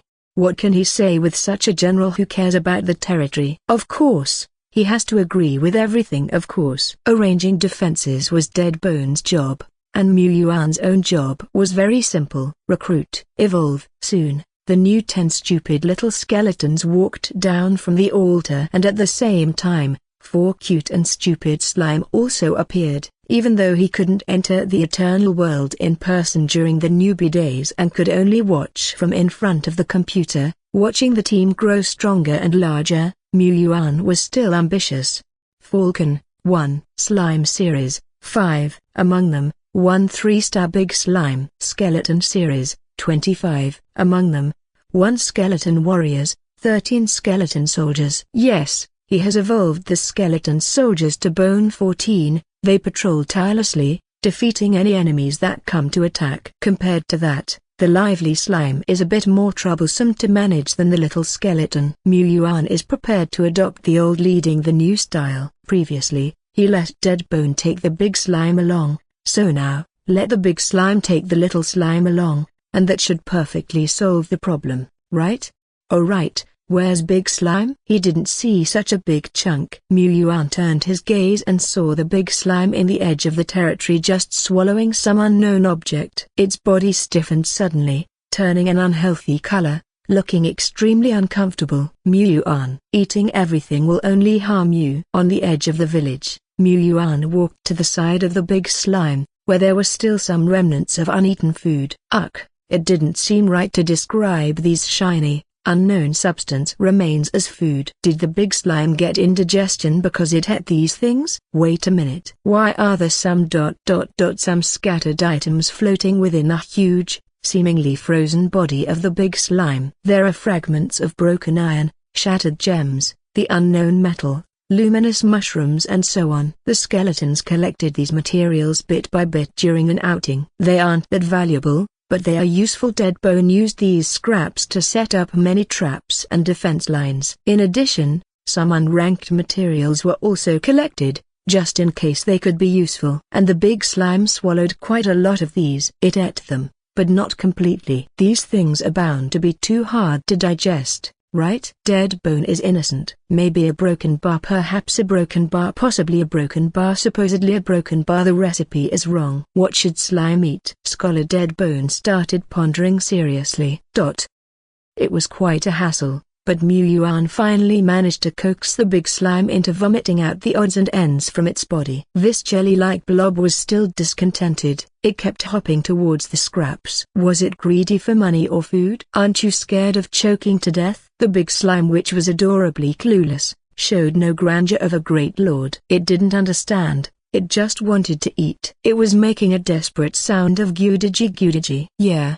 It's not smart at all. But Yuan saw something else. This big slime was somewhat unusual. After all, where could you find an ordinary slime that causes so much trouble? It was not to follow natural instincts or the Lord's commands. In this sense, the big slime had a bit of spiritual wisdom. But its spiritual wisdom was expressed in such a weird way. Why was it obsessed with these shiny objects? Yuan conducted some tests. He ordered Deadbone to hold down the big slime and pulled out various items and treasures one by one, swaying them in front of the big slime to observe its level of craving. As expected, when soul sand appeared, the big slime started struggling violently. Unfortunately, even though it was huge, as a level 1 creature, it was effortlessly pinned down by Deadbone. It groaned pitifully. In the subsequent tests, Yuan found out that the big slime wanted to get its hands on the red blood fruit, filling fruit, and so on. Should we call it a glutton? However, it also wanted some clearly inedible objects, such as the shaman inheritance stone. You just can't want everything. That will do you no good. Actually, the big slime had shown a desire for soul sand before. However, since soul sand isn't a necessary food and is an important strategic resource, Deadbone didn't dare to give it to the big slime without Yuan's permission. On top of that, what if it ate too much and died? Oh, it seemed like it had already eaten too much earlier. The big slime started acting pitiful and the effect was exceptional. In the end, Yuan gave in and handed it a bit of soul sand. It was a basic instinct for all troops to absorb soul sand, and seeing the big slime swallowing it and floating around in its body, Yuan was not worried. Yes, if it absorbed all this soul sand, it would have enough to rise to level 2. We'll see what happens later. However, soon after, gudaji. There's none left, no more. You're just a slime. You need to learn to survive on some leaves. Don't waste so much. Understand? Wait, a broken bar. The language of human and slime doesn't overlap. The goofily cute big slime couldn't understand Mu Yuan's good intentions at all. But Mu Yuan noticed something off about the big slime in front of him. Did it get a bit larger, more spirited? Wait a minute. Only when he clicked on the giant jelly in front of him to check, he found out that the massive big slime had unknowingly upgraded to LV2. The soul sand given not long ago had been completely digested. Did Dead Bone give the big slime soul sand yesterday? Mu Yuan shook his head. Dead Bone might have given, but if he did, he would definitely say it. Which means, the big slime digested the soul sand and upgraded to LV2 in a very short time. This speed was even faster than Dead Bone, who was in the form of a great temperer, by more than a little. Big slime definitely does not have the form of a great temperer, it only has clear and foolish eyes, but it might probably have a bit of talent. Recessive talent. It refers to talents that haven't fully revealed themselves, not manifested on the panel, but do show some extraordinary potential. Players have it, and very few types of soldiers have it. Of course, many high-ranking soldiers have talent, and he, the great Lord Shepherd, is destined to be a lord who reigns over numerous high-ranking soldiers. A mere unknown talent is not worth excitement. At most, a little excited. After thinking about it, after all, it's a soldier with hidden talent. It's somewhat of a rare breed. Mu Yuan decided to give the big mass of slime a name. Since you slime is both greedy and money-minded, then I'll call you Duo Lai. Gush Ji. Duo Lai, with his big clear stupid eyes wide open, completely didn't understand the meaning of the name, which would accompany him his whole life. It just happily swallowed another small piece of soul sand, Gush Ji, and bounced away. Watching Duo Lai leave, Mu Yuan again opened the panel to check. Indeed, it's just a plain 3-star. Even, because it was not evolved from a 1-star slime, Duo Lai does not possess any skills. Mu Yuan prepared to wait until later, when enough evolution points of the slime series were accumulated, to evolve a 3-star big slime and compare it with Duo Lai. Usually, the big slime evolved by his own hands can learn a skill. Duo Lai was at a loss, inherently scarce. However, Duo Lai upgrades quickly in the early stage, and if his recessive talent is excavated, it's equivalent to having one more talent than other soldiers in the future. Its potential is not bad. However, is it possible to supplement Duo Lai's inherent deficiencies? Mu Yuan pondered. In his place, a 3-star soldier without skills is already a congenital disability, really pitiful. Thinking, Mu Yuan noticed that on the evolution point column, there was already an available unit of use. But this unit of evolution points is neither skeleton series nor slime series, but a broken bar. Falcon? I almost forgot about this bird. If it's a scout, due to the lack of communication, the falcon is not smart enough. The information it can bring to Mu Yuan is very limited.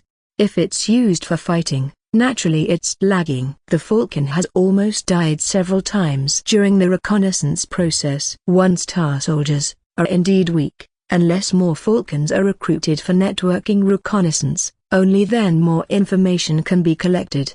However, 3-star soldiers are not weak. The upgrade from 1-star is not a small difference, and his family's 3-star soldiers come with skills.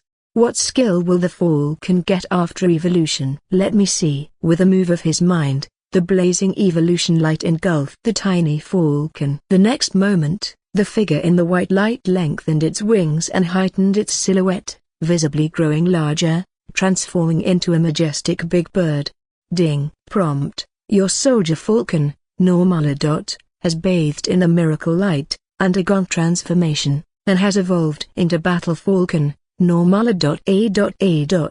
Prompt: your battle falcon has learned the skill field of vision sharing. As the white light faded away, the majestic battle falcon, with its sharp eyes and claws shining with a cold light, emerged before Mu Yuan. It let out a loud and high-pitched cry. It spread its wings in delight and encouragement, hovering high above the territory. This skill. Mu Yuan didn't expect much from the skills that the battle falcon could learn. Initial skills of flying avian troops are usually tear, diving, back attack, fly sweep and so on. They are not weak, but Mu Yuan planned to use Battle Falcon as a scout, so its combat power didn't matter much. Previously, the skill he desired most was Fly Sweep, an auxiliary speed-enhancing skill. If the Battle Falcon possessed this skill, it would be easier for it to escape during critical moments. But now, Shared Vision? If I'm not mistaken, this skill is. Mu Yuan quickly switched to the Taixuan forum to search for relevant information. Soon, instances related to Shared Vision appeared. Whitewater Area's famous ranger player Thunderbolt has a Royal Griffin awakening the Shared Vision skill in his squad. The Royal Griffin is a rare 3-star troop. Rare 3-star troop Silver Pegasus has a chance of awakening the Shared Vision skill. Rare 2-star troop Dark Knight Elf Middle. Hunter has instances of awakening the Shared Vision skill. Exceptional 1-star troop Dragonhawk may have this skill. However, these high-star troops only have a very small chance of awakening this skill. This is a very rare skill. Its effect is possibly stronger than I initially imagined. Not only can it constantly share the vision transmitted by the troops, but the player can also perform some simple operations on the troops through shared vision. Both the control and sharing are crucial. The former can timely change commands based on different situations, and the latter allows players to see the enemy situation from afar very clearly without communicating with troops in their language. This is a divine skill for scouting. If an experienced player has a troop with shared vision, they would be a welcomed addition to any team or company. A Lord player owning one would take great care when using it. Unexpectedly, my evolved Battle Falcon learned this skill. And according to the usual practice. The Battle Falcons evolved in the future are likely to have shared vision, which is excellent. I need to buy more Falcon's residual souls. He had thought about it before, but it wasn't that urgent. Firstly, the Falcon hadn't evolved yet, and secondly, he wanted to see if there were other one-star flying troops that were more suitable and cheaper than the Falcon. Now it seems, the Falcon is the chosen one. Although the Falcon is just a one-star soldier, its price is much higher than little skeletons and goblins. It may cost 2, or even 2.5 times the price. But that's okay. After all, Mu Yuan is a lord who earns 200 soul sands and 10 remnant souls every day, so he wouldn't struggle to buy a few one-star remnant souls, build a broken bar. Because the Falcon has some value and can be used as a scout, there aren't many circulating Falcon's residual souls on the market. I didn't find any at the Beijing fair these 2 times, so I guess I will have to buy them at a higher price from the Taixuan forum and at least get a few Battle Falcons. Now during the novice preparation period, all the whales are rushing to buy. Damn it. He can't compete with the whales financially, and that's okay. But he can't even compete with them in terms of time and energy either. After all, any top whales have a well-organized and not-so-small team behind them. Some are responsible for logistics, some for strategy planning, and some are looking at the forum trade area every moment, buying the resources they need. Some whales even entered the sales channel directly. Batches of high-value remnant souls were bought before they even reached the market. Mu Yuan couldn't do that. He wasn't their match. He was just an ordinary person. All he could do was to maintain his perseverance and efforts in enhancing his troops' abilities. The Battle Falcon had just evolved and couldn't fully utilize its skills yet. Mu Yuan couldn't share the vision of the Battle Falcon just yet, and contemplating how the Falcon could quickly display its value, he fed it a bit of filling fruit. Under the supervision of General Deadbone, it would soon master its skills. Even though the Battle Falcon was a bird and General Deadbone was a skeleton, Mu Yuan figured this wouldn't pose a problem for the great general. At that moment, the general was in cultivation. The general, being a distinguished territorial leader possessing self-awareness, progressed much faster than the dumb ordinary troops. He was undoubtedly the trump card, fake trump card, mastering and improving skills, fighting high-level monsters with a low-level body. Real trump card, focusing on absorbing soul sand for cultivation, striving to break through to the first-order professional level soon. That's how whales arranged their trump cards. Professional level is a significant milestone where troops' combat power drastically changes. Mu Yuan had wanted to implement the same strategy. He planned to lead the team out himself, leaving General Deadbone in the territory for cultivation and breakthrough. But the general was unwilling to. The outside world was too dangerous, and Bone 2 and Bone 3 hadn't yet mastered the essence of stability. They were supposed to protect the Lord. The general was absolutely not reassured. This was too perilous. No way, absolutely not. Without the presence of General Deadbone, Mu Yuan also felt slightly insecure, so he gave up the idea, deciding to wait until the second and third skeleton warriors had evolved.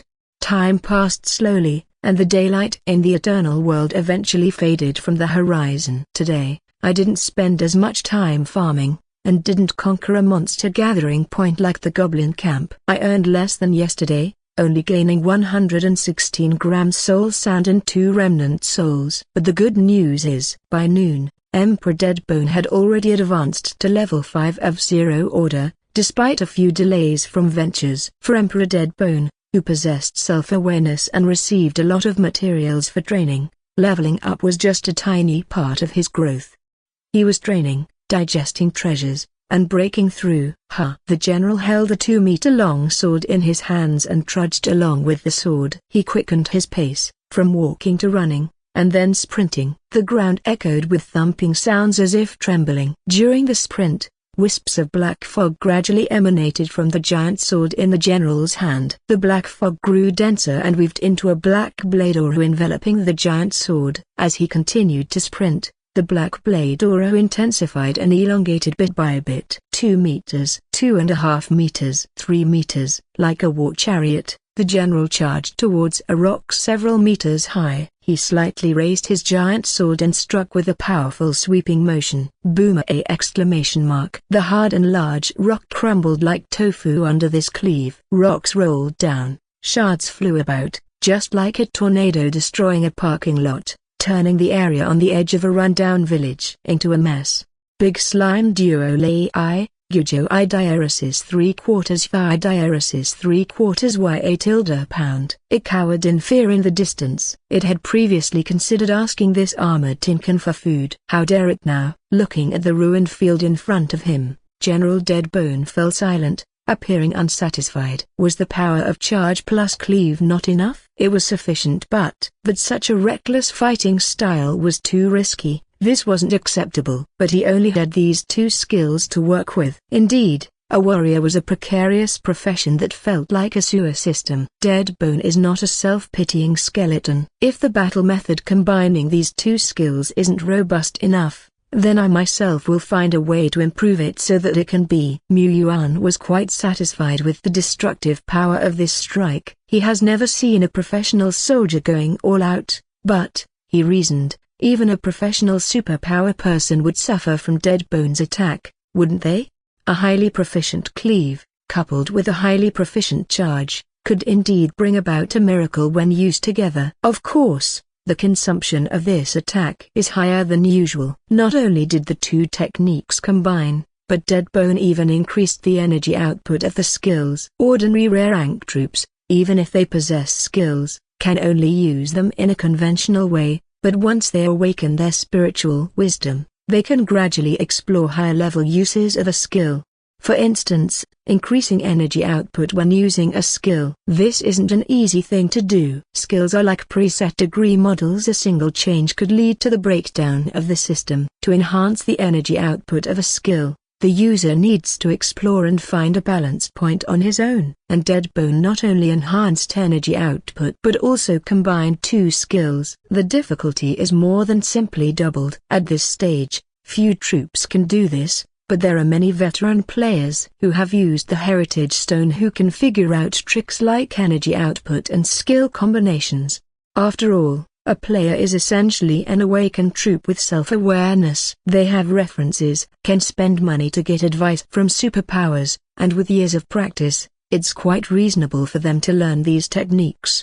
As for Deadbone, it did have the majesty of a great emperor. It just felt reasonable that it had figured out these tricks in just a few days. Damn it! Mu Yuan was greatly shocked. while also applauding his own training ability. Would Deadbone have made it this far without his encouragement as the great lord and the expenditure of treasures? At most, it would have made it halfway. Of course, in these days, Deadbone has also consumed a lot of resources. It ate over 10 filling fruits, which made Duo Lai on the side cry from envy. But because of these filling fruits, Deadbone's energy reserves have increased a lot compared to before.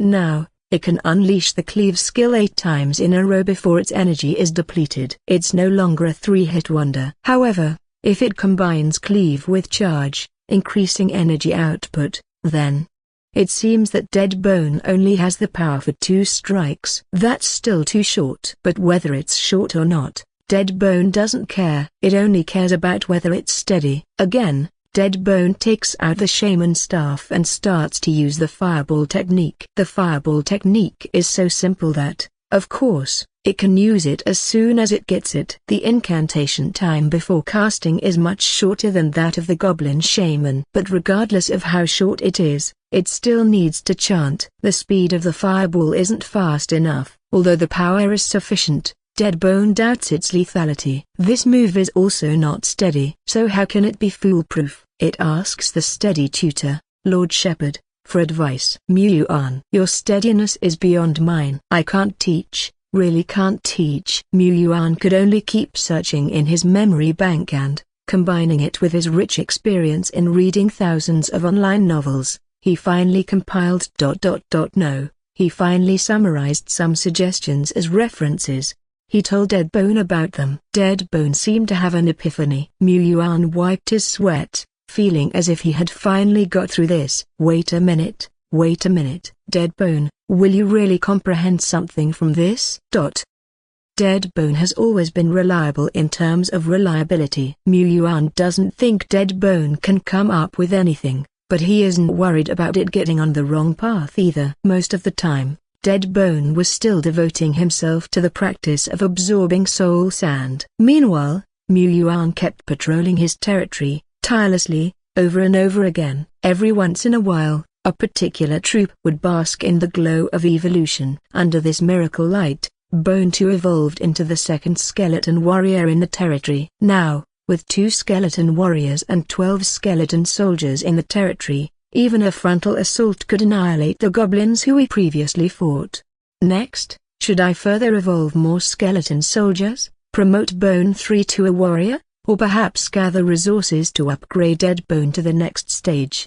Let's see and play it by ear. Compared to the skeleton series, we have fewer slimes, but after nearly half a day of accumulation, enough has been gathered for a unit. Yuan called over a slime that caught his eye, and he asked Duo Lai to come over and watch. With big, doofy eyes, Duo Lai watched as a small slime, basked in a white glow, began to swell, growing to a size as large as him. I circumflex pound A degrees A cubed A degrees vertical bar. Scary. He backed up a few steps, but soon he couldn't hold himself back and shuffled forward, circling his enlarged brethren. How about it? Did you suddenly learn something, or come up with some insights? Gooey? What insights? Gooey? It's just a slime, gooey. Yuan fell silent. He shouldn't have expected much from a slime. Duo Lai is even dumber than Bone 2. He'd hoped that by observing the evolution process, Duo Lai could fill the gaps in his skill set. This would sound a bit outrageous,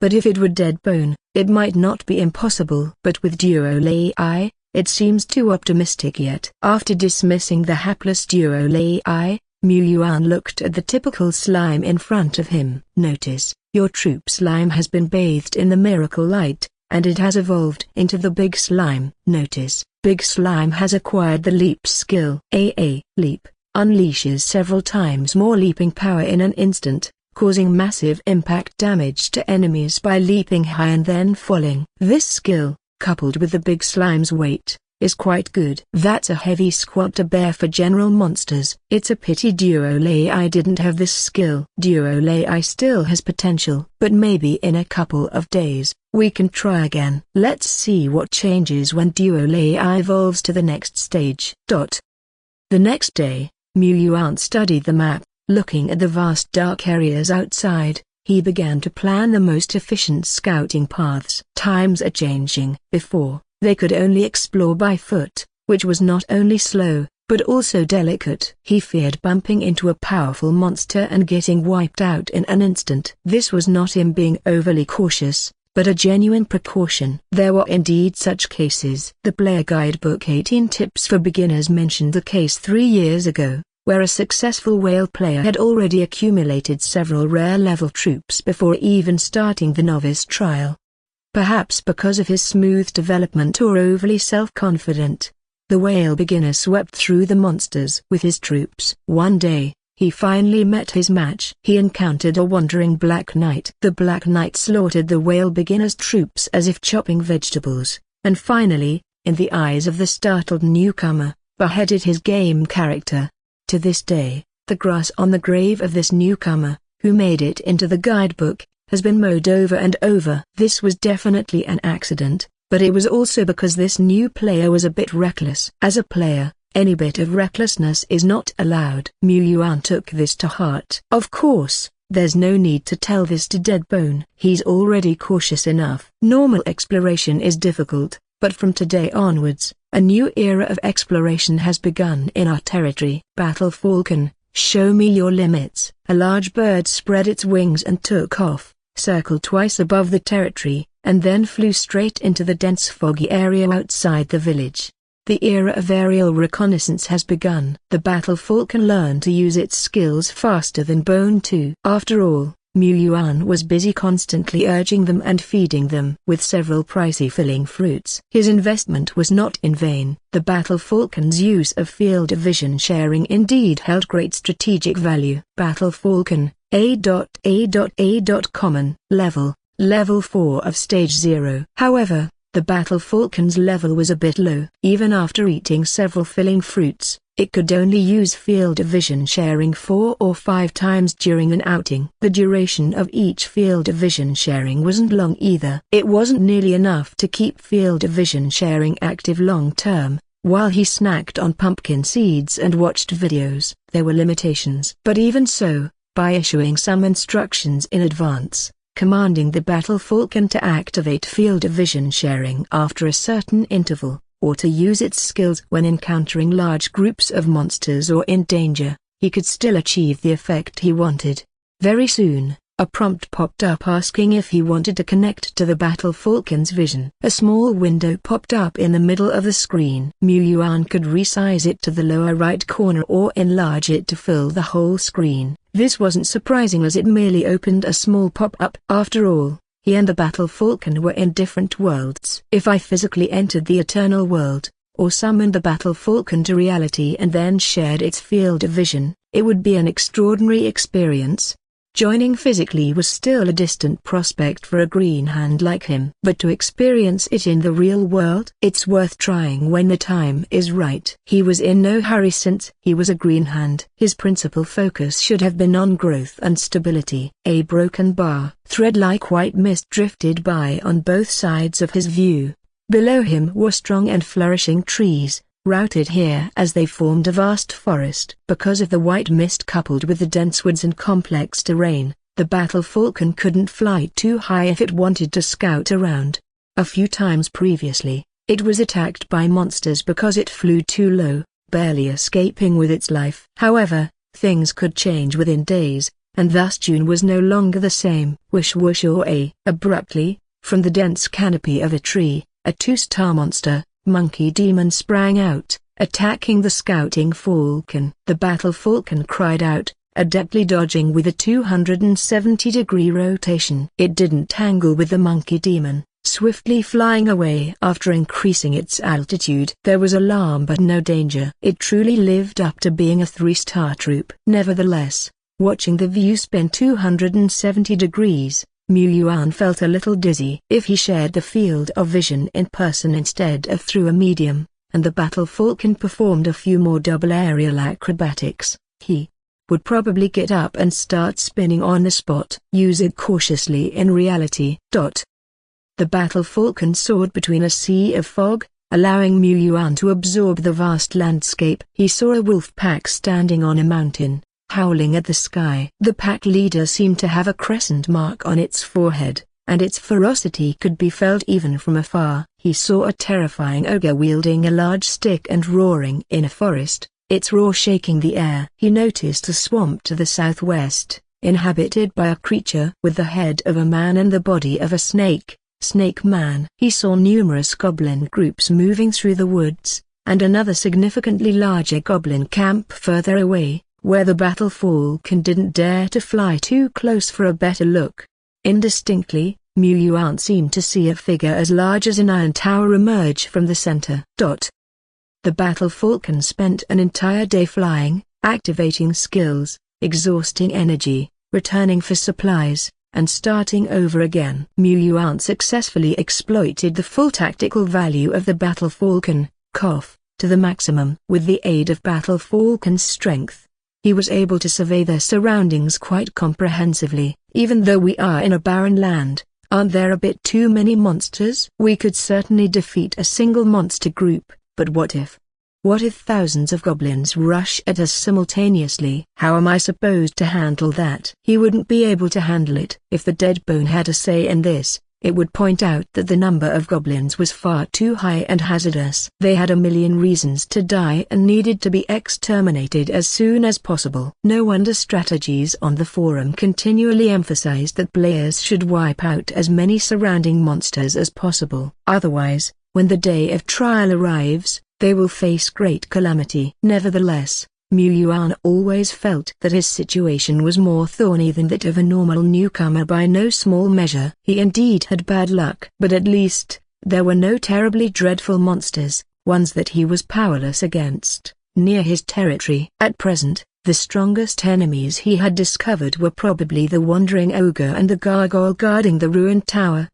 These two seemed to be the existence that most outstanding newcomers could not fight against no matter how they developed. We can temporarily ignore the wandering ogre. After all, it's a rare 2-star level monster and looks very powerful. Moreover, it can identify at a glance that I'm a poor man. Even if defeated, it wouldn't drop much. Not to mention that the wandering ogre was quite far from the territory. If he really wanted to defeat it, he would have to eradicate the monster groups blocking the way first. Troublesome and time-consuming. It's definitely not because he can't beat the ogre or anything. However, the gargoyle in front of the ruined tower. Yuan frowned. Compared to the ogre, the gargoyle was very close to the territory, almost right at the front door of the territory if rounded off. This resulted in them having to make a big detour to avoid the area of the ruined tower when they went south for exploration. The ogre was a threat, but the gargoyle had to be guarded against even more. After some thought, Yuan ordered the battle falcon to fly south and keep the field of vision sharing open throughout the process. Soon, the ruined tower buried in the vast forest appeared in the field of vision, still full of vicissitudes and ruins like the other day. Around the tower, gargoyles with horrified faces and slightly folded grey wings were sleeping while squatting. Thanks to the keen eyes of the battle falcon, Yuan could see it much clearer than the other day. Even the lines of the gargoyle's hair were clearly visible. The battle falcon perched on the branch, its eyes locked on the tower. Yuan stared at the image, feeling something was amiss. These gargoyles not only look a bit ruined but seem to have shrunk. He had previously bought some basic information about the gargoyles. There were pictures of professional level and elite level gargoyles on it. Comparing them with the gargoyles in front of him, the latter seemed a bit smaller, shrinking by about 2.5 circles compared to freshly minted professional level gargoyles. Do their levels seem not as high as I imagined? Or perhaps, these gargoyles once had high levels, but after a long period of dormancy, their energy depleted, and their levels gradually dropped. This is also reasonable, given that the ruined tower has obviously been there for quite some time. Yuan was somewhat restless, wanting to raid this ruined tower which might contain valuable treasure, so he couldn't let his treasures fall into the hands of others. However, he still managed to hold back his impulse, thanks to his barely cautious heart. He will wait a bit longer. At the very least, he should find out the level of the gargoyles before making a move. The ruined tower was added to his raiding schedule, but other exploration plans remain unchanged. Thanks to the Battle Falcon's reconnaissance, the exploration efficiency of the territory significantly improved, and the squad could annihilate 1 or 2 monster groups every time they went out. Even if enough time was left for Deadbone to cultivate, the daily exploration yield was still higher than before. Day 5, the territory generated 246 grams of soul sand, 4 random remnant souls, 1 goblin spearman remnant soul, and several materials such as red blood fruit and filling fruit. Besides, through the trading channel on the forum, I've exchanged 6 little skeleton remnant souls. Trades on the forum cost both a shipping fee and a security deposit, and it's so expensive that it basically halves your resources every time you make a transaction. Damn. Also I had no choice but to sell some soul sand for Yuan country coins, otherwise, I wouldn't be able to buy the paid information on the forum. Money, money, money, everyone needs money, I'm still too poor. Day 6, during a whole day in the real world, the income was 303 grams soul sand, 6 random remnant souls, some of which were already sold, exchanged for 4 little skeleton remnant souls and 1 falcon's residual soul. In the evening, the setting sun outside the window cast a golden veil over the room. In the other world, 35 skeletons of different ranks were either patrolling, exercising, or logging, diligently producing evolution points. The continuous appearance of plus 0.01 made Yuan extremely pleased. Thanks to the increasing number of skeletons and the continuous battles, the current skeleton evolution points had accumulated to 24.98 units. It's time to consume some. With so many evolution points, I could evolve 5 skeleton warriors, or upgrade all the little skeletons to skeleton soldiers. But I choose Deadbone. Yuan's decision to evolve Deadbone was a well-considered one. He immediately ruled out the option of evolving all the little skeletons. Considering most of them were only at level 1 or 2, their combat abilities wouldn't be significantly enhanced after evolution. That was mostly due to his financial constraints. Even though his daily income of soul sand had exceeded 300 grams, he still couldn't provide uninterrupted training for all types of soldiers. He could only prioritize the cultivation of his trump cards and main forces. Bone 3 and Bone 4, among the first batch of skeletons, had reached relatively high levels, generally around LV4. They were already proficient in skill energy manipulation, and it wouldn't take them long to learn the spear-throwing skill after evolution. He would be able to quickly muster an army with long-range attack capabilities. However, Yuan still chose Deadbone. Given Deadbone's ultra-high level of 0 Order 6 and its extraordinary energy reserve and skillful technique compared to other skeletons, the further evolution of Deadbone was undoubtedly worthwhile. He was also curious about what skill Deadbone would acquire during evolution. What if it unexpectedly turned out to be some divine skill? This was a huge gamble. As the autumn wind began to blow, Deadbone, carrying the hopes of all the skeletons, walked slowly towards the Lord's altar. Yuan had been waiting there early. With the excitement of drawing cards, he had taken a bath and burned incense early on. Everything was ready, just waiting for the miracle of evolution begin. Deadbone was also filled with anticipation. This was the power of the Great Lord, and this time, it swore to reclaim its glory and become a truly stable skeleton. Evolution. Evolution. A blazing white light enveloped Deadbone's body, and under its glowing brilliance, the prompt bell kept ringing. Ding. Prompt. Your troop, skeleton warrior, bathes in the miracle light, undergoes metamorphosis, and has evolved into skeleton general. Skeleton general is the higher order unit of skeleton warriors, and this was something Yuan had expected. He had gone through a lot of literature about it. There was a case where a player used the skeleton soldier's heritage stone, met a rich woman during exploration, and with her financial support, the player spent a fortune buying a large number of treasures and higher-order heritage stones to promote his rank to a skeleton warrior, and then to a skeleton general. Sometimes a great lord, out of nostalgia, would invest a lot of resources to cultivate the early skeleton soldiers, the skeleton warriors who had performed meritoriously for him. A large amount of data indicated that the skeleton general is the pinnacle of the Little Skeleton series. That was the peak. Of course, the skeleton general was already a rare 3-star formidable unit, a unit that most players could only wish for. But perhaps this is indeed the limit for the little skeleton, but it is definitely not the limit for evolution points. Next time, we choose to continue to increase the points.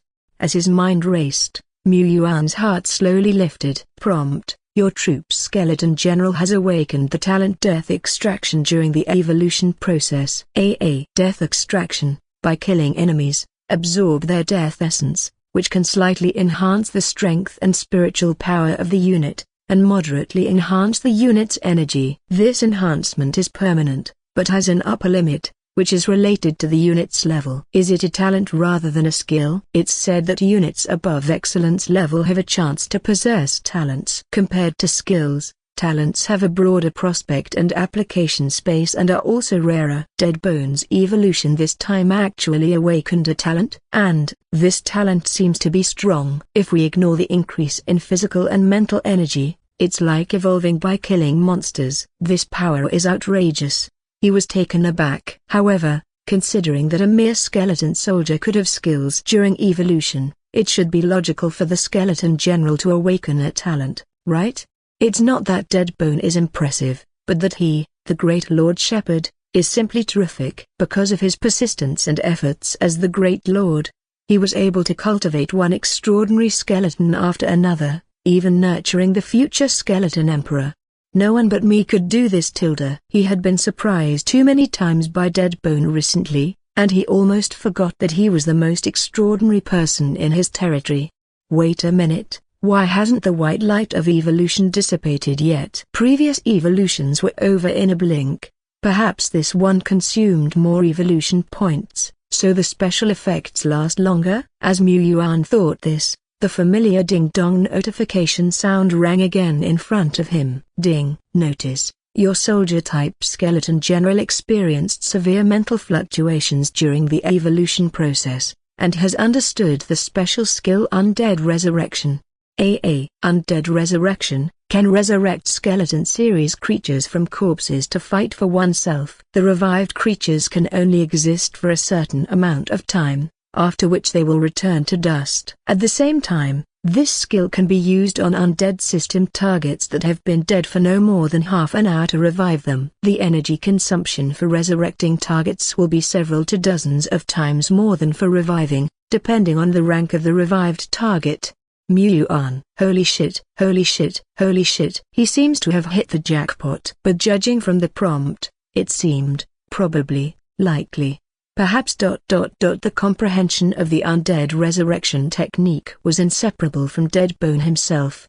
Could it be because he chose resurrection techniques for the sake of stability? You're remarkable, Dead Bone. The corner of Yuan's mouth twitched, and at this moment, the white light of evolution gradually retreated, revealing the skeleton general, who was a bit taller than 2 meters, and whose armor was obviously much heavier and similar to the warrior's attire.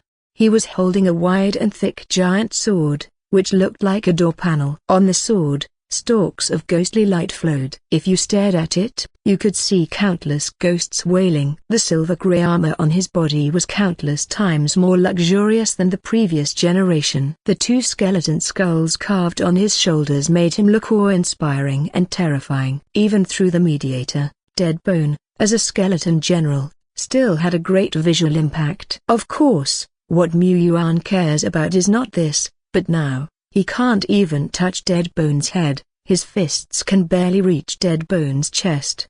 If he dares to summon Dead Bone at home, there might be a wreck the house situation. But beyond these factors, Dead Bone's evolution this time can be described as a complete transformation. With the talent death extraction, it won't take long for Dead Bone to get rid of the title of double-barrel skeleton and become 4-barrel skeleton or 8-barrel skeleton, leaving others behind in terms of endurance. Although it seems that the skill Undead Resurrection consumes more mana.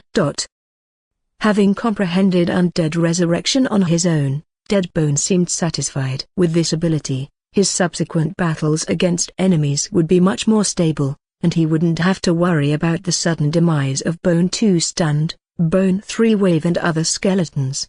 But Dead Bone was not completely satisfied because the skill Undead Resurrection has some restrictions. It can only resurrect undead targets and has no effect on a human lord. Dead Bone was troubled. Indeed, it could go on expeditions alone and leave the Great Lord at home. However, their territory was far from safe. Let's not talk about the distant areas. What if the nearby gargoyles woke up while it was out? Wouldn't the Lord be screwed then? That's too dangerous. These gargoyles do have a way of asking for trouble. Yuan had naturally informed General Deadbone about the gargoyles early on, the only being in the entire territory he could communicate with normally.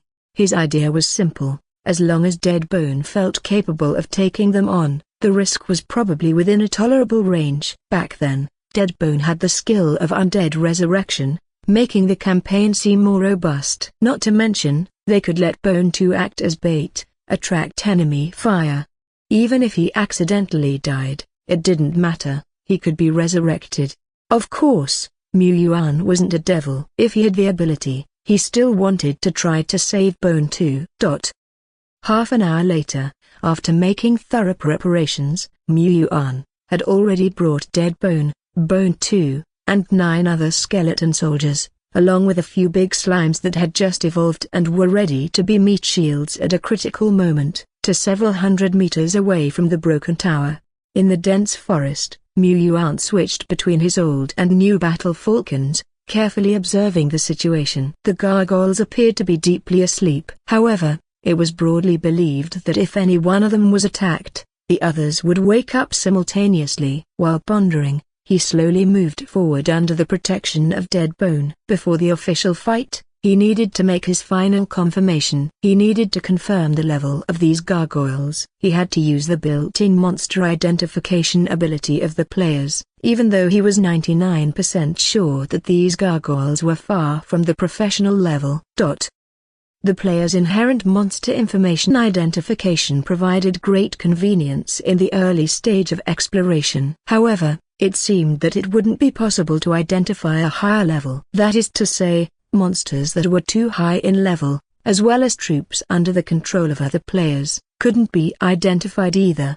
It was only used in the early stages. It helped the players to judge the strength of the enemy, so as not to recklessly engage an enemy that was obviously stronger. In the latter stage, it was time to use paid items. While pondering, Yuan finally sneaked close enough. Looking at the sleeping gargoyles, he squinted his eyes a little. He selected, and observed. Within a moment, gargoyle, rare A. Level 6 of 0 order. Gargoyle, rare A.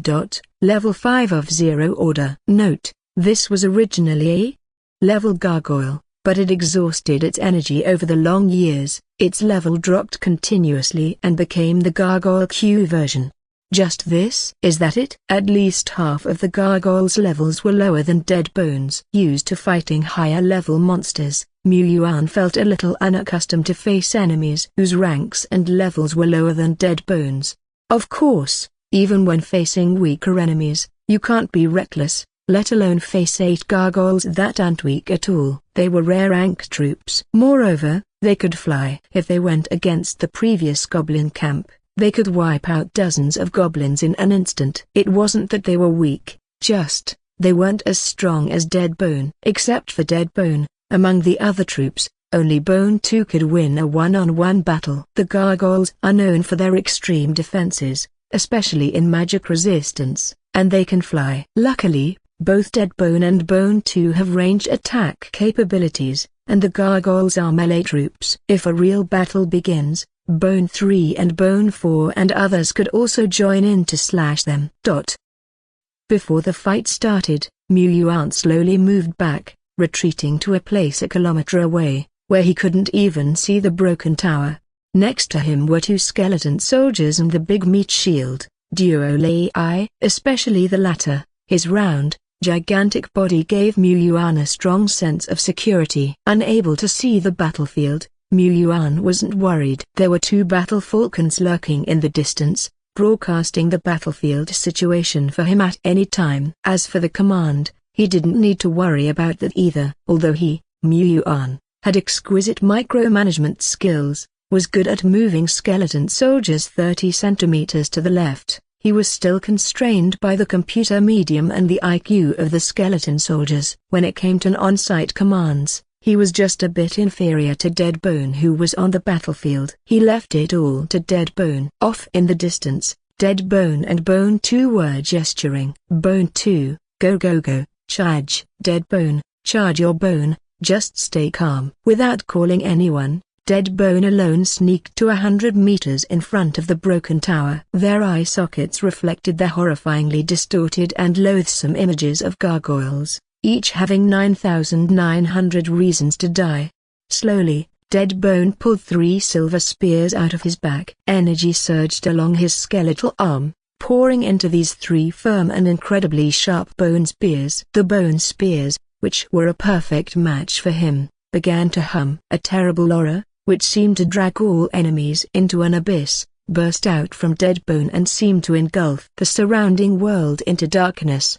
At the same time, perhaps intimidated by this powerful presence, the eyes of the gargoyles nearby began to glow. Dust fell off their bodies, and they began to tremble, making the earth shake as well. It seemed as if they would awaken at any moment. However, the silver bone spear was suddenly thrown, piercing through the air like a fired bullet, unleashing shockwaves of white hair and emitting a sharp tearing howl. In a split second, it brutally impacted a gargoyle that was about to awaken. It pierced and shattered it. Boom! The entire gargoyle exploded, gray-black fragments splattered, and its broken half-wing spun in the dust before finally cracking and breaking. This was not the end, but just the beginning. Deadbone, who threw the terrible spear, did not pause and triggered 2 more bursts. Triple bone spear throw. 8 gargoyles had just awakened from their sleep, and 3 were destroyed, leaving no complete corpse behind. They were left completely bewildered. Where are my companions? Where are all my many companions? Why did they disappear the moment I opened my eyes? At this time, the deafening explosion sound only just began to echo in the distance, startling flocks of birds. A moment ago, several players were riding seat wolves through the forest near the southern side of the broken tower, about several kilometers away. Various troops like spearmen, archers, guards, skeleton soldiers, and big goblins surrounded them, killing monsters that darted out of the forest. We've already ventured deep into the wilderness. Are we there yet, boss?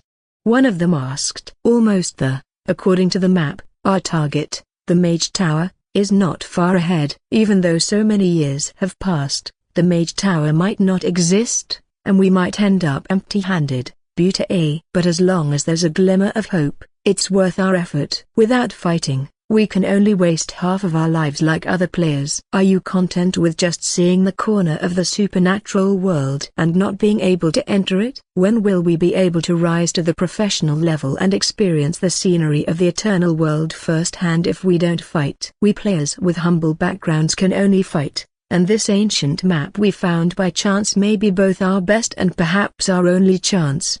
We fight until we can't fight anymore. The eyes of the players burned with determination. They were veteran players who had been in the game for half a year, but they were still small fish among the players. They couldn't even afford a piece of breakthrough material. They didn't want to live like this anymore. They wanted to take it one step at a time, until, boom! The thunderous noise came from a distance, shaking the leaves to rustle. The veteran players were surprised and panicked. They had left the realm of human territory and ventured deep into the wilderness, and their greatest fear was encountering an undefeatable monster.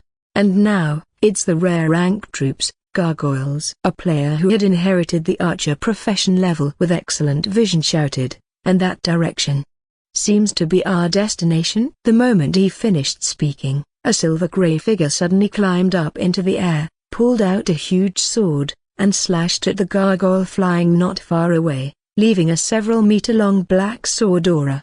The hard gargoyle body cracked. It broke and then shattered. Under this black sword aura symbolizing death, it was cut in two with one strike. Boom! Another explosion came from the distance, shaking the frail minds of the few players.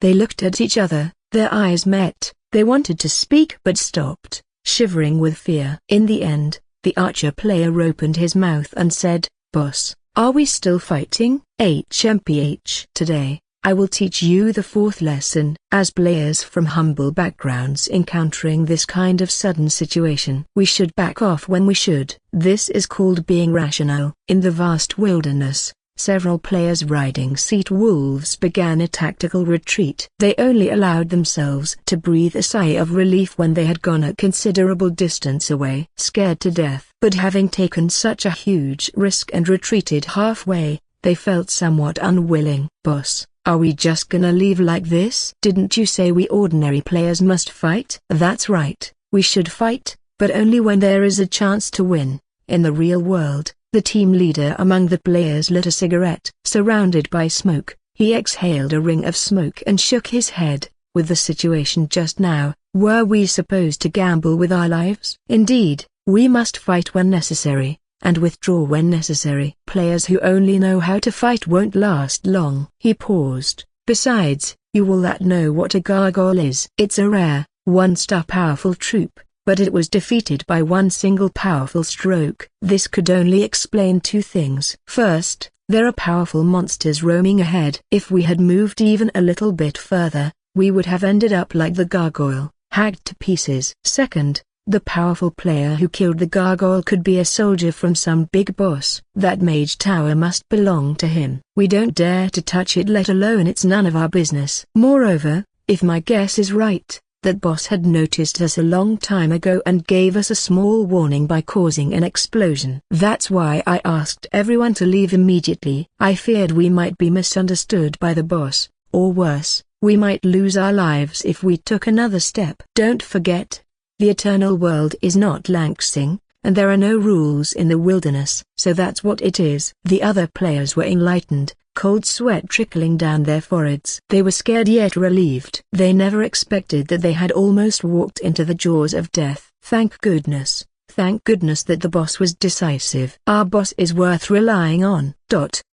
Players, old players. In the sky, a seemingly insignificant battle falcon's pupils focused on a group of conspicuous players in the distance. There were two falcons. One was observing the battlefield, live streaming the situation at all times. The other was hovering around the outer forest, vigilant on all sides. Yuan was worried that a powerful monster might ambush them during the battle. Unexpectedly, he didn't spot a powerful monster but rather some troublesome old players. You should know that even the weakest old players have been in the game for half a year. Even if they progress slowly, their main troop level wouldn't be too low. At the very least, they should be at the high section of zero order. If they have already entered the professional level, even the dead bone might not be a match for them. Moreover, other players may not have the same lofty moral integrity as him. In an unruly place like the wilderness, conflicts between players, monster snatching, or even stealth killings could all possibly occur. The problem was significant and quite troublesome. Yuan observed through shared vision,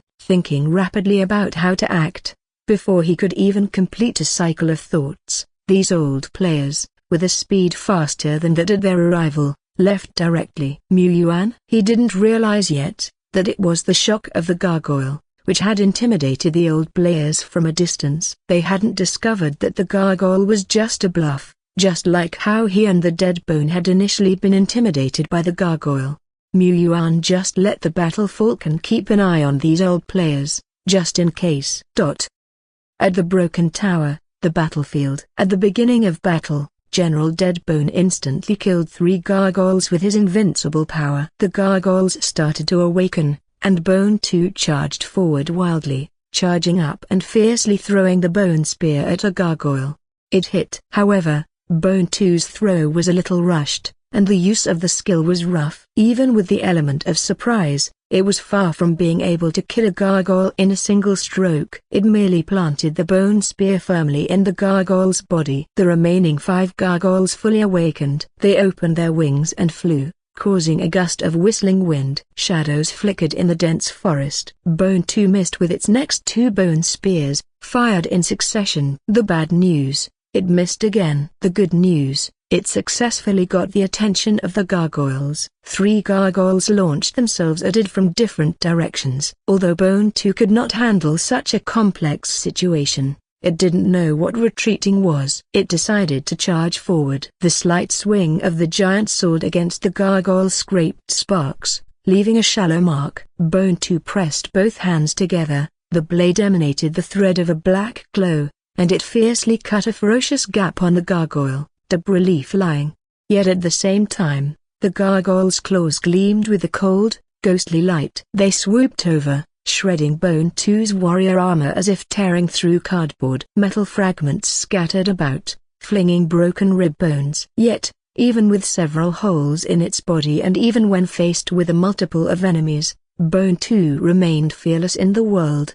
Heya! At the same time, General Deadbone was leading the other skeleton soldiers, executing a tactic of righteous mob attack. Normally, it would be challenging for skeleton soldiers to inflict severe damage on gargoyles with exceptional defensive capabilities. However, the tactic of cleave compensated for this weakness. Normally, it would be challenging for skeleton soldiers to seize the opportunity of cleave when faced with gargoyles that could fly back and forth like the wind. However, General Deadbone's command compensated for this weakness. In the blink of an eye, 2 gargoyles were brutally hacked into rubble during a dive. General Deadbone also, at the same time, took out a specially made bone spear, seizing the opportune moment for a solid surprise attack. Charge! Blast! A gargoyle, who had just used its tier skill and had not yet reached, shattered into pieces right in front of Bone 2. Bone 2, am I that strong? A broken bar. Shortly after,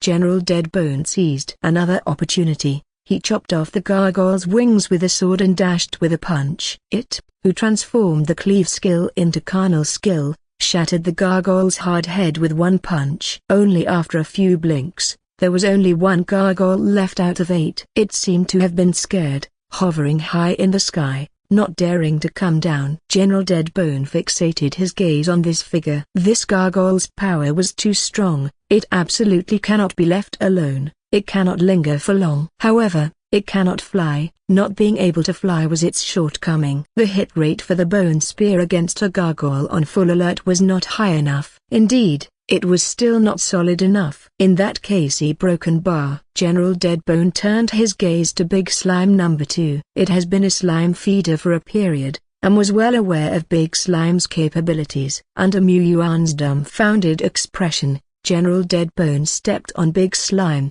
using the force of its leap attack to catapult upwards into the semi-empty skies of 2 to 310 meters, seizing the gap before the gargoyle could fly far. It discharged 2 bone spears to block the area, then took a several meters long black sword radiance, slashing the gargoyle into 2 with a single stroke.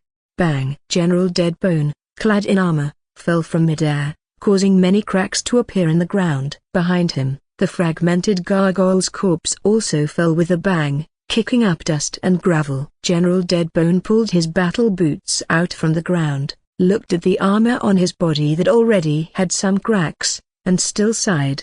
Indeed, I'm still not solid enough. A broken bar. The battle ended in just over 10 seconds, which left Mu Yuan feeling immensely stirred. He wished he could also enter the world personally and exchange a few moves with the gargoyles. Oh! It seems that he only has the power of 1 bone. Little skeleton's bone. Upon second thought, he decides not to. A broken bar. The dust fog filled the air, countless trees collapsed, broken stones and split branches flew everywhere. The area in front of the entire broken tower had become unbearably messy. But General Deadbone deliberately controlled the battle area, and it did not affect this ancient tower, which may have already become a dangerous building. This battle was no small matter. It seems that the gargoyle area had its own deterrents. There were no monsters in the surrounding that were attracted.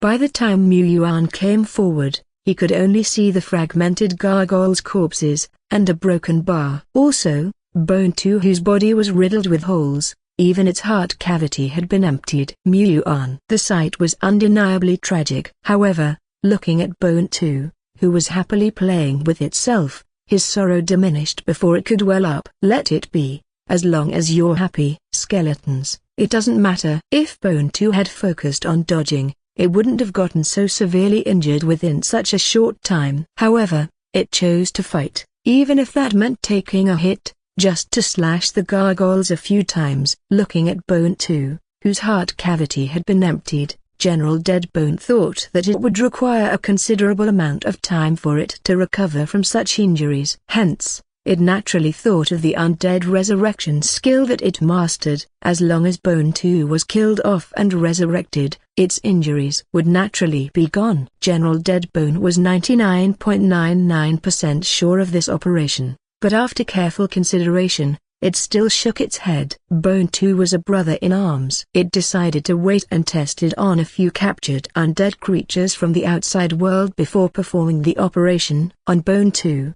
Only then, it would be solid. In front of the decrepit tower, after the 8 gargoyles were killed, some soul sand and remnant souls were slowly scattered. The total amount of soul sand was 300 plus G, and there were 4 remnant souls in total, 2 of which were random remnant souls and 2 were 3-star level remnant souls.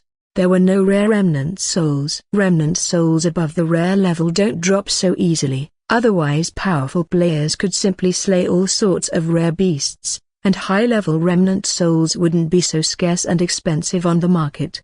Moreover, the gargoyles in front of him were substandard. In reality, exploring, hunting, and exterminating monsters and so on have limited benefits. These kind of tasks are mostly done by ranger players, and lord players are more interested in whether they can occupy some resource lands or find some treasures after the hunt. Ranger players, they are just workers, while the lord is the real boss who earns money by sitting back and relaxing. However, he, Yuan, was not a real lord. He had no income from mining, cultivation, trade, or taxes. He couldn't even compare to the veteran players who were not affiliated with any groups. He was just an ordinary green hand with a little evolution ability. For him, the drops from the 8 gargoyles were already a huge income. Moreover, Yuan fought the gargoyles for the safety of his territory and, secondly, for the tower in front of him. Yuan slowly approached this ancient civilization site. Up close, the tower appeared even more decrepit. Underneath the moss and vines crawling all over the exterior, visible cracks could be seen, some of which were half a meter wide, making one doubt the stability of the tower. The large door of the tower was already in ruins. Any skeleton soldier could tear off the entire door with a little bit of force. Perhaps some defensive enchantments were set here in the past, but everything disappeared as time went by. Even the gargoyles, known for their long shelf life, were slowly weakening over the years, becoming the small and weak creatures they were now. In front of the door, the Deadbone hesitated to speak. Yuan knew what the Deadbone wanted to say. The tower was dilapidated and entering it was dangerous, which was not steady enough. Yuan also felt it was somewhat unsteady, but only players could identify the information about the rank treasures. Only he could tell the difference. The others had no worth to him. Even the Deadbone, despite its emperor-like appearance, had no identifying ability. Unless it could acquire the hero status, then it could possess various extraordinary abilities like the Chosen Lord. Besides, the knowledge that Deadbone had was far less than that of Great Lord Shepherd. He had to enter this tower. Don't worry, even if the tower collapses accidentally, we still have Duolei. He pulled Duolei over. The big, soft and large-bodied big slime was indeed an excellent cushion. As long as he hid under the slime cushion in a critical moment, he would be safe, stable. As expected of our lord. Yuan entered the tower that had been sealed for countless years and looked around. The inside of the tower was a little messy. He saw many broken items that looked like research equipment scattered around. In a room on one side, he found some bottles and jars that might be potions, and there were a dozen ancient books randomly placed on a shelf not far away. However, the liquid in the potion bottles had dried up and nothing remained but some dark crystals. Those ancient books, possibly very valuable, had weathered away over time, and he could only vaguely discern some unknown symbols on them. Presumably, these were the written characters of the ancient civilization. Yuan couldn't understand. These items could not identify any information. Obviously, they were all unranked junk. Of course, He might also not know how to use them. Getting in touch with the ruins of an ancient civilization was too early for such a green hand like him. Even the existence of the ancient civilization was just something he had heard about. However, the ancient civilization probably did exist, but I don't know how long ago it was, what kind of civilization it was, whether it was human or some other race, etc. Yuan thought that Yuan country probably had a certain understanding of the ancient civilization. After all, he, a green hand, could get some vague information about it from some not-so-old players. So what about the great lord of Yuan country that had already established grand cities and vast territories? The world was deeper than he thought. And he was just a pure green hand who could only mingle in the newbie area. Killing a few gargoyles that were not even at the professional level was nothing to be proud of. They were just slightly more powerful novice monsters. In the time that follows, Yuan rummages through every corner, pulling out every item he can find in the tower and meticulously examining each one. Finally, he uncovers the truly valuable, high-priced, celebratory treasures. There are 2 in total. They are the only 2 treasures within the tower that can be identified, their number minuscule, but any one of them makes him feel that this trip was worthwhile, an absolute bargain. Miracle Building, a middle blueprint, Mage Tower, basic rank, rare description, a special blueprint manifested by the laws of the universe. Simply choose a suitable location. Unfold and input the required materials to construct a miracle building with special effects in a short time. Note: this blueprint can only be used once. This is an arcane blueprint that emits a soft green light. Originally hovering slightly within a storage chest that has long rotted away, it appears unaffected by time and not a speck of dust on it. This is one of the most valuable treasures in the eternal world. The miracle blueprint. Yuan of course had heard of it. It's an item countless lord players pursue. This Mage Tower, basic, blueprint and the Shaman inheritance stone are both of the rare rank, but the value of the former is probably hundreds of times more than the latter.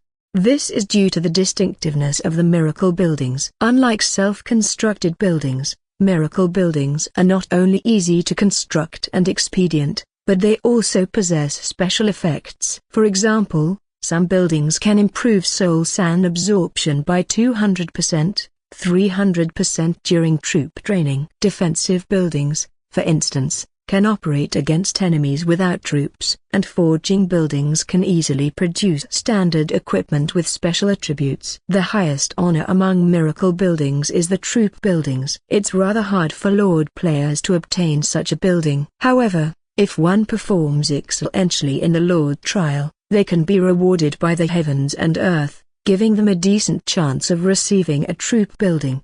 That's why countless whales are allured. Looking at the description of the Mage Tower, it appears to be a defensive building with some research capabilities. When you think about it, isn't this dilapidated tower under my feet a Mage Tower? Only a miracle building could remain standing after all these years. With the Mage Tower, my chances in the Lord trial have greatly increased.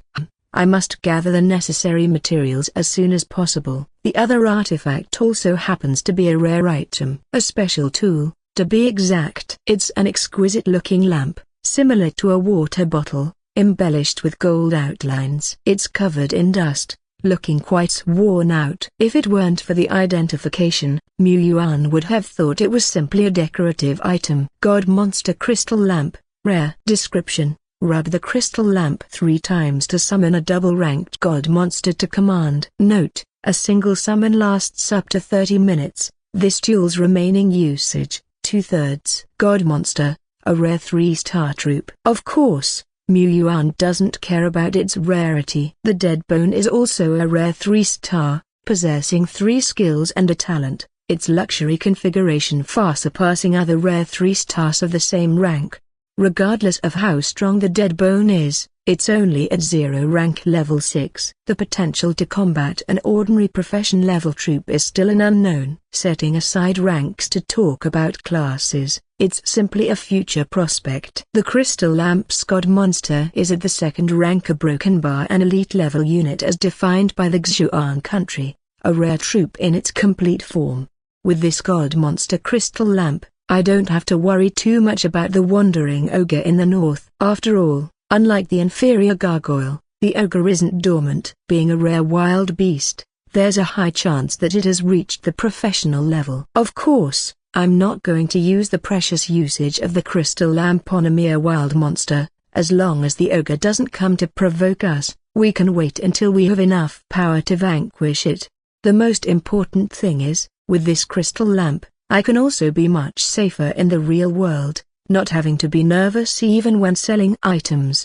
It's just a pity that the crystal lamp only has 2 uses left, destined to be used only in crucial moments. Mu Yuan thought, his greedy heart dissatisfied. After carefully storing 2 valuable treasures, Mu Yuan stared at the pile of garbage identified as worthless in front of him, lost in thought.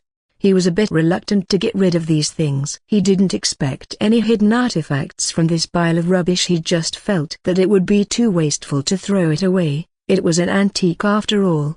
After a bit of picking through the items, Mu Yuan took items like weathered books, expired potions, and broken equipment, and packed them up simply.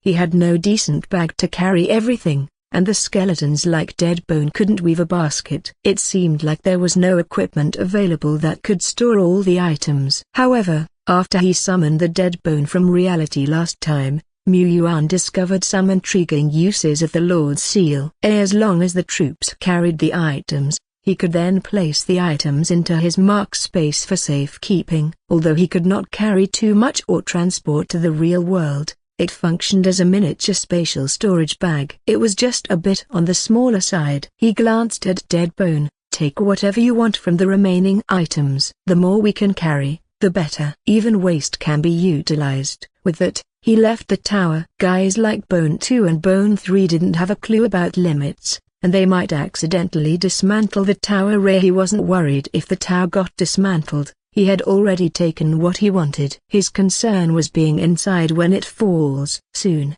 under the translation and command of Dead Bone, the skeletons walked out, each carrying some peculiar items. Some had bucket lids on their heads, some filled their armor with sand and rocks, but they were leaking out. The skeleton carrying the most items was Bone 2. It had stuffed some sundry items in its vacant chest cavity and other holes, truly making full use of its limited wit. The large slime, however, was not able to carry anything. If it was placed on it, it would slide off after a while. Placed inside it, it would easily cause indigestion and all sorts of accidents. They were just slimes, not a dimensional space bag. Everything couldn't be dumped inside them. Wait, where's Duolei? His big fleshy footpad seemed to still be inside. At the broken tower gate, a blob of indescribable material squeezed out. It was a few sizes bigger than the big slime. At first glance, it seemed to be an ellipse-shaped heap of random objects, not resembling a slime at all. Upon closer inspection,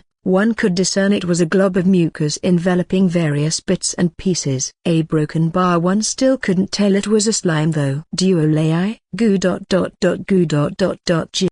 It couldn't move anymore. If it couldn't move, then carry fewer things. Mu Yuan was exasperated, but Duolei simply couldn't bear to part with any of the objects.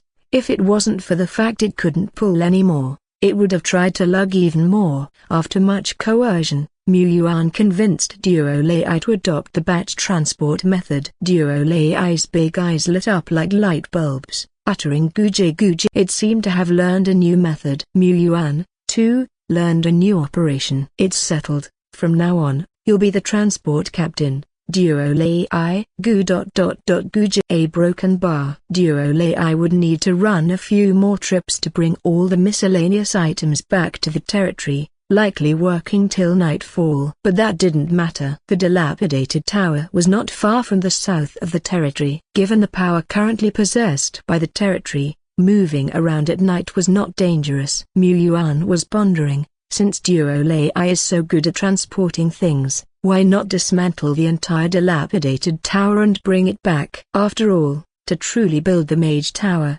necessary materials need to be invested. In this case, the waste materials dismantled from the dilapidated tower could fill this gap to some extent, right? Whether it could or not, Trying it wouldn't hurt. It would not take too much effort, just Duo Lai's effort. No, since Duo Lai is so eager to move things, it is very happy and very voluntary. Roughly speaking, it equates to no effort. However, since I've conferred Duo Lai as the head of the transportation team, I need to further evolve it. At the very least, after evolving, its capacity to transport should significantly increase.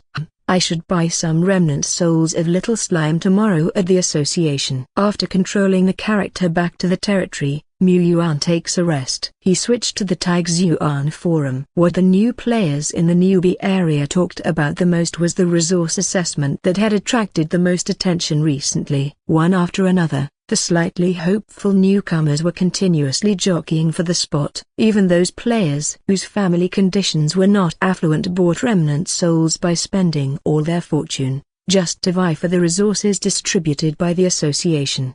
After all, the more ordinary players wanted to get through the Lord trial, the more they needed to seize this opportunity provided by the officials. Yuan considered that he had a bit of evolution ability and was confident about getting through the Lord trials, but for an ordinary player who can pass the Lord trials without needing the benefits from the officials, these existed, but were more noticeable. Moreover, who doesn't love benefits, especially when they are free? Being a poor ordinary person, Yuan was quite covetous of this valuable benefit. Defense troops are one thing, but it's rumored that the official's newcomer support pack includes miracle blueprints for defense structures.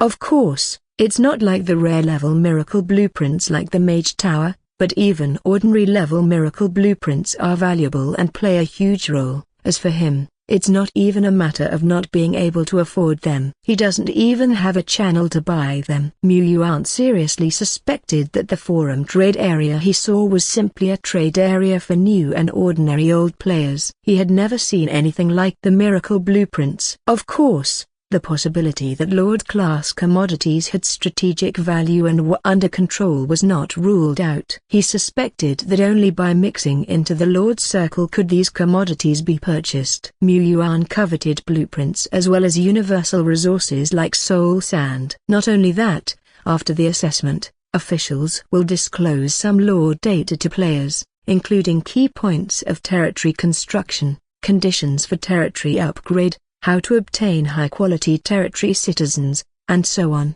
This information is even more important to me. In the eternal world, there are naturally ordinary citizens, but his territory is located in a wild area where players are rarely seen, let alone ordinary citizens. In the cities of great lords, there live countless territory citizens. Ordinary citizens can take various jobs, filling the gap that troops can only fight. And high-quality territory citizens include talents in combat, research, production, management, etc. However, ordinary people in the eternal world seem to come not only from reproduction but also from many other sources. These might only be known to him after he passes the resource assessment, or even becomes a real lord. The assessment day in Baiyan State is tomorrow. On the forum, many Baiyan State newcomers have started to become nervous. Today is the 6th day of logging into the game. At this time, most new players have been rescued by the official team and moved to the safe city established by great lords. The remaining new players are all trying to compete for resource benefits. Many newcomers are not very confident, but what if they pass? What if the other new players of the same period are not very good? Then they would have a chance to stand out, right? It's worth a shot. If they can't win a place, they will strategically retreat. The newcomers are seizing the last night, putting full effort into making their main force practice, hoping to break through another small level. They are also constantly prying into the level of their peers through the forum to make judgments. Yuan didn't feel much nervous, but he also needed to figure out what level could freeload the benefits and yet not to stand out too much. Yuan directly entered the Baiyan State section, browsing through the conditions of his competitors. But most of the newcomers weren't foolish. Those green hands who were once boastful about their achievements on the forum had almost disappeared these past 2 days, replaced by a growing number of people who are seeking sympathy. Hell, I attacked a gang of goblins today, unexpectedly encountering an ambush that cost me 2 of my generals. Shit, the resource assessment is tomorrow. How am I supposed to live? How? Below were a host of fellow heartbroken players. The heartbreaking lament seemed to leak through the forum. I had the same experience. My poor generals died so tragically. Who doesn't suffer from this? I originally went out today to earn a little money for my troops, but I ran into a level 7 big goblin. If it weren't for my men protecting me at the cost of their lives, I might not have been able to return. Even so, I lost 3 spearmen. There's no hope for the assessment tomorrow. Sigh, I should just give up. Well, I envy you guys who lost troops. I'm different. I only have a few soldiers in total. Tomorrow, I'll just go to the association to join in the fun, acting as green leaves for the big shots. Exactly. My entire domain is only 3 goblins. I'm just here to make up numbers. The person above, you're not as bad as me. I only have 1 little skeleton left in my whole domain. After reading, Yuan fell into silence, his mouth twitching. You guys aren't even trying to make your stories convincing. However, it seemed that among these sympathy seekers, there were a few that really expressed their sorrow. Either they were extremely good with words, or they were honestly unfortunate. Their main forces had suffered massive casualties. However, it was only a few of them who suffered so much. As more and more fabricated sob stories were posted, even honest people could see what was going on, and the initial few who were genuinely unfortunate also fell silent. Damn it.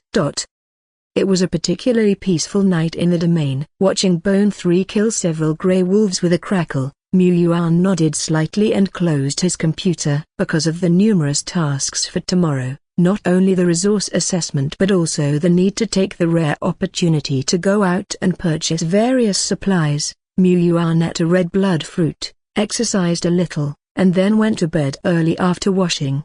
The night passed without a word. The deep night in Zhijian City was quiet and peaceful. Only in the other world, skeleton soldiers and little skeletons patrolled the domain dutifully, wielding their cutlasses to stab through the bodies of monsters, causing blood to splatter around before they carefully picked up the soul sand that emerged.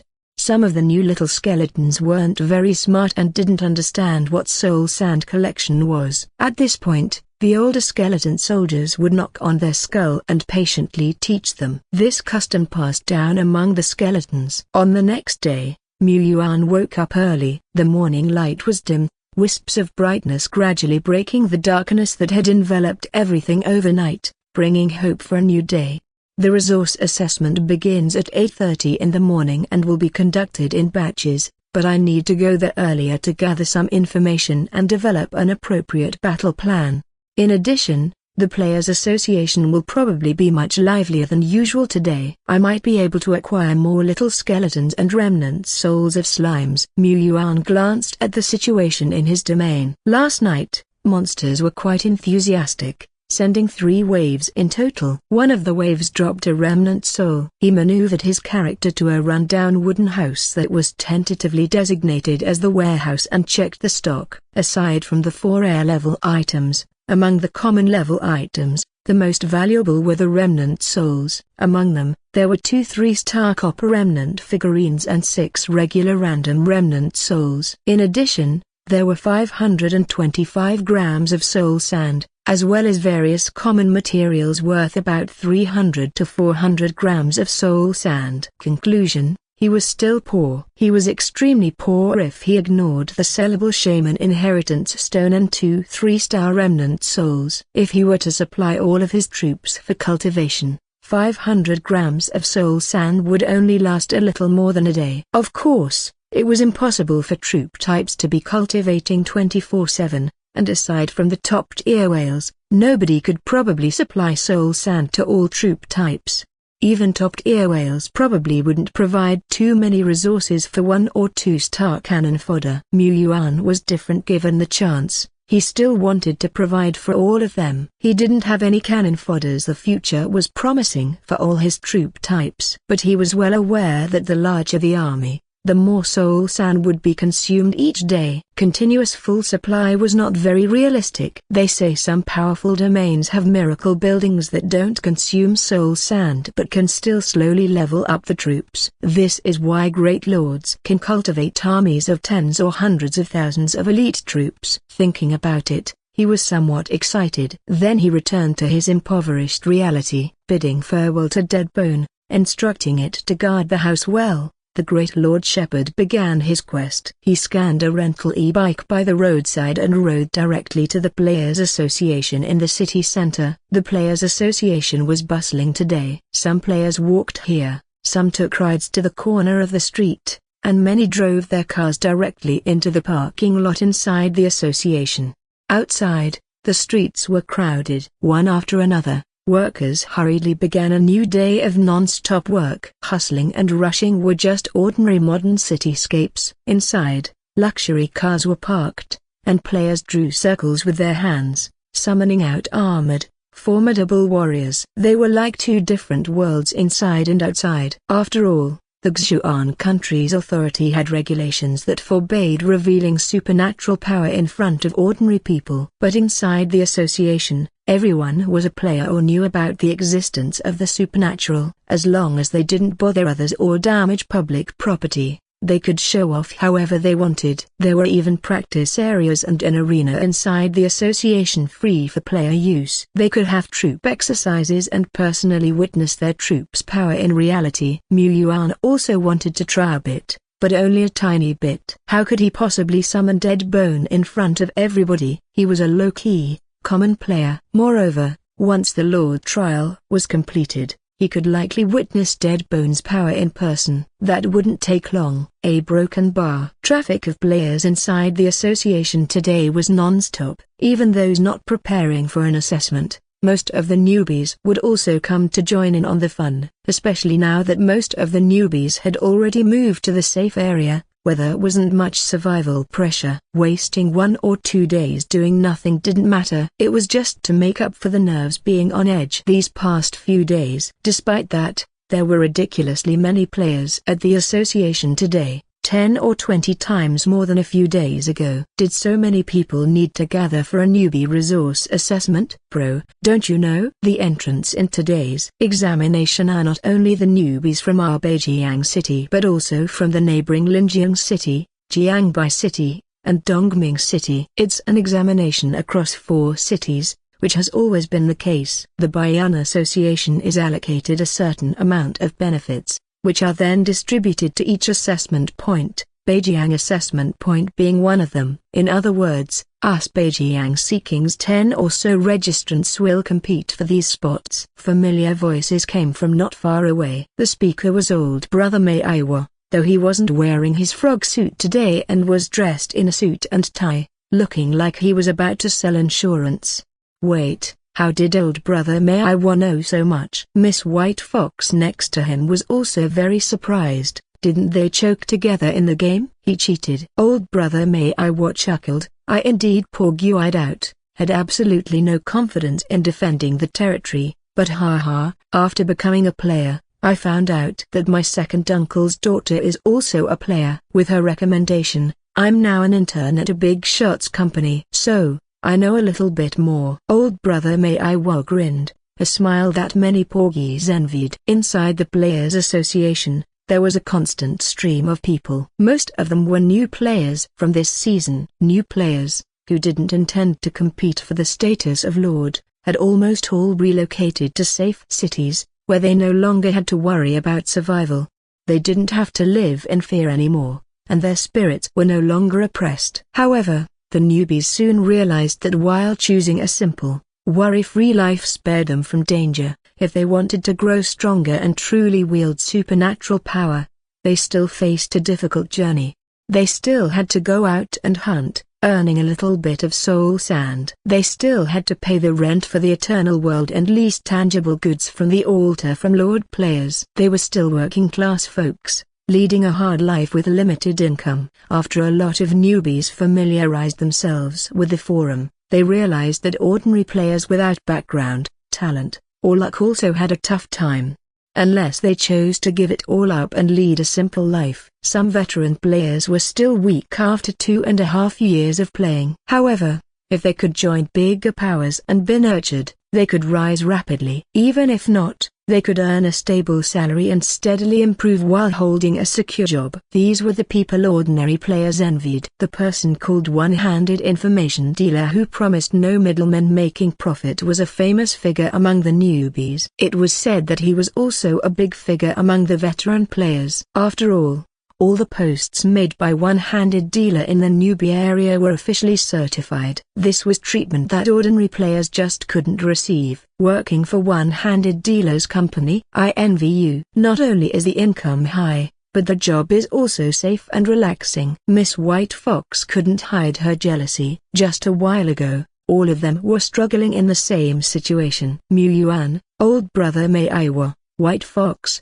and Liver Emperor had been in contact over the past few days. They even agreed to meet here yesterday. All that was missing was Liver Emperor, probably because he had been gaming until the middle of the night again. Seeing that old brother Meiwa seemed to have some inside information, Yuan decided to subtly probe him. I'm not sure exactly how many spots we have for this term's Beijiang assessment point. It could be anywhere between 10 to 20. After all, I'm just an intern. But I do know some information about the top new players. See that guy over there, the chubby one whose forum ID is I'm not unlucky? He's the lucky player of this season. Started out with 3 3-star skeleton soldiers. These particular skeleton soldiers are the best of the 3-star troops. They're fearless in battle and don't have as many quirks as goblins. Thanks to this spectacular start, his troop army swelled rapidly and must now number in the 10s if not 20s. He is a strong candidate for this round's spots. You see that macho man over there? His ID is Macho Man. He only started with a regular bunch of goblins and is otherwise an ordinary man. But he is a fighting powerhouse. He has killed many monsters single-handedly,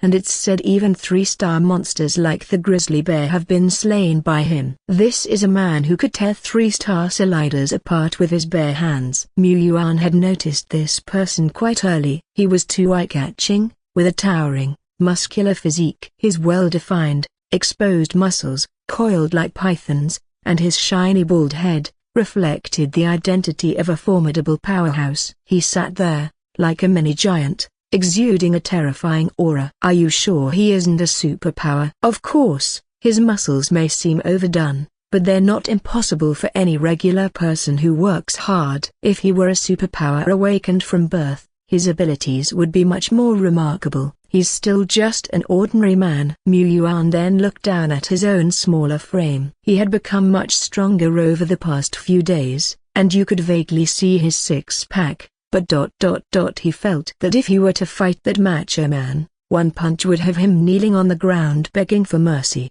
This is what they mean by ordinary. Yuan fell silent. In comparison, he was just an ordinary player with a slight evolving ability. Among the ordinary players, those two probably have the best chance of getting a spot. But it's still early. Most players have not made their names yet, and there could be dark horses. Upon saying this, old brother Meiwa couldn't help but ask, "Brother, if I'm not mistaken, you're planning to compete for a spot this time too, aren't you?"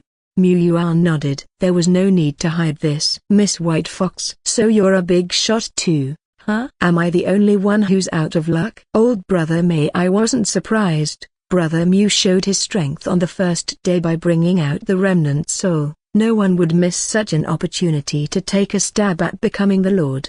I've thought about taking a shot too, getting the welfare quota, passing the Lord trial, recruiting beautiful heroes, leading an invincible army to the top of eternity. Sadly, it's merely a pipe dream. I just don't have what it takes. Old brother Meiwa sighed and said to Yuan, "Brother, keep up the good work, fight for us ordinary players." Yeah, you should know that the biggest competition for this quota is those rich second-generation whales. That one, the heir to our Beijiang property. Although he's not a second-generation player, his family is rich. I heard that he has spent an ambitious amount of money purchasing various resources, buying dozens of remnant souls of 3-star troops alone. And that guy in the yellow, He's a standard second-generation player. His brother is a veteran player. I heard that this big shot had cleared a goblin camp on the 6th day with minimal losses. That girl in white is a second-generation player from the adjacent Dongming city. Not only does she have veteran player relatives, but her family also runs a big company. She's a bona fide rich woman. Of course, what matters isn't that she is wealthy. The fact that she has been able to defeat a rare-level monster even if that particular monster hasn't reached professional leveler is rather significant. And then there's this one. And that one. And also that one. Old brother Meiwo outlined numerous pieces of information about these notorious whales. These aren't really secrets. Compared to ordinary players, the whales are more showy. Plus, no one can keep a low profile when they're buying up all kinds of resources. Yuan considered these whales' informations, forming a rough idea of the competition in his mind. Old brother Meiwo thought Yuan was silent because he was disheartened, thus comforting him. Don't be discouraged, brother. It's normal that we ordinary players can't compete with the whales at the beginning stages. But you don't have to directly compete with these whales. As long as you can get a slot, the treatment for the 1st or the 10th is the same. Moreover, with your abilities, even if you can't become a lord, you'll still excel among the players. Yuan was, of course, not disheartened. He was just deciding which type of troops to use. He definitely wouldn't send out the dead Bone. And Bone too, now a skeleton warrior, he didn't plan to summon it either. But not be too low-key either. Only by showing off his talents appropriately could he access more opportunities. After all, there were also whales and players with recessive talents among the ordinary players. Being a little stronger was within reason and would not lead to coveting. Having said that, his talents might be a bit stronger than what others expect. Since this is the case, he would go with this lineup. He contemplated, while Miss White Fox came to his defense. Isn't this selection process a bit unfair to us ordinary players? Old brother Meiwo nodded then shook his head. It does seem a little unfair, but money is a kind of power after all.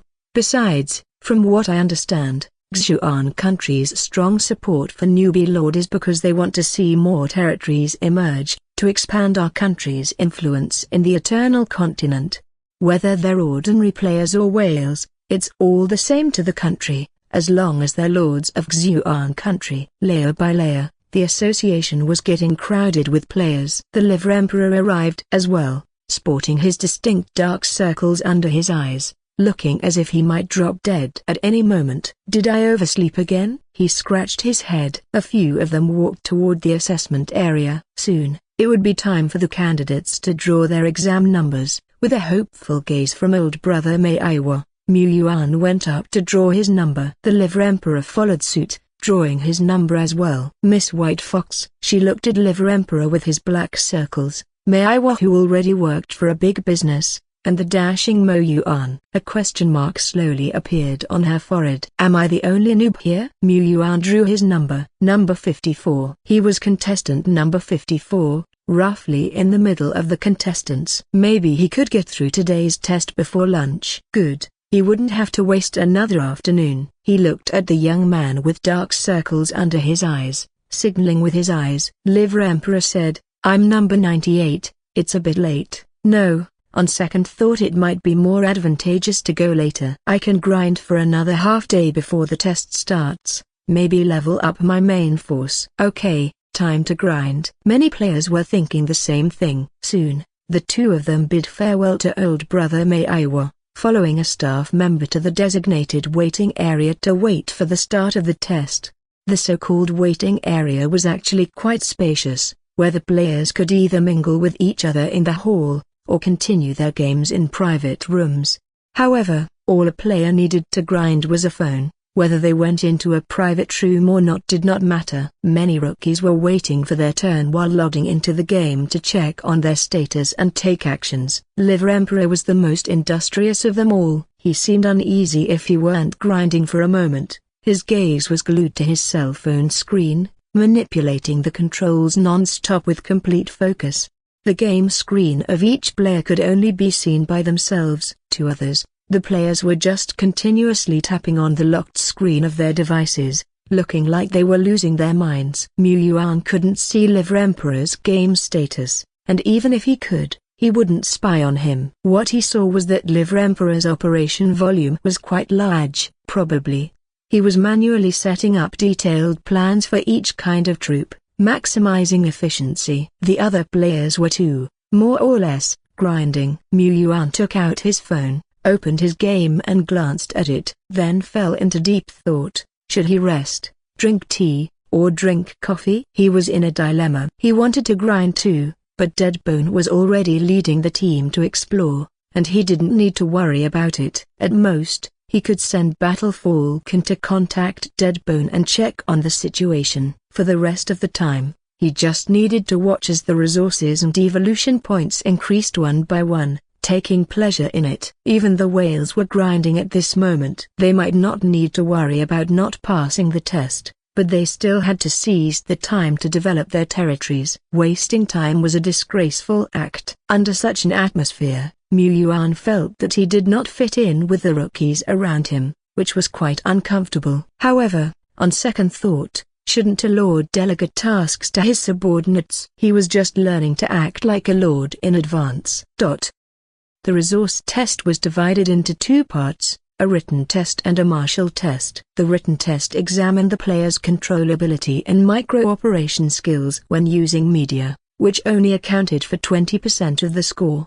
The test could be done quickly, and it could be over in a snap. The real test of a player's potential was the martial test, which examined both the level of the player's troops and the player's real-time control and command ability. The content of the test requires players to last for a certain period of time under the examiner's control. In the end, the examination group will score the players based on their performance. The top 16 scorers will receive this term's Rookie Lord Support Package. Yuan delved into the test information distributed by the staff. Soon, the first part of the written test began. At the same time, outside the waiting area, countless newcomers who did not participate in the test but came to join in the excitement were eagerly looking forward. They couldn't enter the test site to see the battles up close, and there wasn't any live broadcast of the test site. However, the huge display screen in the association's hall was scrolling the test scores of each candidate. First place, contestant number 066, 20 points. Second place, contestant number 054, 19.8 points. Third place, contestant number 101, 19.1 points. Fourth place. Soon, the scores of more than 100 testers were listed on the large screen. Among them, a golden line was drawn between the 16th and 17th places, separating them like heaven and earth. So, it means that there are 16 quota spots for this term. Old Brother Meiwa stroked his chin. Miss White Fox stared at the leaderboard,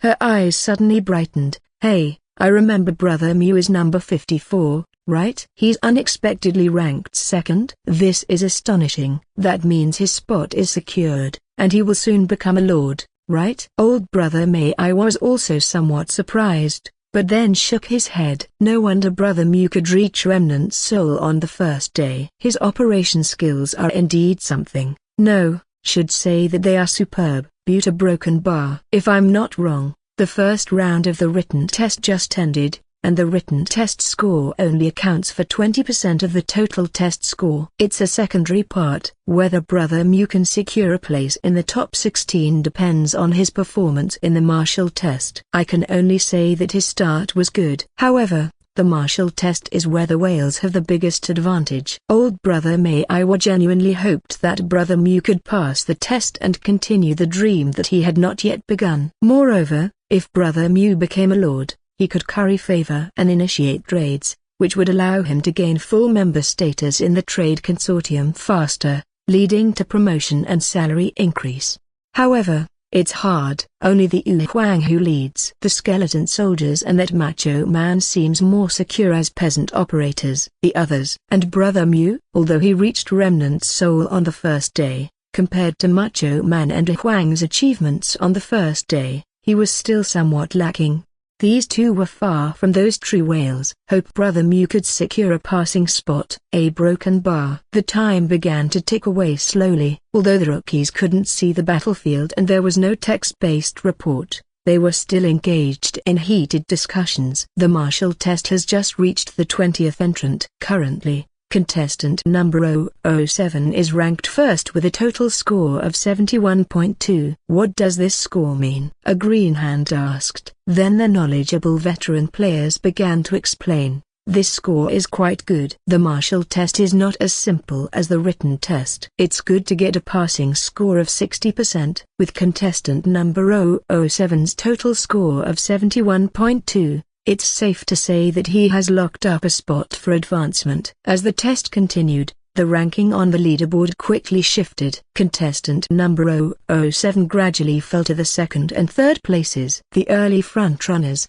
numbers 66 and 54, have naturally fallen off the radar. In the exam venue, pow! A spearman brandished his long spear and charged like a dragon. With a stab and a sweep, he cleared several thugs from the field. The voice prompt timely announced, "The exam is over. Please, examinees, take the right-hand exit out of the waiting area and patiently await the exam results." Injured troops can be taken to Zone 3 for free treatment. The examiners on one side of the field shook their heads slightly. Thugs as 2-star troops aren't weak. They can resist and fight, but these newbies command them so poorly, it's like they're directing blindly. HMPH, this is the worst batch of newbies I've seen. Well, they are ordinary people after all. We can't expect too much. No, precisely because they are ordinary people, they should strive to do their best. Or else, how would they survive the Lord trial? Chief Examiner Jiang Cheng also sighed. This wave of newcomers can't be said to be bad, just that the performances of the civilian players were somewhat disappointing. The whales, as always, were steady. Chief Examiner Jiang Cheng was a lord who originated from ordinary people. He wished that among the civilians, more outstanding players would rise, but compared with whales and the extraordinary second generation, it is indeed a natural disadvantage to be civilians. Only the most excellent can stand out. The country has made efforts to support civilian lords, but strategically, Yuan country first needs to ensure the number of new lords. Only then can it consider whether to assist civilian players. After all, managing a territory is not easy. Compared to the whales, civilian lords are much less stable, often running their territories poorly due to various unexpected events, and eventually collapsing. The current resource assessment rules do favor civilian players, but ultimately, whether they can seize the opportunity depends on the newcomers themselves. As for players with criminal records, they would have been checked and eliminated at the application stage, and they wouldn't have had the chance to take the exam at all. After all, the Lord, at the very least, is a key force in Yuan country. Next up is candidate number 54. Let me check the data. Yuan, of ordinary origins, family has met with misfortune, but he stood up against the difficulty. He performed well during university and was chosen by Eternal World at graduation. I will assess this candidate. The chief examiner Jiang Cheng rose and walked towards the distance. Yuan entered the examination site with a somewhat nervous heart. The examination site was not small and was about the size of 2 or 3 basketball courts. A burly examiner, dressed in loose martial arts attire, stood across the large stage, exuding an oppressive aura. He snapped his fingers. Zap! In front of him, 3 mysterious magic circles spread out, and 3 identical spearmen emerged from them. These are 2-star troop spearmen, all at stage 0 and level 9. What you need to do is to withstand their attacks for more than 5 minutes. Of course, this examiner will not command the spearmen in any way, and you can employ all the tactics you can think of. Now, summon your troops. You have 3 minutes to prepare. Also, this place has special effects. Summoning troops here does not consume soul sand, and the consumption of spiritual power is significantly reduced. After a pause, Examiner Jiang Cheng reminded,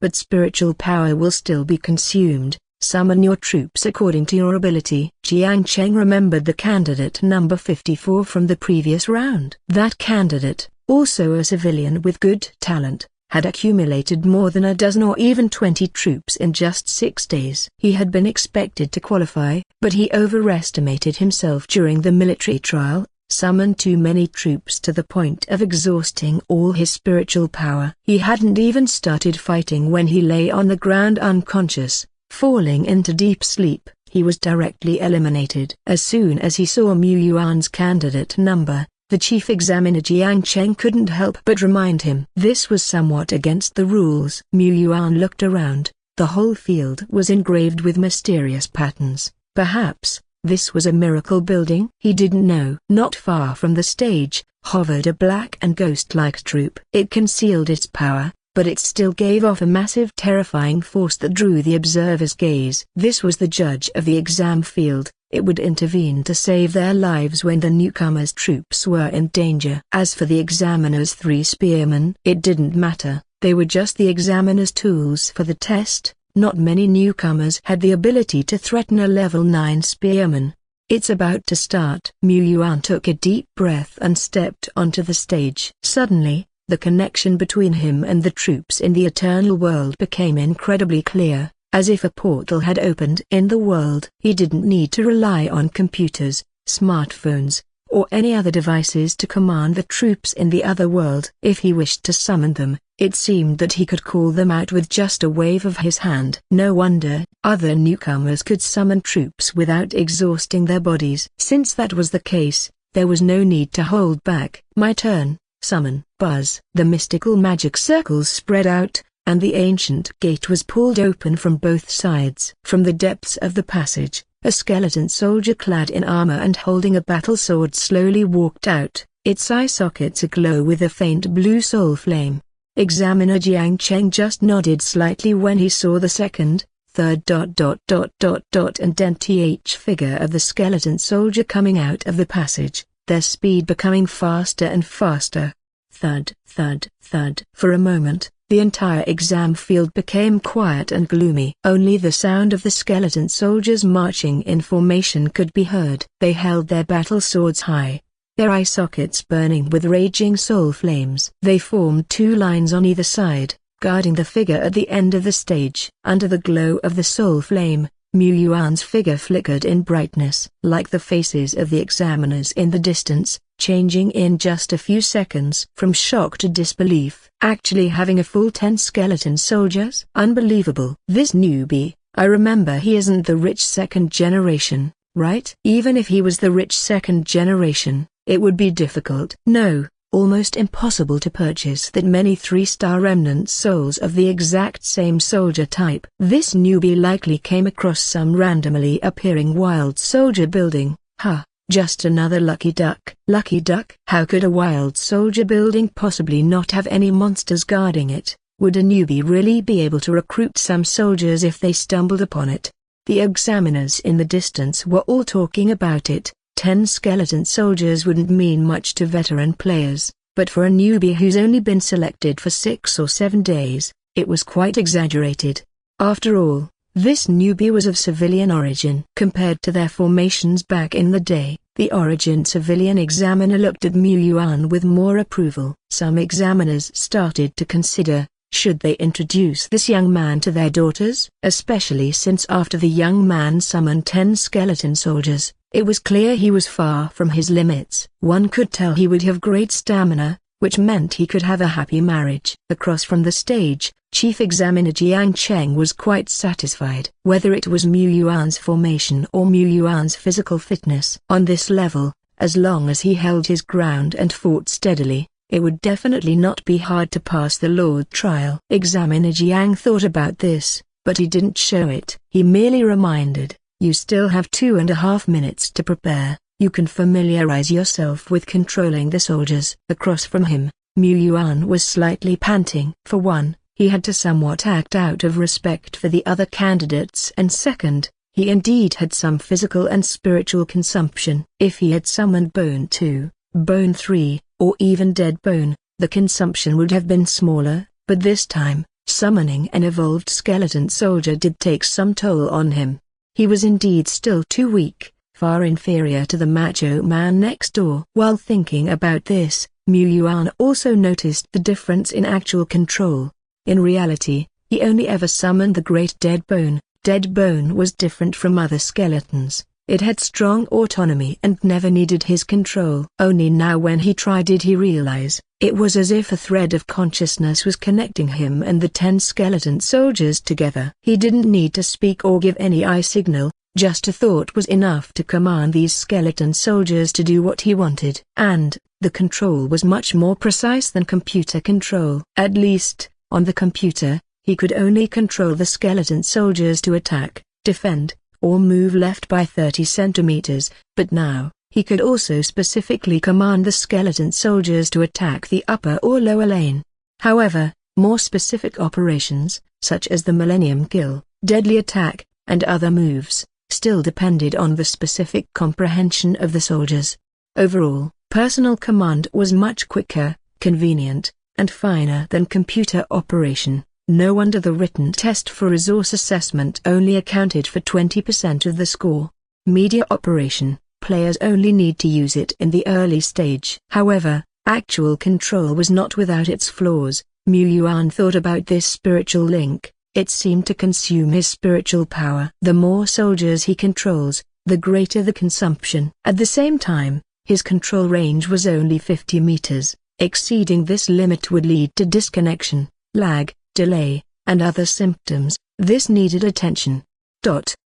Although Mu Yuan had called out 10 skeleton soldiers, causing much more of a sensation than his opponent, the highest level of his skeleton soldier, Bone 4, was only at level 5. Most of the skeletons were only at level 3 or 4, far inferior to his opponent's level 9 Great Perfection Master. At most, he only had a slight advantage in terms of grade and number. Examiner, you call this slight advantage? But in Mu Yuan's view, if he didn't use any skills, his total combat power would not be much higher than his opponent's. This battle was at best of a 70-30 or 80-20 ratio. At this moment, the burly examiner Jiang snapped his fingers again. Out of the sparkling of his snapping fingers, 2 figures emerged. They were 2 big, burly and muscular goblins. Not only were they 1 star higher in grade, they were also level 9 Great Perfection veterans. Their body emitted a terrifying oppressive force. Mu Yuan, you don't respect the rules of the game. Examiner Jiang smiled. With your formation, I can't see your command abilities from just 3 spearmen. It's quite reasonable for me to add in 2 big goblins, right? Of course, no matter how this battle turns out, you will have a spot in the qualifiers, and if you can defeat this 2+3 formation, I'll see to it that you receive some additional newbie benefits. The full title was Genius Newbie Support Benefits, only aimed at civilian origin players. However, this support was sometimes not activated even once in a year. Chief Examiner Jiang folded his arms and looked at Mu Yuan. Come on, let me see what you've got. Mu Yuan. Would it be awkward if he called out to Skeleton Warrior at this point? Although 2 big goblins, and 3 spearmen, He squinted his eyes, surveying the muscles, torso, and thighs of the big goblin, deciding to kill the spearman first. Because, after all, the big goblin had plenty of flesh. The 3-minute preparation time passed in an instant. The moment the countdown hit 0, the 2 big goblins roared like they were released from some restrictions. The roar was deafening, even causing Mu Yuan's ears to buzz. It was his first time encountering these creatures in reality, and the reality had an inevitable influence on him. Facing the oppressive presence of the massive goblins, Mu Yuan wanted to say, one could only understand after experiencing it personally. He gritted his teeth sharply, and by the time he came back to his senses, the 2 massive goblins had almost charged up to the skeleton soldiers. 1 defense, 2 offense. He quickly commanded 1 skeleton soldier to go up, taking a defensive stance, and order the other 2 skeleton soldiers to lag a little behind, so that when the big goblin launched an attack, they could seize the opportunity to counter-strike fiercely. Simultaneously, another big goblin also met the skeleton soldier with a punch to its blade. Things happened so fast that Mu Yuan hardly had any time to analyze, but being the great Lord Shepherd, He was already accustomed to multi-line operations. He remained aware of his surroundings and constantly issued commands. Boom! The blue fist slammed into the skeleton soldier, shattered the small round shield, and struck directly on the skeleton soldier's armor.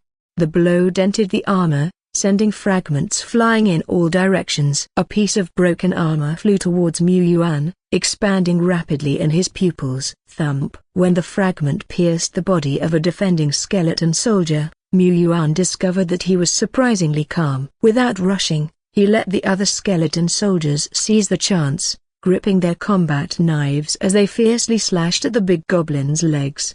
A life-for-life slash. Perhaps they had gotten used to the cleave. Their slashing was especially intense. Just a few strokes brought about significant effects. Both big geese suffered from debuffs like slow and bleeding. This was the downside of not having a commander. Although, within this short period, 3 of Mu Yuan's skeleton soldiers were also wounded, their armor dented, but they quickly got up and continued the fight. Battle, battle. This was a real bloodbath, even if the skeleton soldiers didn't bleed.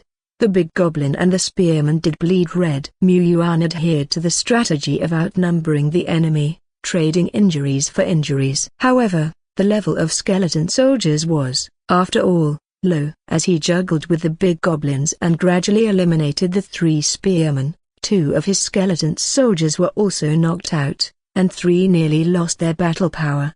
He was left with only 5 units of combat power. On the other side, there were 2 wounded big goblins who were still raging furiously. It was time for a bayonet fight. Bone 4 picked up a fallen combat knife from the ground and took a cold shot at the big goblin. Next, relying on its speed advantage, it continuously distracted the big goblin, who was injured and had difficulty moving. Sometimes it would pick up sharp objects from the ground to throw and distract. Sometimes it would seize an opportunity to land a swift, cold slash when the big goblin's attention was on other skeleton soldiers. After a long, drawn-out battle of over 10 minutes, the 2 big goblins finally collapsed due to excessive blood loss. At that moment, Mu Yuan still had 4 skeleton soldiers left and won the battle with a small but decisive advantage. Examiner Jiang. Other examiners. As a matter of fact, this was an impressive strategy. The troops performed sturdily. The newcomers' commanding skills were excellent, but the fight earlier appeared fierce, suggesting a life-or-death situation. Why did it suddenly turn so sleazy? This command is really astounding. A strategy that can win is a good strategy. Jiang Cheng, as a top player among the players and an on-site command examiner, saw more than others. In this battle, the strategy was indeed brilliant. But the steady elimination of the 2 big goblins also stemmed from the atypical combat power of the skeleton soldiers. They were stronger and more agile than average skeleton soldiers. So that's how it is. Jiang Cheng understood. He understood it all. This must be the skeleton soldiers' talent that's yet to be fully awakened, with players becoming stronger and stepping into the first-order professional level and second-order elite level. A tiny minority had a chance of awakening their talents. However, research indicated that these talented players who could awaken their talents already showed extraordinary promise even before their talents manifested.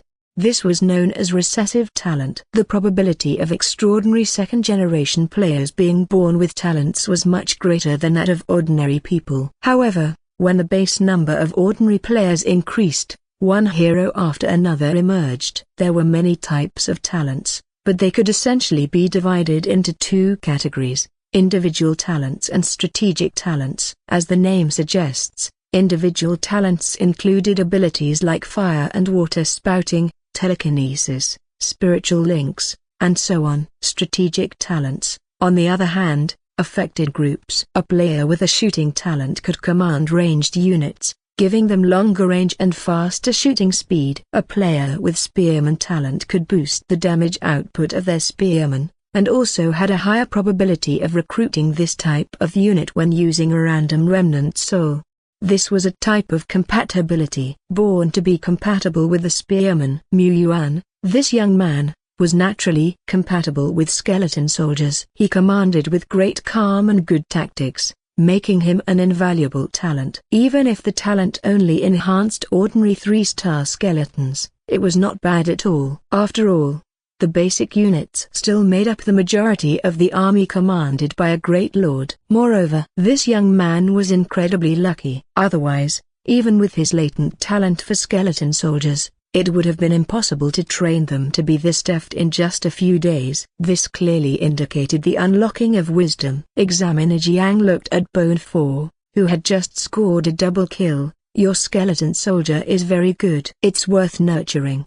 I suggest you give it a name to distinguish it from the others. This will help the unit grow in wisdom. One day, it may even awaken a true sense of self, which would be an immense stroke of luck. Mu Yuan could only promise to give it a name when he got home. He couldn't really tell them that the skeleton already had a name, Bone 4. It meant it was the fourth skeleton soldier, with 3 older brothers. This morning, the third brother, Bone 3, had just evolved to the skeleton warrior level. Since this was the examination venue, and he had received praise from Examiner Jiang, he was sure to get extra benefits. Mu Yuan then led his group of battered skeletons away from the hall through a side passage. Well, he definitely couldn't move all these crippled skeletons by himself. The mark of the chosen couldn't include them all either, so the sentries summoned by the on-site staff had to carry one each into the treatment room. Undead? Head to room number 8.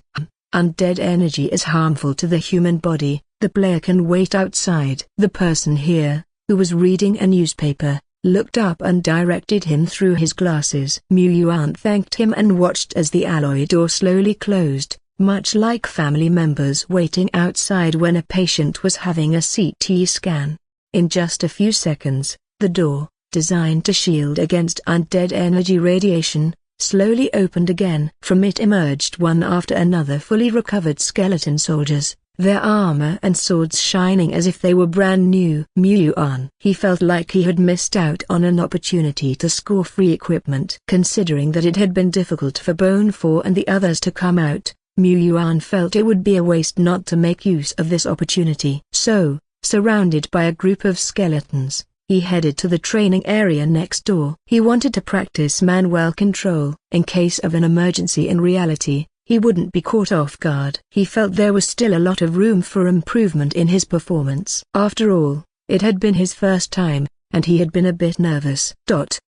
Players Association, main lobby. The newcomers, watching everything unfold, were gathered around the big screen with their enthusiasm still strong. Although they could only see the examinee numbers, the numbers of the seed players, the whales, and 2 or 3 ordinary new players, were no secret thanks to some gossiping players who shared information tirelessly.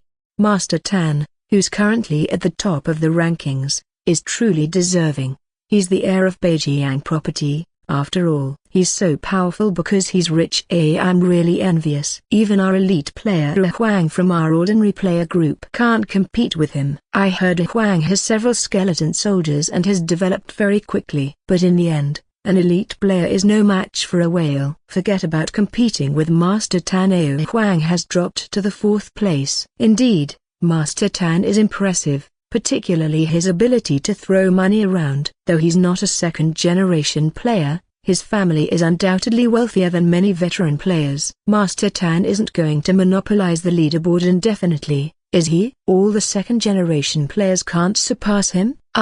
You second-generation players need to step up. The crowd mused, counting the rookie bosses who had not yet been assessed. Number 66, 77, 96, 101. As for number 54, apart from Mei and White Fox, no one cared about such a random number. People were only concerned about whether the rookie bosses could reach the top of the leaderboard. They just wanted to enjoy the spectacle, and witness a bloody struggle. There it is. The new leaderboard champion has arrived. Let's see.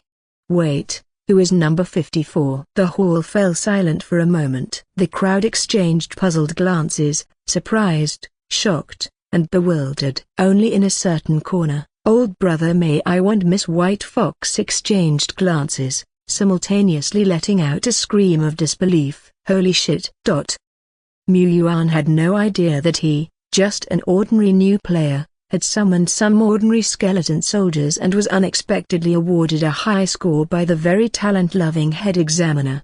Seeing this, The other examiners also gave high scores one after another. After all, this was a newcomer who had received genius support. His future was promising. Even if his current strength was not as strong as the top whales, it was reasonable for him, a commoner, to score higher. It was all within the allowed rules. Yuan, I don't want it, though. But since he had it, he had to accept it. In the future, if he wanted to compete for a variety of resources, he wouldn't be able to keep a low profile, would he? Sigh. He was just too outstanding. Yuan originally planned to complete the assessment, have lunch outside and then leave, but forgot that the resource distribution would only take place after the assessment was completely finished, and all the quota were finalized. Even though he had already secured his slot, he still had to wait. Yuan had no choice but to seize the opportunity to sell off a few scattered remnant souls, and buy little skeleton and slime remnant souls from several stalls.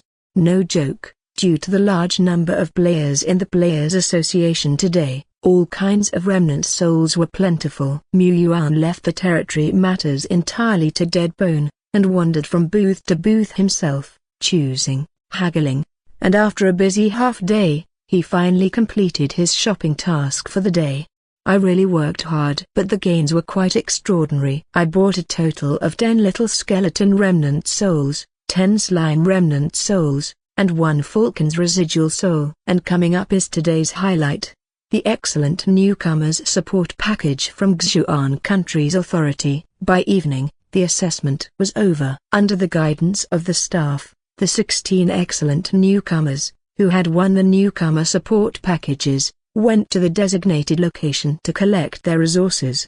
Yuan looked around, and sure enough, most of them were the seed newcomers introduced by old brother Meiwa. Among the rest of the strangers, he surprisingly discovered a familiar figure. Liver Emperor, did you pass as well? I was lucky and just made the cut. Thanks to the half day I spent grinding earlier. Same here. After Liver Emperor passed the assessment, he continued grinding obliviously, but he had vaguely heard the rumors about candidate number 54. Wait. His lackluster pupils gradually focused on Yuan. He slowly typed a question mark. You call this luck? Compared to me, who just barely passed, you're leagues ahead. I must have not grinded enough. I need to work harder. Soon, the 16 outstanding newcomers followed staff members to the award ceremony. There were not many spectators here, but the place was grandly and solemnly set up. Yuan understood this well. If Yuan country was going to provide such strong support to newcomers and award them, the ceremony had to be formal. This was reasonable. He didn't feel restless at all. But some of the rich second generations felt the ceremony was too small with too few spectators, unaccustomed to not being praised. With the beginning of the award ceremony, some newcomers reluctantly put away their phones and turned their attention to the stands. Next, please welcome the Vice President of our Zhijiang Association to deliver a brief speech. A burly figure strode forward, and the imposing gaze swept over the entire venue. Yuan's eyes widened. Wasn't this the burly man who had acted as his examiner before? He was actually the vice president of the Zhijiang Association. Jiang Cheng. This was a real player big shot. Well, Yuan didn't actually know him, but to serve as the vice president in such a critical department as the Zhijiang Association, this man had to be one of the top figures in Zhijiang, right? Vice President Jiang didn't use a microphone, he simply cleared his throat lightly, and his voice spread like a wave across the entire venue. Yuan felt a burst of vigor. The Liver Emperor, next to him, who seemed to be on the brink of death, suddenly brightened like a spirited youth. But of course, this was real. The vice president had used a kind of supportive aura ability. With one light cough he had swept away the fatigue of the body and mind of the players. Jiang Cheng paused before he spoke. First of all, congratulations to all of you for passing the exam. Once you pass the trial, you can become true lords. However, being a lord is just the beginning. As a lord, you can have power, enjoy life, but it also means that you will face more dangers, take up more responsibilities. Speaking of this now may be a bit early for you, you will understand in time, and don't forget your identity as a citizen of Yuan country. As long as you are lords of Yuan country, Xuan country will always be your backing. Jiang Cheng, as a big shot player, was decisive and efficient, without the habit of speaking for 3 hours in just 3 sentences. Not to mention him and the liver emperor, even the rich second generations and the second generation players were all obediently sitting down, listening to Vice President Jiang's teachings, not showing a trace of arrogance. Second generation player, their elder brothers and elders, in front of Vice President Jiang, were just nobodies. That's why they behaved very obediently, like kittens, hoping that if they could attract the attention of President Jiang, they could skyrocket to the top. Unfortunately, President Jiang didn't even pause his gaze on them. He just said a few words and then left in large strides. Of course, such a big figure, it wouldn't be easy to gain his favor. After Vice President Jiang left, the staff on the scene awarded the examination certificate to the players. This certificate was not just a formality but also a proof. Players can get a high level of authority through the verification code on the certificate to obtain some higher level data related to the Lord. When handing over the certificate, the staff also warned them not to divulge the information. At the same time, the staff introduced some basic points on the spot, mainly for the clueless civilian players. The status of a Lord player is lofty, with great power, but building a territory is not easy. It's not something one person can do. After all, troops are only responsible for fighting. But there are many things that need to be handled in a territory: management, finance, logistics, production. When you start operating a territory, these problems will come one after another. If you don't prepare in advance, you will be in a hurry. Therefore, there are generally 3 types of lords: official lord, group lord, personal lord. An official lord, as the name suggests, is a lord who co-constructs the territory with official investment, similar to a state-owned enterprise. The safe cities where the rescue teams sent newcomer players previously were official lord cities. Although official lords have less power, they have the advantage of being relaxed and safe. Firstly, the defense of official lord cities is stronger, and there is no need to worry about monster-tide attacks. Secondly, the officials will set up important facilities such as player associations and resource transfer stations in the city. In other words, the official city is almost the center of the surrounding area, which makes it easier to prosper. As lords, you can also become stronger as your territory improves. This is the advantage of being an official lord. A group lord is a lord supported and invested in by large nobles and financial tycoons. Sometimes ordinary players and the second-generation players lack the resources to build a territory. They will accept investment from large groups, similar to stakeholding in an enterprise. But these groups are not all philanthropists. Some reputable groups only take investment income and do not interfere with the internal affairs of the player's territory. However, some groups not only interfere, but even try every means to control naive civilian lords. Historically, such events have occurred. If you want to accept investment from a group, you must be discerning and inquire about the group's reputation. A personal lord, of course, does not accept external investment and maintains complete autonomy. It seems to be the freest, but also the hardest. Such lords are rare, either very weak or very strong. At this point, the staff continued, of course, be it group lords or individual lords, or various major guilds and organizations, they are all part of our Xuan country, an inseparable part of our Xuan country's eternal world, the Taixuan Alliance. As such, Xuan country has launched the Taixuan government platform. Individual lords and group lords can accept tasks issued by the officials, earning contribution points to exchange for various rare resources that are difficult to purchase in the outside world. This was equivalent to ruling in partnership with Xuan country. As individuals, they have autonomy over their territories, but they also need to keep pace with the overarching strategy of the Taixuan Alliance.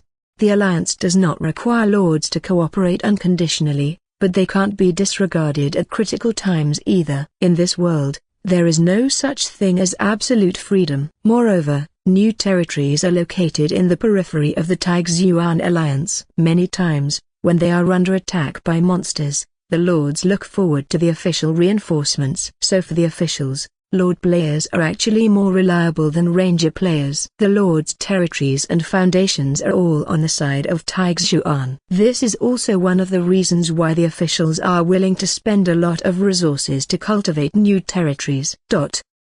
It is said that the Yuan government also provides support programs for outstanding individual lords. As long as their performance is remarkable, they can receive various resource rewards. Sometimes, the novice lords need to compete with young lords from foreign countries and fight for benefits for the Yuan alliance. Seemingly, this involves the distribution of some important resource territories. This is voluntary, but if a new lord can win resources for Yuan country, they would receive generous rewards. Plenty of rewards are given. In general, individual lords have to fight more. Without fighting, what will he use to support such a big territory? Most newcomers want to take the path of individual lords, but they find this path is full of thorns and eventually have no choice but to succumb to reality. If you really want to take the path of an individual lord, you can't miss those precious opportunities. Being cautious is naturally not wrong, but when it's time to fight, you must make a decisive move. The above were the words said by Vice President Jiang when Yuan went to collect additional newcomer benefits after the ceremony ended. In the Vice President's office, Jiang Cheng stood in front of the floor-to-ceiling window, overlooking the players leaving in succession. "I hope this time, more successful new lords can emerge," he murmured. The orange-red twilight fell on him, illuminating his clearly defined muscles, which looked as solid as granite. His pupils were bright, as if he were a fire deity bathed in flame. He thought of the young man in the examination room who, despite having established a huge advantage, still used sneaky tactics to defeat two big goblins. Very steady. He lacks the rashness, arrogance, and conceit of some young geniuses. Jiang Cheng always teaches the younger generation of players to be cautious, for a single wrong step could result in a catastrophic loss, if not death. This is also why he valued this young man, and not just because of his strength. Only by managing cautiously and steadily can you have the last laugh in the crisis-ridden eternal world. However, Jiang Cheng always felt that this young man was too steady. Having 10 skeleton soldiers, for a newbie player of civilian origin, is already excellent. But he intuitively felt that this was still not all the youngster had to offer. This isn't about having a few more skeleton soldiers. During the test, it is normal to keep some troops for home defense. Jiang Cheng just felt that youngster Mu had kept not only troops but also a trump card. Could it be that this kid has already recruited rare rank troops? Is this possible? Thinking of Yuan's performance, Jiang Cheng faintly felt it really might be possible. He shook his head and chuckled. Whether it's true or not, the competition for novice lords is still too far off for him. Let's see how far he can go first. Maybe he can get onto the trial list and achieve a good ranking as a commoner. Jiang Cheng was looking forward to it. Compared with the rich second-generation and second-generation players, he was more eager to see ordinary commoners stand out. Not only because he himself was once a commoner, but more importantly, youngster Mu is from a common family and is an orphan. All he has achieved today is purely from his own efforts. Only such people can really go far. Only they have a slim chance of reaching the extreme peak. Mr. Mu, all the supplies from the welfare package are in here. You can cross-check with the list on your own. There is one more thing to note. The association advises new players to send these supplies into the eternal world as soon as possible. Don't keep them on you. Even if you want to trade with other players, try to do it within the association to avoid unexpected situations. Yuan got their point instantly. One should never show off their wealth. Even if some old players have no ulterior motives, seeing a pile of treasure flaunting in front of them, and the owner being a newbie, they might get some ideas. Besides, there surely are blacklisted players who have already aimed at this opportunity and are ready to act. Well, what he didn't know was that there indeed were, and they had already been caught. The association happily took the chance to improve their performance. The staff member gave a few reminders and left the room. They left him some private space to slowly check the supplies. Yuan looked at the palm-sized storage bag in front of him. It seemed to be a spatial equipment. Even if the storage capacity wasn't large, the association was quite generous for providing it. Of course, the big lord players probably have a complete production line that can continuously manufacture these standard storage packages. Yuan opened the bag and took out the items one by one. Suddenly, beams of white light bloomed before his eyes, symbolizing the light of the miracle treasures. He had already read the inventory list, but when he saw the real items one by one in front of him, he couldn't help but get excited. This really is a big show. No wonder many whales and second-generation players also want to compete, because these are also valuable to them.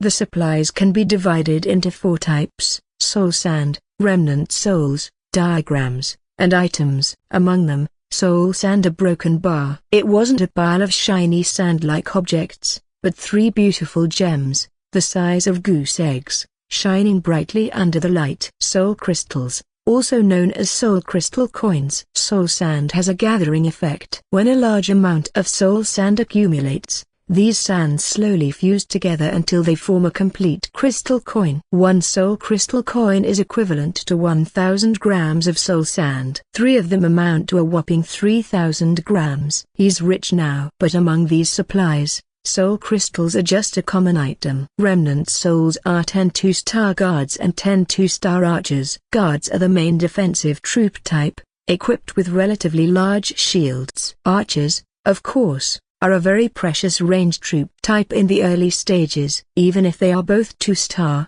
archers are much stronger than their goblin spearman neighbors. After thinking about it, Yuan decided not to sell these 20 remnant souls in exchange for little skeletons and slime. Exchanging remnant souls is time-consuming and laborious, most importantly a broken bar. Both guards and archers are very practical, especially archers. They can supplement the current shortage of long-range firepower in his territory. He had thought about buying some before, but he had limited soul sand, so buying them was difficult. Archers are rare commodities. Now that I have these 10 guards and 10 archers, my territory should have more human touch, right? Of course, it would be more difficult to care for. Human troops demand much more than skeletons or slime. Yuan felt that he needed to adapt first. Otherwise, how could he cater to and manage the even more troublesome civilians of the eternal world in the future? Up next, the most precious miracle blueprints. There are as many as 10. Where did the association get so many miracle blueprints? Can miracle blueprints also be mass-produced? It's truly powerful. Watchtower,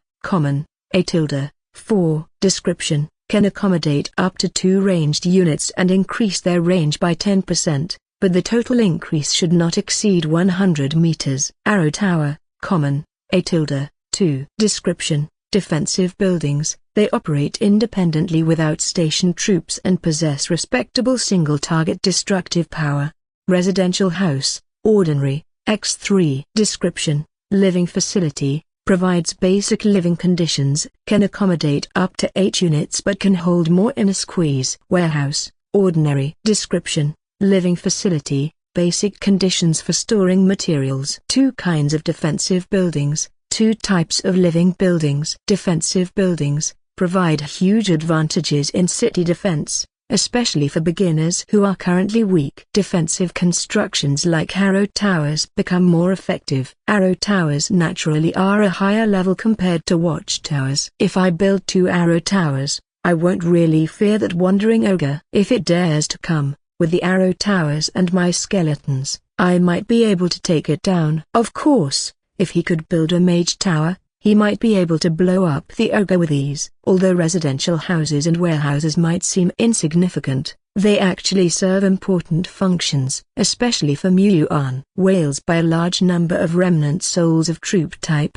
some of which can construct buildings. Unlike him, in his territory, there are either skeletons or slimes, and at most a couple of birds. It lacks any trace of human livelihood. Right now, the small wooden house that Deadbone managed to build is still a bit drafty. But you can't blame Deadbone. After all, It's only a skeleton. It can easily rest by lying on the ground or even burying itself in the soil. A house isn't a grave mound enough. Once these houses are built, Mu Yuan's own game character can finally live in a house without any leaks from wind or rain. Thinking about it, it feels a little poignant. He doesn't have to worry about where to accommodate troops such as guards and archers, which could affect their status. Similarly, with a warehouse, he can store food and no longer worry about it. The aid materials provided by Xuan country are all urgently needed by the newbies. The last items are rather ordinary, a few magic scrolls and some recovery potions. The potions work on 2-star archers but not on skeleton soldiers. The magic scrolls, however, do not have any powerful spells inscribed, because even if those scrolls were given to players would not be able to send them to the eternal world. In addition to these routine supplies, Mu Yuan also received an additional support reward. The extra reward is not fixed items, but 3,000 contribution points credited to his account. He can use these points to exchange for the goods he needs on the Taixuan government platform. Mu Yuan is not sure about the amount of 3,000 points, but it must be a lot, and the goods that could be exchanged on the Taixuan platform are all high quality, including miracle blueprints and so on. The officials have given a lot, beyond my imagination. However, it also highlights the difficulty of the Lord trial. Even if the trial is passed, there will occasionally be monster waves in the eternal world, and the real world may not always be peaceful. It's just that someone else is blocking the waves. As lords, they will have to face these crises sooner or later. If such a day truly comes, he will step up. Cough, cough. I'm getting ahead of myself. I'm just a green hand now. The priority is to prepare for the Lord trial. This is a rare opportunity to gain abundant rewards. Once the supplies are sent to the eternal world, I can go home and start the major construction. Ding. The supplies have been sent. The energy consumed in this transportation is 836 grams soul sand and has been deducted. Mu Yuan, Idiaresis 1/2-0A. That night, Mu Yuan, with dead bone and bone 2 enclosed within his mark, amulet around his neck, and the god monster crystal lamp in his arms, cautiously took the long way home. He didn't encounter any ambushes. Mu Yuan was relieved but, for some reason, felt a faint sense of regret. Delusion. He loved peace above all else. Upon returning home, Mu Yuan immediately turned on his computer. The materials that had been sent to his territory not long ago had already been moved by Deadbone to a worn-out hut used as a warehouse, to avoid being exposed to the wind and the rain outside. Deadbone not only had a few skeleton soldiers guarding the hut, but he himself was also personally supervising, not letting even a fly sneak in, especially keeping an eye on a certain greedy slime. Gurgle, gurgle. Its vast body inflated, its big eyes turned into a 1/4 of a 1/4 hash, but seeing that Deadbone was unmoved, it had to bounce away to find food on its own. Mu Yuan arrived at the warehouse and first took out all the remnant souls while looking around. Indeed, it's too shabby. Skeletons, after all, have no skills. No matter how much mending is done, there are still holes and gaps everywhere. Luckily, from today onwards, we also have a proper warehouse. Mu Yuan went to the Lord's altar outside with these remnant souls, and first enlisted the little skeletons, slimes, and the falcon one by one. Ding. Reminder, you have consumed 10 1-star remnant souls and 50 grams soul sand, and have recruited the troop type Little Skeleton A tilde. 10. Reminder, you have recruited the troop type Slime A tilde. 10. Reminder, you have recruited the troop type Falcon A tilde. 1. Raggedly dressed, staggering little skeletons, one after another, emerged from the light of recruitment. As soon as they stabilized, they were pushed down under the altar by the slimes popping up from behind. The newborn falcon, surrounded by a group of slimes, let out suffocated chirps. Mu Yuan, continuing the tradition of teaching the new recruits, he assigned skeleton to skeleton, slime to slime, battle falcon to falcon, properly arranging these troops.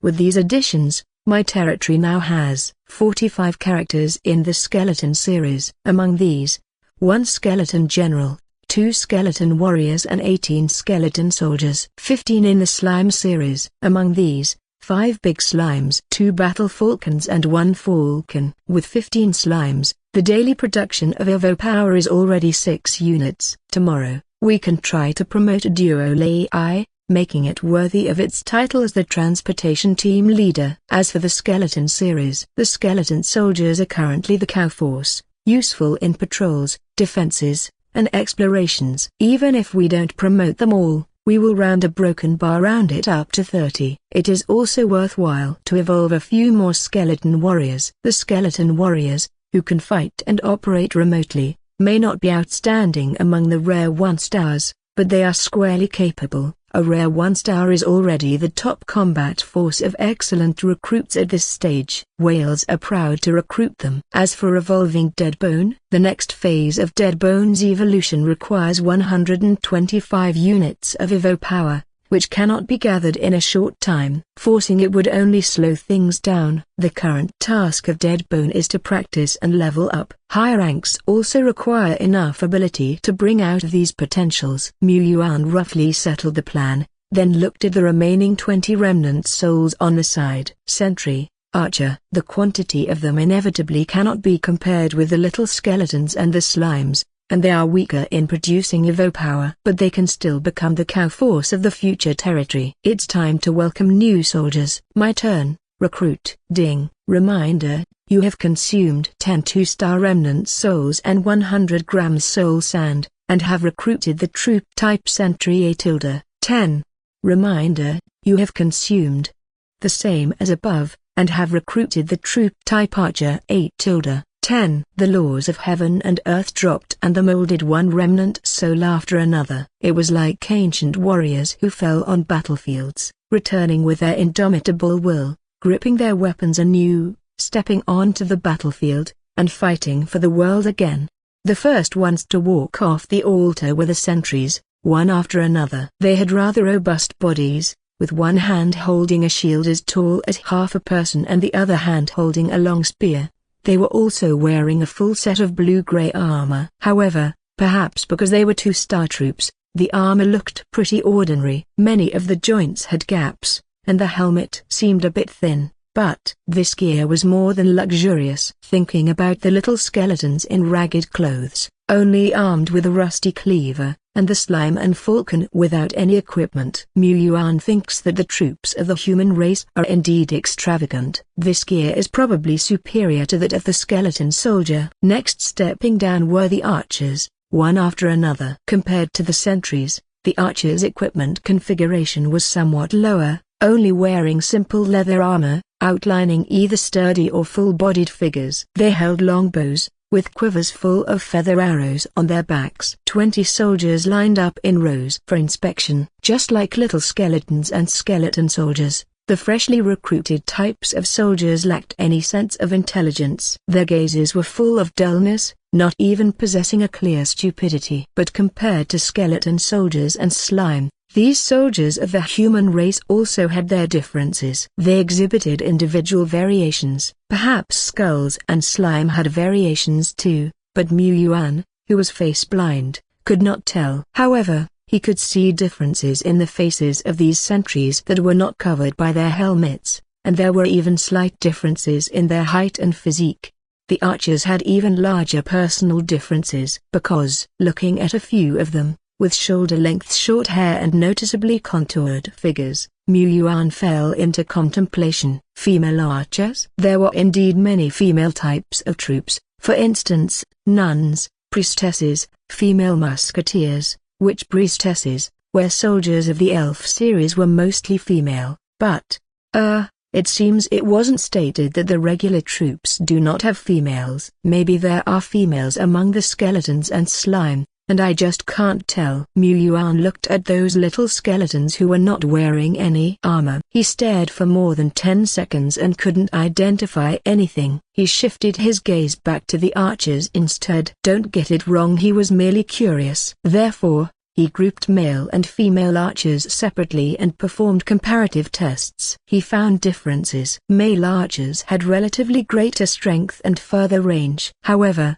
female archers had a slightly higher accuracy in shooting. The gap was quite small. After all, they were the same type of soldiers. Now, I have a total of 83 types of soldiers, and if I train them all at full strength, it would consume 800 to 900 soul sand per day, which is a bit too much.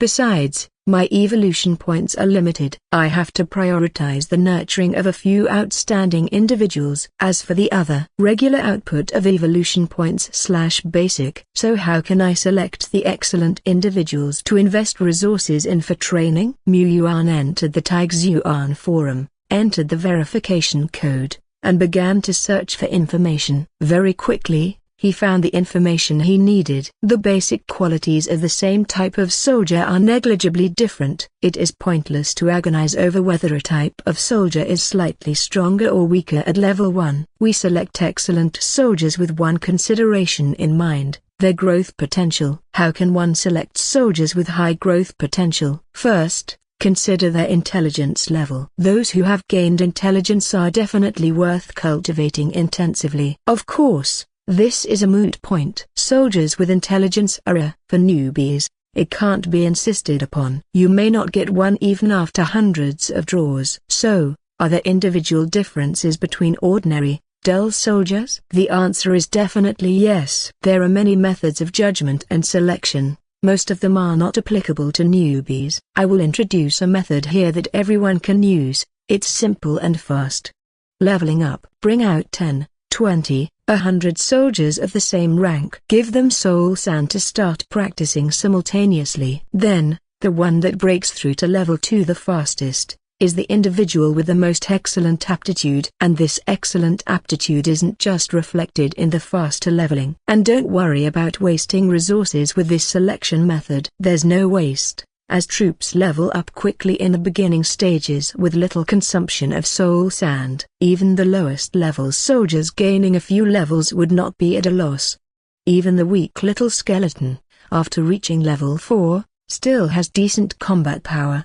This method turned out to be quite simple. Give the archer and sentry who leveled up first the power of evolution, he murmured. Sentry series evolution points 0.13. Archer series evolution points 0.13. The watchmen and archers are both 2-star troops. Mu Yuan has not yet evolved this star level of troops. Upon trying, he received the following feedback: 5 units are required, the same as the evolution needs of skeleton soldiers and big slimes. This suggests that the troops may be promoted to a rare 1-star level after evolution. Mu Yuan was not too surprised, because the advanced forms of watchmen and archers are the rare 1-star troops that are highly favored by many lords. They are extremely practical troops. He just doesn't know what abilities the troops developed from his own hands can possess. He'll see when the time comes. Tomorrow ... I can assemble the needed evolution points before I go to bed. I'll know after giving it a try. With my current output of evolution points, I can evolve several rare troops a day. Soon, we will come to the age of booming rare level troops. A grin appeared at the corner of his mouth, feeling joyful. Those whales and the second-generation players are not weak now. They have the chance to claim the remnant soul recruitment point or get the rare remnant soul from weak rare monsters by chance. But how could that compare to the joy of lying down while his combat power shoots up? No, he's not just lying there. He has to move his fingers to give the power of evolution to his troops. It's hard work. Indeed, his current achievements are all thanks to his hard work.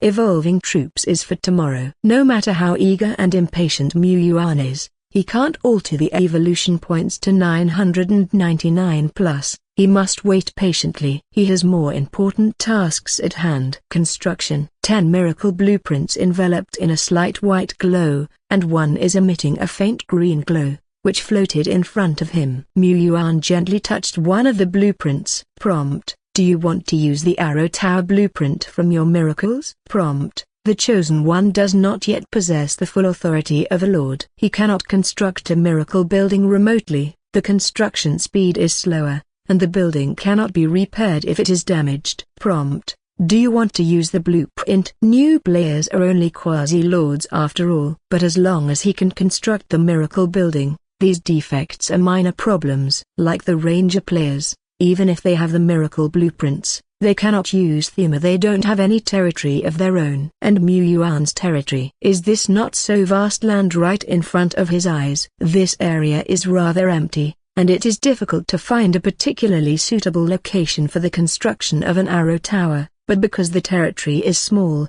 no matter where the arrow tower is placed, the surrounding areas are still within its reach. I'll just put it here. With the arrow tower blueprint in hand, Mu Yuan went to a slightly elevated location where he could build it. Click and build. Just like a real-time strategy game, a shadowy outline of an arrow tower was immediately projected onto the ground. Prompt: an arrow tower, common, is under construction. Please invest the materials in time.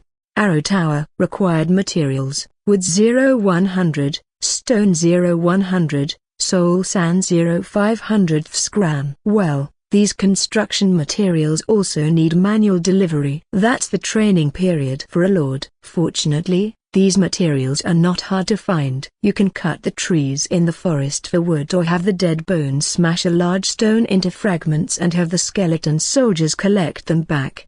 This is the power of miracle buildings, as long as the materials barely match, completely ignoring the scientific method. What matters are the rules of the eternal world. Materials plus blueprints equals buildings. That's the rule of miracle buildings. The soul sand has been thrown in, and dead bone has previously collected a lot of wood and stone. Since Duo Lai arrived on the territory, the amount of scrap piled up within the territory has visibly multiplied. Gurgle, gurgle, gurgle. Don't be impatient. Your treasure hasn't disappeared. It just replaced by a different form to continue to keep you company. Look, this tall tower in front of you, isn't it twinkling? The light and shadows of the arrow tower under construction were shifting, slowly transitioning from virtual to real from bottom to top, filling up bit by bit. Duo Lai, with its big eyes wide open, stared at the spinning light and shadows of the arrow tower in front of it. It used its limited brain capacity and realized ... it seemed to be right. It gurgled and hopped away again. Arrow tower, 1.2% construction completed, continuous construction in process. Mu Yuan ordered Deadbone to oversee the skeletons as well as Duo Lai, the leader of the transport team, to collect various types of wood and stones outside the territory. Meanwhile, he started placing buildings like the watchtower, warehouse, and residential houses, one by one. These buildings required only materials like wood, stone, and soul sand. Even if a constructed residential house includes many items inside, it doesn't matter, the miracle blueprints would take care of the remaining materials. Out of all these buildings, the arrow tower is the most expensive to construct, but it's not that expensive. Well, it is because of the benefits subsidy I got from the association just now. But the mage tower I'm going to build next. Mage tower, rare. Description: defensive building, no troops needed to be stationed, capable of autonomously attacking enemies, can launch spells that automatically track enemies. At the same time, the Mage Tower also carries basic research functions and can produce a few items. The latter function requires talents in techniques to stay into use. Material requirements: wood 0-500, stone 0-500, iron 0-200, soul crystals 0-5, black ironstone 0-100, elemental sphere 0-1. Mu Yuan, you are 1 billion points more expensive to build. He tried putting in his previous broken tower debris. It did indeed fill up a little gap, but only a little. Apart from the basic materials like wood, I now lack 4.5 soul crystal coins, 60 units of black ironstone and the most expensive elemental sphere. Mu Yuan had never heard of materials like black ironstone and elemental spheres, but that didn't matter. His privileges on the Taixuan forum had been upgraded, allowing him to look up a lot of slightly higher level materials. The search result showed that black iron is a common grade item, often used as a building material or equipment material, usually produced in outdoor ore veins. The elemental sphere is a rare level material that can also be used as jewelry to increase the power of techniques. This treasure can be obtained by capturing strong monster camps, purifying the roots of corruption, killing powerful monsters, exploring treasure lands rich in elements, and other means. However, only with a chance. If Mu Yuan relied solely on killing monsters and exploring, it's very likely that this precious Mage Tower blueprint would have to sit in the warehouse collecting dust for a while.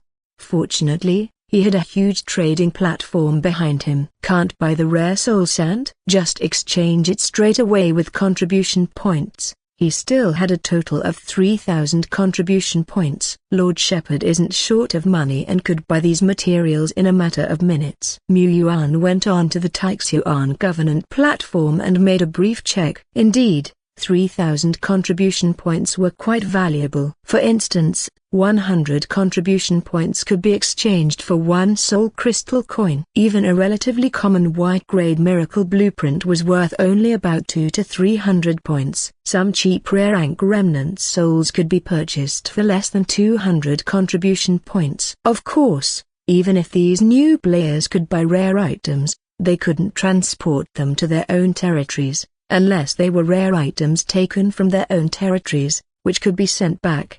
It was because of these restrictions that ordinary players had a slim chance to compete with the second-generation whales. Here, we must give a thumbs up to the rules of the Eternal World. Well, wait a moment. Just as Mu Yuan opened the Elemental Sphere product page, his expression froze. If he remembered correctly, this Elemental Sphere seemed, probably was, a rare level item. He could afford to buy it, but he couldn't send it to the Eternal World. Was he the whale himself? It seems, to get the Elemental Sphere I'll have to go and fight and search for it myself. With that in mind, Mu Yuan spread out the sketch of a map he had drawn himself, pondering over where the sphere might be. The following day, Mu Yuan logged directly into the Taixuan government platform, browsing various exchange items while pondering how to use his 3,000 contribution points.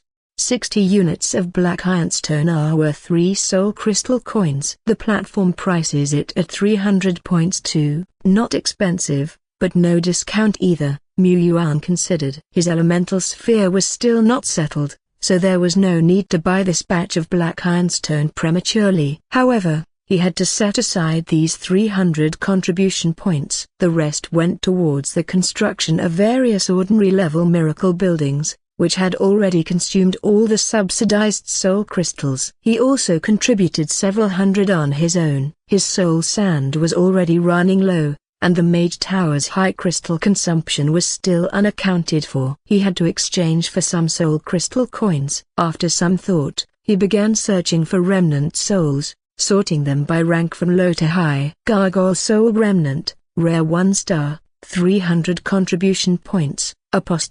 Imperial Guard Soul Remnant, Rare 1 star, 250 contribution points. Griffin Soul Remnant, Rare 1 star, 350 contribution points. Mu Yuan paused for a while before changing the filter to show prices from low to high. The first to appear was the Goblin Warrior's Soul Remnant, priced at 199 contribution points. Mu Yuan. Then what? Anything lower? Why aren't there any lower grade remnant souls available? Originally, he intended to exchange for some Falcon's residual souls and, depending on the situation, exchange for remnant souls of little skeletons and slimes. However, not to mention the little skeleton remnant soul, there were no skeleton soldier soul remnants either. This isn't right. The Taixuan government platform claims that all rarities could be exchanged here, yet he couldn't find any. Perhaps the creator of this platform hadn't anticipated that a lord would use precious contribution points to exchange for 1-star remnant souls. Most lords would only reluctantly use their precious contribution points to exchange for items they couldn't purchase on the market. Yet, what could Mu Yuan do? Was he supposed to keep his 3,000 contribution points for an occasion? Of course, he could directly exchange his points for soul crystal coins and then use soul sand to slowly purchase various remnant souls. Indeed, that was his plan. So he might as well exchange for some more soul crystal coins. But using all 3,000 contribution points to exchange for soul crystals is quite wasteful. Boss Jiang had emphasized that contribution points are hard-earned and new lords don't have many opportunities to earn them. But at this stage, He couldn't bring rare-level treasures into the eternal world, so what should he exchange for? Mu Yuan pondered, patiently searching the platform. His eyes lit up soon enough. That's right, I almost forgot about breakthrough material. Gathering these according to one's capability isn't easy, and the market has been experiencing continuous demand. It couldn't be more appropriate to exchange contribution points for it. Upon checking, the prices of breakthrough material ranged from 200 to 350 contribution points according to type. This includes one primary material and several auxiliary materials. Presumably because undead materials are rare, a set of breakthrough material costs 300 contribution points. Wales must have prepared well in advance. If he forgot about this, and became stuck at his level later, it would be quite awkward. Mu Yuan considered whether he should prepare around 3 to 4 sets. After all, when the Lord's trial arrives, would it be safe if his home didn't have 3 to 4 professional level combat powers? He found it too few, but he couldn't exchange for many. What he was grateful for was that, given the rankings of Dead Bone, Bone 2, and others, advancing to the professional level wouldn't be a challenge. It was not like the older players' 3-star soldiers, where advancing to a professional level came with a chance of failure. A few old players hadn't been able to make it into the professional level for some time, which was due to this. Spending contribution points to exchange for breakthrough materials is actually a minor loss, since you can buy the stuff with soul sand anyway, as long as you're ready to queue up for a bit. But many old players can afford to buy breakthrough materials, but they can't buy any rare-level remnant souls. These are the treasures that are worth spending contribution points on. However, rare-level remnant souls are of no use to me. And as for other rare-level items... Wait a minute, I think I can exchange something. Items of value that don't need to be sent to the eternal world. Ones that can be used in reality. For instance, the most precious ones in cultivation sequence treasures, that could directly enhance a player's power. Red blood fruit is among the most common ones. He needs something more precious, more remarkable to throw off the disgrace of being called weak. This way, he would feel more secure in reality and wouldn't lag behind when exploring the outside of the eternal world. High-level resources like these are almost impossible to come across. Soul sand is hard to buy. It's where spending those contribution points becomes worthwhile. These are indeed the treasures worth exchanging for. Mu Yuan went on to search and finally focused on Juxuan cultivation liquid, a cultivation liquid prepared with various rare-level medicinal materials. This way, what I'm planning to exchange includes a lot of soul crystal coins, cultivation liquid, and several kinds of breakthrough materials. Wait a moment, seems like 3,000 contribution points won't be enough. Preserving some contribution points for future necessities, Mu Yuan directly exchanged 6 soul crystal coins and cultivation liquid worth 1,000 contribution points. Now he'll just wait for the delivery. While waiting, Mu Yuan switched back to the game, ready for the daily grind. He had his 3 battle falcons take turns flying towards the north, east, and west. The main area for exploration was the north. According to the information he had received, their location as new lords was in the northeastern part of the Taixuan Alliance. Naturally, the further north they went, the wilder the region they were exploring, which meant richer resources. However, the further they ventured, the more likely they'd encounter powerful monsters. They remained cautious at all times, scouting the situation carefully. Mu Yuan made notes in his journal, based on Battle Falcon Scout. Today we expanded our map range by about 3 or 4 kilometers and discovered some new types of monsters, ghouls, jackal men, and harpies. These harpies are enormous. I mean seriously ferocious. They're a 3-star monster, capable of flying and of long-range attack capabilities. One of the battle falcons almost got taken out. We must not approach that area. Today's investigation of the goblin camp in the north turned out fruitless. There are too many goblin spearmen and they are too alert. Again, Battle Falcon nearly got his feathers plucked. I'll keep this in mind for June. Falcon 3 ventured deeper into the poisonous spider forest and discovered a large number of massive venom spiders, roughly the size of a car. These venom spiders are 3-star monsters, but their size suggests their level isn't low. They're probably level 9 great perfection spiders. They're guarded by smaller venom spiders, and Falcon 3 almost got caught in their webs. Battle falcons teeter on the brink of death every day. That's why they're known as the luxuries of the game. Yuan sketched on the draft map, marking important locations. He formulated his plan for the next few days. There's some bad news from today's scouting. He lost track of that wandering ogre. A wandering rare monster in the vicinity is always disconcerting. Fortunately, notice, Arrow Tower construction is complete. Please check, my lord. Finally, after half a day, the 2 Arrow Towers were built. These defensive buildings, standing over 10 meters high with a gray base and a brown top, finally appeared in his territory, giving him a sense of security. After all, it turns out the arrows fired from these towers are even more potent than the ones launched by Bone 2 and Bone 3, and they can be fired continually. But arrows are not free of charge. Yuan tried and found that the cost was about 100 arrows per soul crystal coin. A bit pricey. He couldn't afford to use them every day. Even though my territory seems safer and my soul crystal balance has just increased, why am I feeling things are getting more expensive? As Yuan began implementing large-scale construction and development with a significant amount of supplies he received, other rookie lords in waiting were doing the same. They didn't have the additional 3,000 contribution points that Yuan had, but some rookies received not only equivalent but even more supplies than him.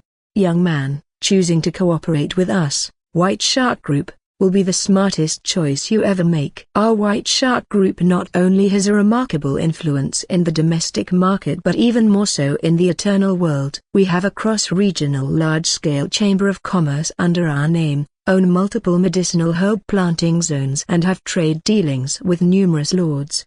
In short, by choosing our White Shark Group, we can provide you with a free villa and a batch of currently indispensable supplies. Not only will you be able to sail smoothly through the Lord's trial, but even competing on the natural gift list isn't impossible.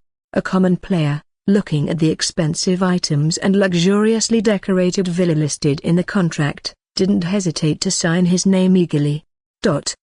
Our Red Lotus Group operates in various fields like medicinal herb planting, potion refining, equipment manufacturing, and many more. In Eternal World, we even own 12 territories and partner with 128 territories. Those of you invited by us naturally stand out amongst the rookie lords. For this, our Red Lotus Group has introduced contracts A and B. You can browse through and choose the most suitable method of collaboration. With the support of our Red Lotus Group, your territory will certainly develop rapidly and achieve high rankings in the trials. On the day the resource assessment ended, all the outstanding rookies started receiving invitations from the big groups. After all, unlike the rookies with uncertain futures, these rookies who had already been acknowledged by the officials stood a high chance of passing the Lord's trial, representing promising potential. The chances of making a loss by investing in these rookies were quite small. If the number of investments was large enough to spread the risks, there wouldn't be any losses at all. Naturally, different groups could offer varying amounts of supplies to the rookies and had different demands. Some groups' investments were just to earn soul sand returns, but most groups aim to tie the lords into collaborations, making them prioritize providing certain raw materials to them in the future or allotting a piece of land in their territory for the group to set up their planting zones. Yuan didn't know much about the specifics because he directly rejected the representative of 20 group who called up with the sequence, "Not interested, no need, goodbye." Investment, HMPH. A real man should rely on his own strength. However, not only these group lords who had accepted investments were intensely focusing on their development, but official lords were also doing the same. Beijiang City, Vice President's Office. Among the players who chose to take the official lord route in the 4 Beijiang cities, 4 have already reported. The person in charge reported. Jiang Cheng glanced over it a few times and slightly nodded, not saying much. To the side, a tall and slim old man with a goatee took a look and exclaimed, That young man called Mu Yuan isn't on the list. You didn't extend an invitation to him? These outstanding rookie commoners usually receive the highest scramble from all forces. I asked him personally. That kid wants to take the individual lord route, Jiang Cheng said. The individual route? The goatee old man's eyes widened. This is too overconfident. Many rookies tried to take the individual route and failed, ending up compelled to accept the group's investments. But by then, they would have already lost the most precious initial development period, and the contract conditions would be even more stringent, causing many excellent rookies to falter and even perish in the eternal world. I actually agree. Jiang Cheng's response made the goatee old man speechless. His eyes widened in surprise. While the individual lord's path is indeed fraught with difficulties, a real man should forge ahead and not surrender early. Moreover, Mu Yuan, this young man, had talent, ambition and the luck of opportune timing. Despite possessing these strengths, there's no guarantee of him going far in this road, but Jiang Cheng felt that it was worth a try. Just endure an initial hardship, and he could go further in the future. Most importantly, this kid was extremely determined to take the individual lord route. The strong are always firm and independent. He admired this. Given so, Jiang Cheng also gave him a push and blocked off many invitations from the big groups for Mu Yuan. If not, their invitations wouldn't just stop at harassing calls but would involve trying all means to visit him personally. As others sped into the rapid development phase, Mu Yuan couldn't relax either. I heard that the Liver Emperor guy got an investment from a big group with a great reputation. He's currently having the time of his life.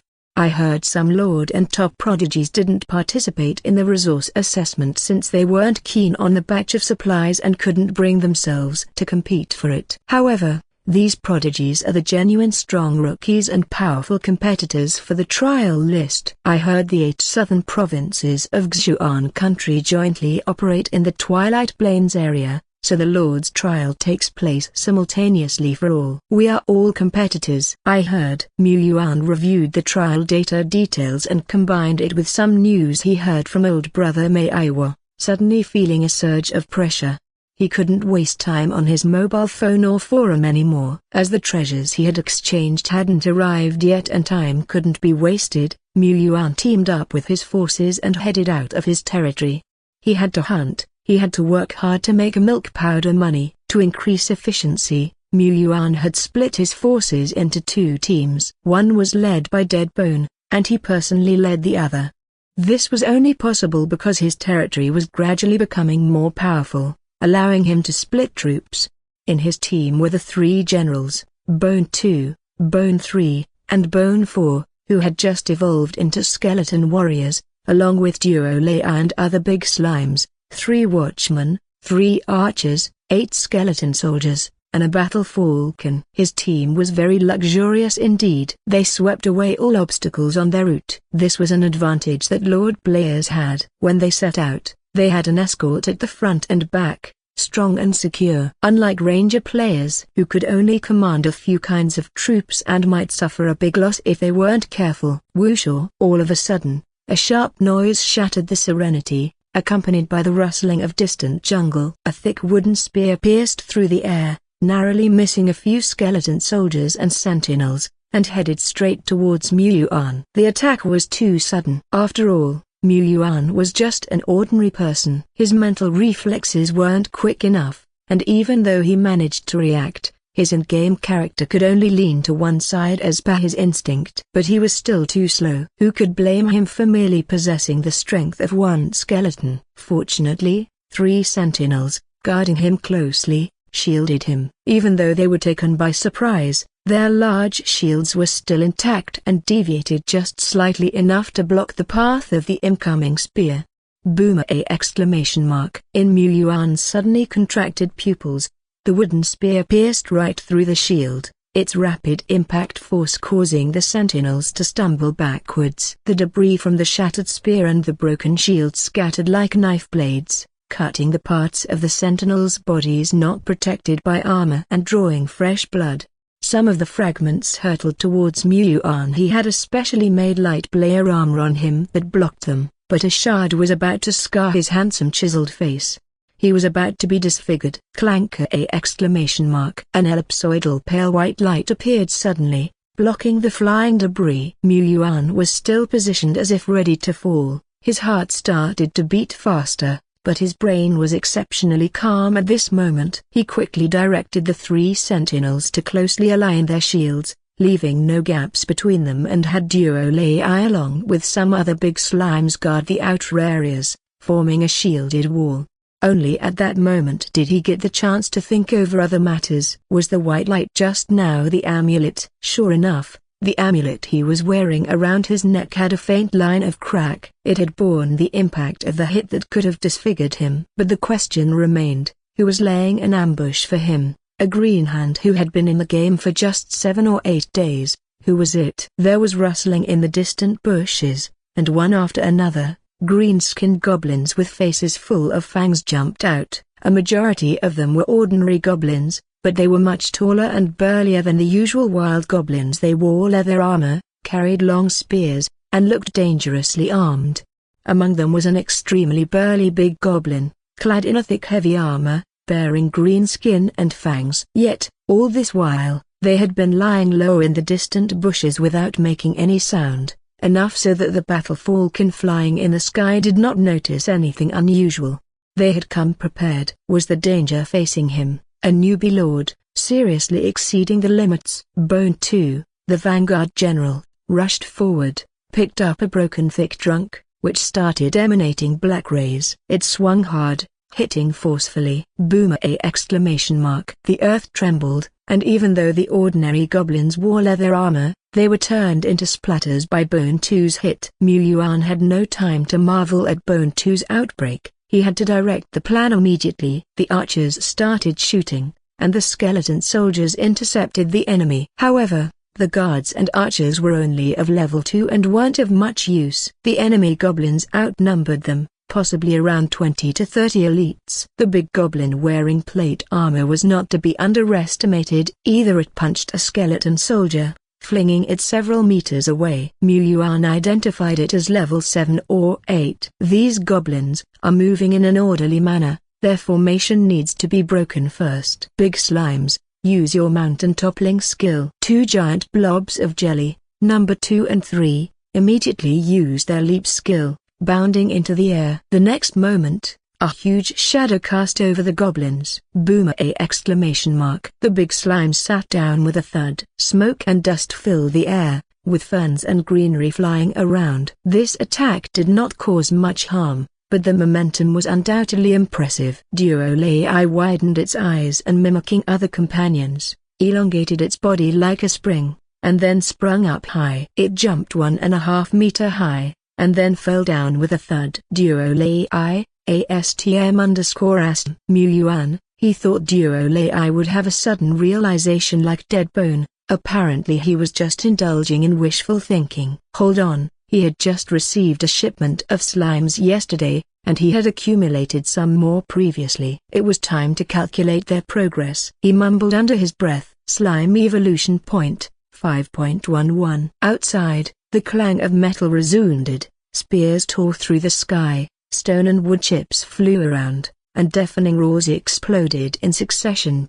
Yuan looked at Duo Lei standing beside him. It's time for you to awaken your power, Duo Lei. Glug. It did not understand, but the next second, it was engulfed by a dazzling white light that drove away the mist. Duo Lei's level is the same as Dead Bones, level 6 of the Zero Order, and it's not far from the level 7 late stage of Apprentice. It is far superior to the others, which are only at levels 3 or 4, like the big slime. Moreover, it has swallowed some cultivation sequence treasures, making its foundations far exceed those of its companions. With the idea of gaining more power, Yuan gave Duo Lei the Evo power. The evolution process was brief. A sudden burst of white light stunned the goblins for a moment. After the moment, the new Duo Lei stood before Yuan. Its appearance was still that of a jelly, only a bit larger. The hue of its body has become somewhat darker, and the surface was adorned with faint purple specks, like grains of stardust. Ding. Prompt. Your troop. A large slime Duo Lei is bathing in the power of miracles, begins to transform, and has evolved into a broken bar.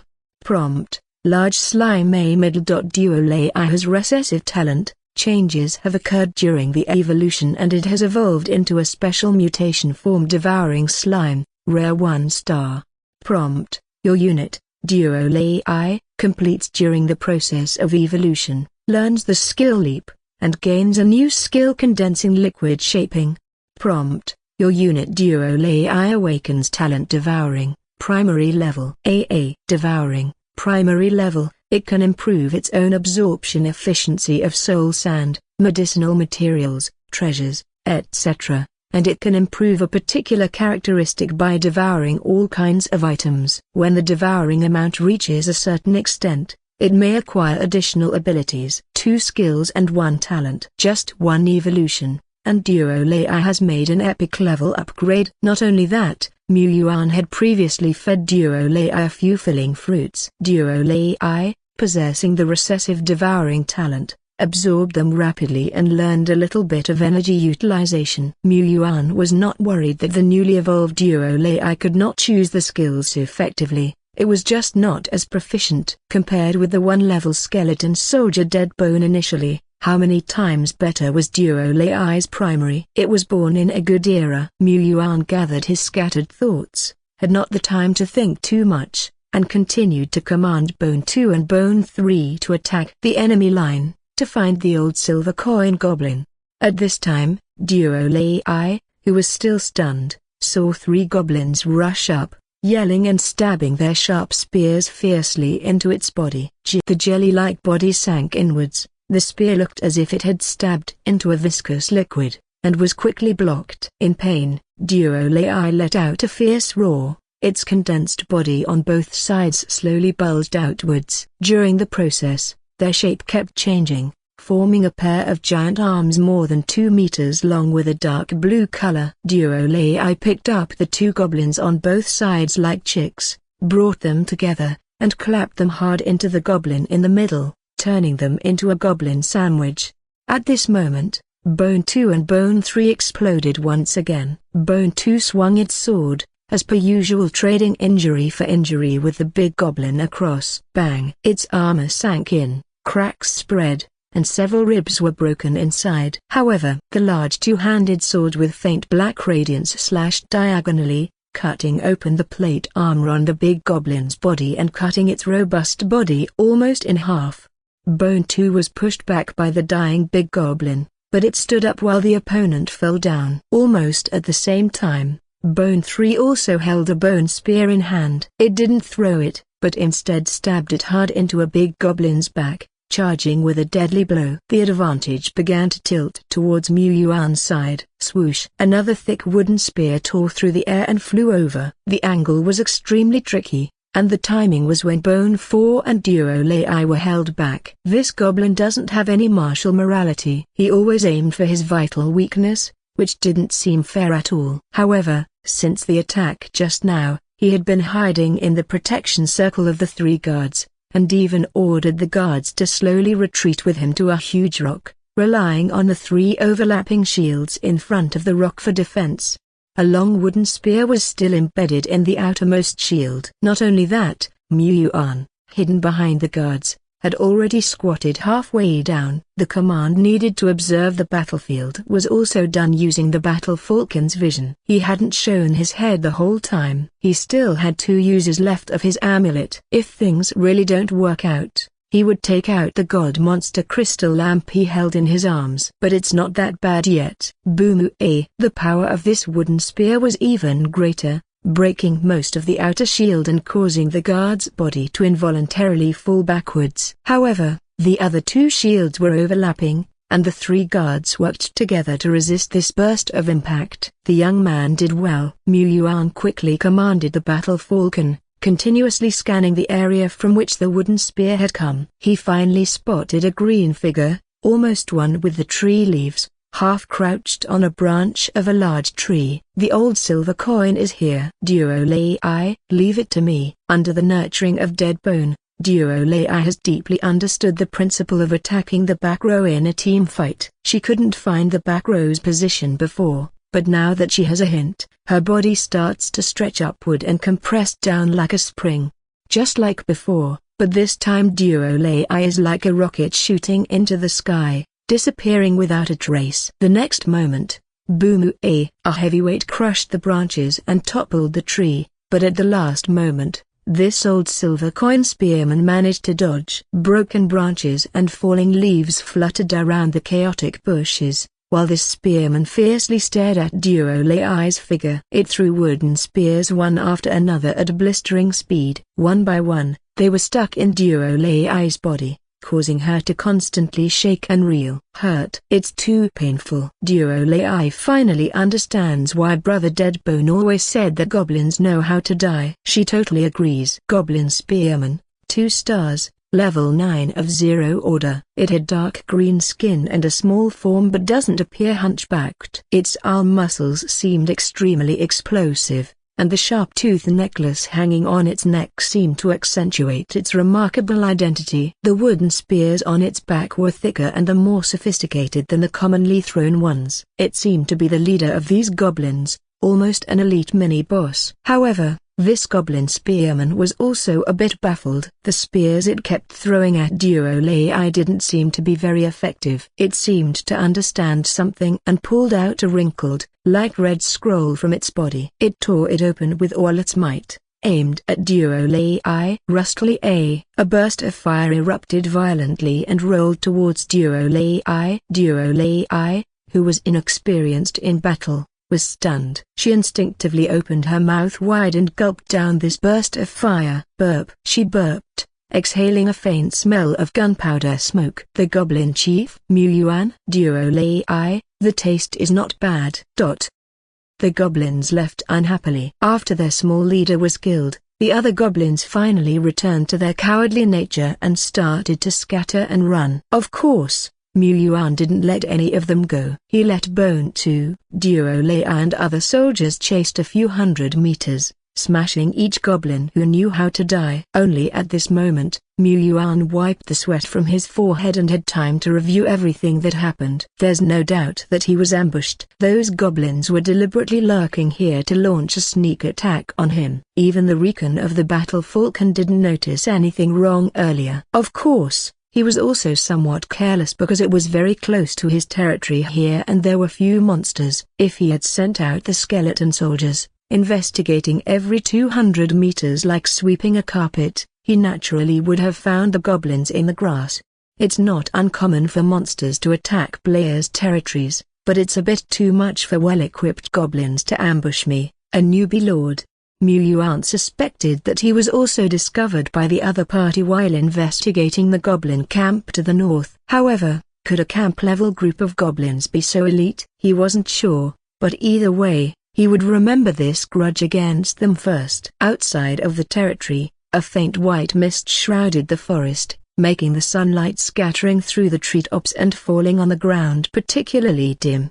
In front, shrubs were uprooted whole. Sturdy trees tumbled over, and fresh blood flowed. The scene was a complete mess. Yuan quickly switched his viewpoint back to the territory, and, while sending out Battle Falcon to notify Deadbone, he also directed some guards from the territory to rush over.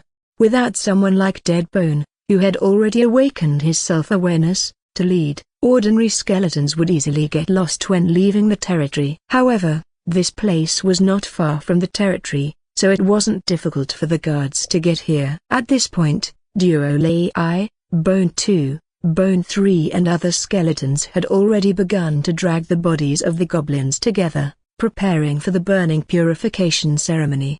Of course, before purification, the equipment on these goblins had to be stripped off. Weapons and equipment were innocent. Duo Lei knew the way to save innocent equipment well. Yuan, on the other hand, commanded Bone 4 and the rest of his forces to rescue the wounded. Although no skeletons died in this battle, almost all of them were injured. Bone 2 had a few broken ribs. Duo Lei still had spear after spear embedded in him, making him look like a porcupine. Several archers and skeleton soldiers were gravely wounded. The severity of the combat was no less than his first life battle where he commanded Little Skeleton to fight the Grey Wolf.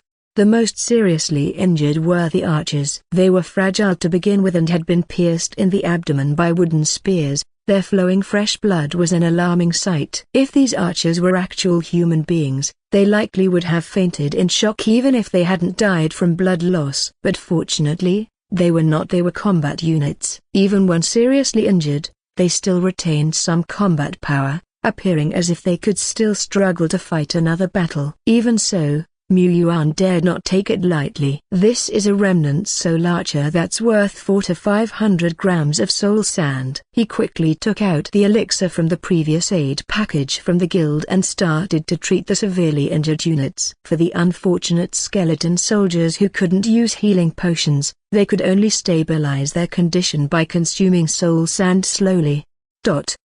Although the battle was fierce, the gains were not insignificant. Not considering the second-hand equipment stripped off from the goblins, they also dropped a lot of soul sand and several remnant souls. Gobble gobble. Duo Lai looked at the soul sand, greedily salivating to the point that tears flowed from its eyes, but it still reluctantly pushed the pile of soul sand toward Yuan. It shed tears of reluctance. 135.7 grams of soul sand. More than the total loot from the previous goblin camp, yet this batch of goblins was fewer in number, which was evidence enough to prove that they were all elites.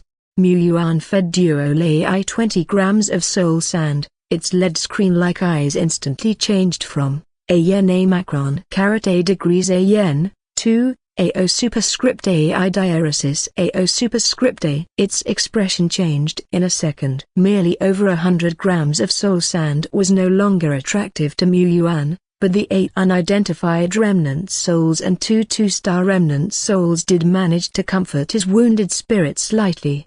On balance, the loot from this battle is worth about 1,000 grams of soul sand, but, factoring in equipment and recovery item loss, the net profit is around 600 to 700 grams, he estimated. Considering this, it was, after all, a significant victory for him. No wonder some veterans lost everything in just one loss. Lord-level players have a territory as a safety net, but sometimes the damages from battles are heart-wrenching. Indeed, Eternal World is still too dangerous. We mustn't let down our guard at any time. In the real world, inside an old house, Yuan was tapping rapidly on his keyboard, searching the forums for related information about the abnormal goblins. However, the information was sparse. Occasionally, there were indeed players who encountered exceptionally elite goblins that understood ambushes and correct formations, but they were barely described.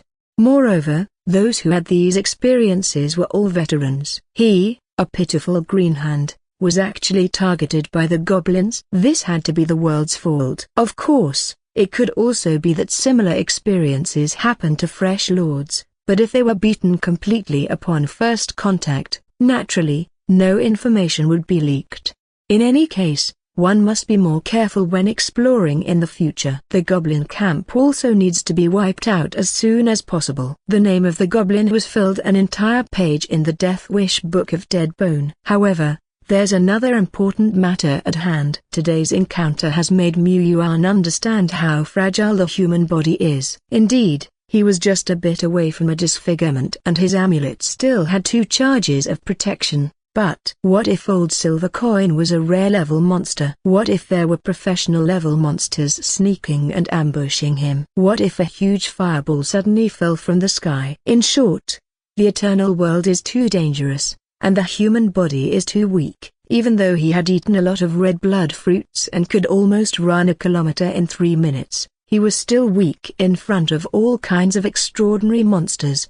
No matter how he tried to protect his troops, he could not change the fact that he himself was the fatal weakness. Protection has its limit. So he needed to become stronger. Ding. The product you exchanged for is to be delivered. Please sign for it. Yuan went downstairs to receive the package, returned to his bedroom, input the password, and opened the box. Suddenly, 6 shiny soul crystal coins and a cultivation liquid filled with milky white liquid appeared before him. Yuan picked up the cultivation liquid. The Juxian cultivation liquid. It was said that this product comes from the territory of a top-level boss. It is the best treasure for newcomers to improve themselves and lay a solid foundation, second to none. Unlike the dragon blood fruit and King Kong fruit, which bring great improvements to players while also changing the player's physical characteristics, narrowing the player's future path and suitable treasures.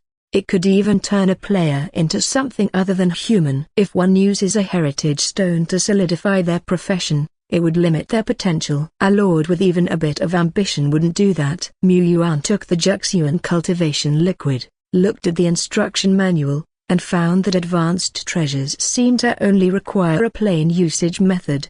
In that case, he unscrewed the cap and chugged it down in one go. Gurgle gurgle. The cultivation liquid began to take effect, but it didn't seem to bring the pain that the red blood fruit did. He only felt warmth throughout his body, as if he was soaking in a life spring, and both his body and soul were sublimated. What a refreshing and comfortable feeling. He felt as if he was floating in the air, like falling into the clouds. When the effect of the medicine gradually faded and he started to come back to reality, he checked the time and found that more than 4 hours had passed. Have I become stronger? Yuan looked down at himself. His muscles hadn't changed, but the dust in the bedroom, the tiny cracks on the walls, the mosquitoes buzzing around in the distance, everything was crystal clear in his sight. Even areas his eyes couldn't reach behind him, he could faintly sense. He stretched out his hand, pinched the buzzing mosquito between 2 fingers, as breeze and clouds. He looked down at himself, faintly sensing the flow of energy inside him. He stood up, he spun, he leapt and moved. Yuan placed both hands on his waist, charging his energy. A faint white light even emerged from his palms. He had indeed become stronger. Much stronger. If I used to have the combat power equivalent to a level 2 little skeleton, now a broken bar. He thought he could take on a level 7 skeleton soldier, fight against 10 little skeletons. But this is just secondary. The Zhijian cultivation liquid greatly improved his spiritual power. Yuan could detect the existence of troops like Deadbone even without incorporating them into his imprint. If he continues to improve, maybe without the aid of a computer or other medium, he can directly oversee his territory. If old Silver Coin dared to ambush him again, Yuan will show him what cruelty is. Is this what it feels like to become stronger? It's pretty nice. That night, Yuan was full of energy even after doing a few different broadcasts of calisthenics. He sat in front of the computer, handled the mouse carefully, and played around with the keyboard, careful not to break them accidentally. Maybe it's because of the high-quality Zhijian cultivation liquid that he used. The process of enhancing was gentle and detailed. His mental strength has improved a lot, and he hadn't accidentally broken anything like tables or chopsticks yet. If he used some other more cost-effective treasures, he might have wrecked the house by now. It's worth mentioning that after a substantial increase in mental strength, Yuan doesn't need a keyboard and mouse that much while playing games. With a flick of his mind, the game character moves accordingly. If he speaks, the game character will follow. It was a fast and convenient process. Of course, he still needs the computer as a medium for now. However, he still needs to use a mouse and keyboard to log onto the Taixuan forum, so he needs to exercise caution. The goblin camp must be eradicated sooner rather than later, but it shouldn't interfere with my development, he said. There were 2 main goals for his exploration. First, to crush significant enemies like the goblin camp so that they won't mess with him during the Lord trial. Second, to find and acquire rare treasures to enhance his strength. The second goal was indeed much more important than the first. As long as his personal strength was strong enough, he wouldn't have to worry about how strong the mobs were. When the time comes, he will wipe them out. Many paid posts on the forum mention how to find these rare treasures. When he passed the resource check, he received a senior strategy guide from the association, which listed possible treasure spots and opportunities around his territory. Let's skip the usual stuff like the monster gathering grounds and projection point of the remnant soul. Let's discuss some rare and high-valued treasure spots, like ancient architectural sites and temples. Indeed, the Eternal World once had ancient civilizations, not just one, but some were remarkably dazzling civilizations where even a tiny remnant could hold immense value. Regarding temples. According to legend, they have residual power from fallen ancient gods. If a lord locates such a spot, there's a great chance of gaining blessing boosts or miracle blueprints. However, there are many uncertainties as well. There may be nothing in the ancient architectural sites, and the temples may have lost their past glory. But there's one type of treasure spot where you always get something if you go in, and that's the secret realm of challenge. The secret realm of challenges is unfamiliar territory for most veteran players. It's a special type of secret realm shaped by the rules of the eternal world and designated as a rewarding secret realm for high-potential players. It's like a reward from heaven and earth. There are two types, the fixed secret realm and the random, timed secret realm. The Yuan country's authority seems to control some fixed secret realm entrances. Of course, these are currently too far-fetched for rookies like him. Most of the veteran players do not even have the qualifications to challenge the secret realm. The random, timed secret realm of challenges, as the name suggests, could appear anywhere in the world and disappears after a while. Among the secret realms of challenges, there's a small category explicitly for new lords, known as the newcomer secret realm of challenge. This is a classic low-risk, high-reward, absolutely safe secret realm. The entrance may randomly appear near a strong newcomer's territory and only appears during the period before the trial. Capable newcomers should give it a try. Don't miss this opportunity to get a reward. However, it's crucial to add that although there are no dangers within the newcomer secret realm of challenge, the entrance to the secret realm is usually surrounded by many monsters. You can only enter the secret realm if you eliminate these monsters. Therefore, even if you find the entrance to the secret realm, newcomers should evaluate their abilities. If this results in a substantial loss of your troops, it may not be worth it. So typically, only a small group of top newcomers can enter this secret realm of challenge. Yuan stroked his chin. His territory should be considered as a powerful newcomer's territory, right? There's also an add-on to this data with a design diagram of the entrance to the secret realm of challenge. An ancient door to time and space stands on the ground,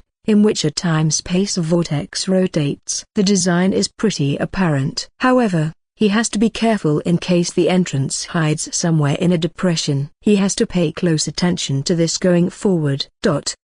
In the eternal world, Yuan was removing the iron pieces and wooden spikes embedded in his lightweight player's armor one by one. He glanced around. The equipment of the other types of soldiers was also seriously worn. The worst was that Scout, whose shield was shattered to less than half. However, it didn't matter. The evolution points would come to the rescue. The Scout with the most damaged equipment and the Archer with the most severe injuries were coincidentally the ones he had previously tested as individuals with slightly superior potential. It could be that, as the saying goes, heaven's burdens are heavy and those who are to bear them must first endure broken equipment and painful bodies. Given that injuries could be repaired during evolution, Yuan only gave the Archer basic bandages and treatment just enough to stabilize his condition. Since funds were tight during the initial construction of his territory, the Archer would understand. Let's begin. In front of the Lord's altar, various types of soldiers including Bone 2, Bone 3, Duolei, and other enlightened ones gathered to watch. However, the dead Bone did not come as he was busy managing affairs of the territory. Yuan walked up to the worn-out Scout, extended his finger, and lightly touched him in the air. The miracle light fell, the Scout soaked in the white radiance, and began his promotion. Ding. Tip, your soldier type Scout, Commoner.A. Bathed in the miracle light has transformed and has been promoted to Imperial Guard, Rare. Tip, your soldier type Imperial Guard has acquired the skills Shield Strike and Guard. The white light of evolution quickly retreated. The figure standing before Yuan was a rare Imperial Guard, fully dressed in deep blue armor, his face securely shielded by a mask. He still held a long spear and a large shield, a massive shield that was over 1 to 2 meters tall. Carved on it was a blue eagle spreading its wings to fly. This shield gave Mu Yuan a great sense of security, as did the Imperial Guard's abilities. We can disregard the shield strike ability. It was just a common offensive skill. It wasn't weak, but Mu Yuan designated the Imperial Guard as a protector, even though he, Lord Shepherd, could park a level 7 skeleton soldier. Once he went out, he still needed a few burly men to guard him. For safety, the guard was a rare protective skill. His Imperial Guard was still a level 2 green hand, so he wasn't likely to use the skill until tomorrow at the earliest. So, Mu Yuan switched to the forum for more information. When the guard skill is activated, it not only significantly increases the user's defense, resistance, and resilience in a short amount of time, but it also spreads the light of protection to safeguard key targets. This Imperial Guard indeed possessed this skill. Of course, those Imperial Guards that have the guard skill considerably surpassed the shield strike Imperial Guards in tactical value. However, Mu's Imperial Guard had both. He found a video of an Imperial Guard performing this skill. In the video, an Imperial Guard in deep blue armor slightly tilted his large shield and inserted it into the ground. The next moment, the blue eagle on the shield seemed to come alive, unfolding energy wings several meters long. The energy wings wrapped tightly around the target under his wings' protection. This skill was both cool and practical. Its protective power indeed surpassed that of skeleton warriors. What if I have 10 Imperial Guards protecting me? How would an assassin respond? Mu Yuan was very satisfied. At this time, with his extending finger pointing, the archer next to them also completed his evolution. Prompt: your troop type archer, normal A. has undergone a metamorphosis in the light of the miracle, and has been promoted to strong shooter, rare. Prompt: your unit strong shooter has learned the skills charging arrow, triple shot. Similar to the evolution of the guards, the promoted strong shooter also possesses 2 skills. This seems to be the standard for the rare troops in his territory. However, the 2 skills of the strong shooter are quite common. On the forum, the standard skills of the strong shooter are usually either one of the 2. The upgraded strong shooter wears boots, tightly wrapped in lightweight armor with no gaps. You can hardly tell if it's a man or a woman. He wears a gray cap, holds a battle bow about a meter long, and has a short knife on his waist. Although her equipment is not as luxurious as the Imperial Guards, it still looks costly. If ordered from other lords, such equipment would cost an unknown amount of soul sand. Not bad, really not bad. Mu Yuan is quite satisfied, and he believes that General Deadbone is also very satisfied. General Deadbone always prefers old silver coin professions that can attack from a distance. However, the level of the strong shooter is still low. If you want to make a big difference, you need to increase the level. Let them cultivate slowly. According to the custom of his territory, Mu Yuan prepares to give the first Imperial Guard and the first strong shooter a code to improve their recognition. He started to burn his brain cells. Suddenly, this Imperial Guard spoke. His voice was very low, as if he was mumbling. Liu. What did you say? Code. Liu. Mu Yuan thought the Imperial Guard would have the posture of an emperor after evolution and awakening self-consciousness. But it didn't. The Imperial Guard was just repeating and murmuring the same words. Next to him, the newly evolved strong shooter was also doing the same, as she was saying to herself, 17. There might have some slight wisdom, but they are still far from truly awakening self-consciousness. The few words they can say are all they have, and the rest are ambiguous. But what does Liu and 17 mean? Is it some sort of code? Could it be that the types of troops have mysteries from their previous lives? Despite the confusion, Mu Yuan was not bothered. He is still a green hand who was new to the game for less than 8 days, and he doesn't have the ability or the desire to explore the mysteries of the world. When he gets stronger, all the mysteries will naturally be unveiled. However, since they keep mentioning these 2 numbers, then, the Imperial Guard is called Liu and the strong shooter is called 17. Deadbone, Duo Lei, June, Liu, 17. His team is getting bigger and bigger. That night, Mu Yuan stayed up until 3 or 4 in the morning, but still felt full of energy the next day, as if he could keep going all night for several days.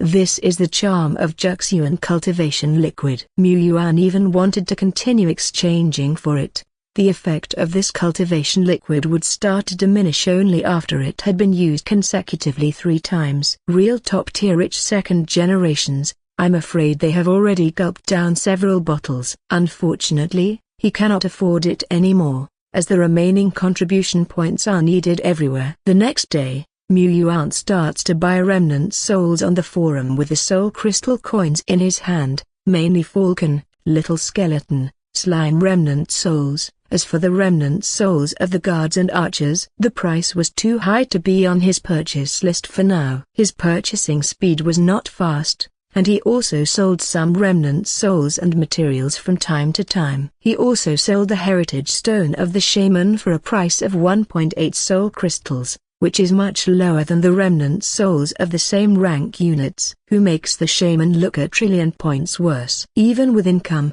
Yuan couldn't buy too many remnant souls. He still had to use his soul crystal coins to order standard equipment. He found a reputable transcendent group to place an order, to customize skeleton soldier armor, throwing bone spears, as well as combat bows, shields, etc. He was picky while ordering. The equipment added up to only about 10 or 20 sets. Only the consumables like bone spears and feather arrows had a slightly larger purchase volume. And this alone cost him over 2 soul crystal coins, not even including the transdimensional fee for sending it to the eternal world. It's a real money sink. No wonder they say the path of an individual lord is difficult to follow. Sure, managing a territory does make money, but individual lords often grumble under various expenses before they even reach the stage where they can make a lot of money. Yuan had no choice but to exchange some contribution points for more soul crystal coins because he had more expenses coming up. He had some plans. For these plans, he needed to move to a new place. He didn't dare to summon Dead Bone in his current old house because he didn't have enough space. All day long, Yuan left the management, exploration, and combat duties of his gaming territory to Dead Bone. He was busy moving and buying supplies. He sold some soul sand in exchange for Xuan country coins, then rented a detached villa from the association designed specifically for players. It came with facilities like an underground training field and was very private. Soon, Yuan quickly moved in.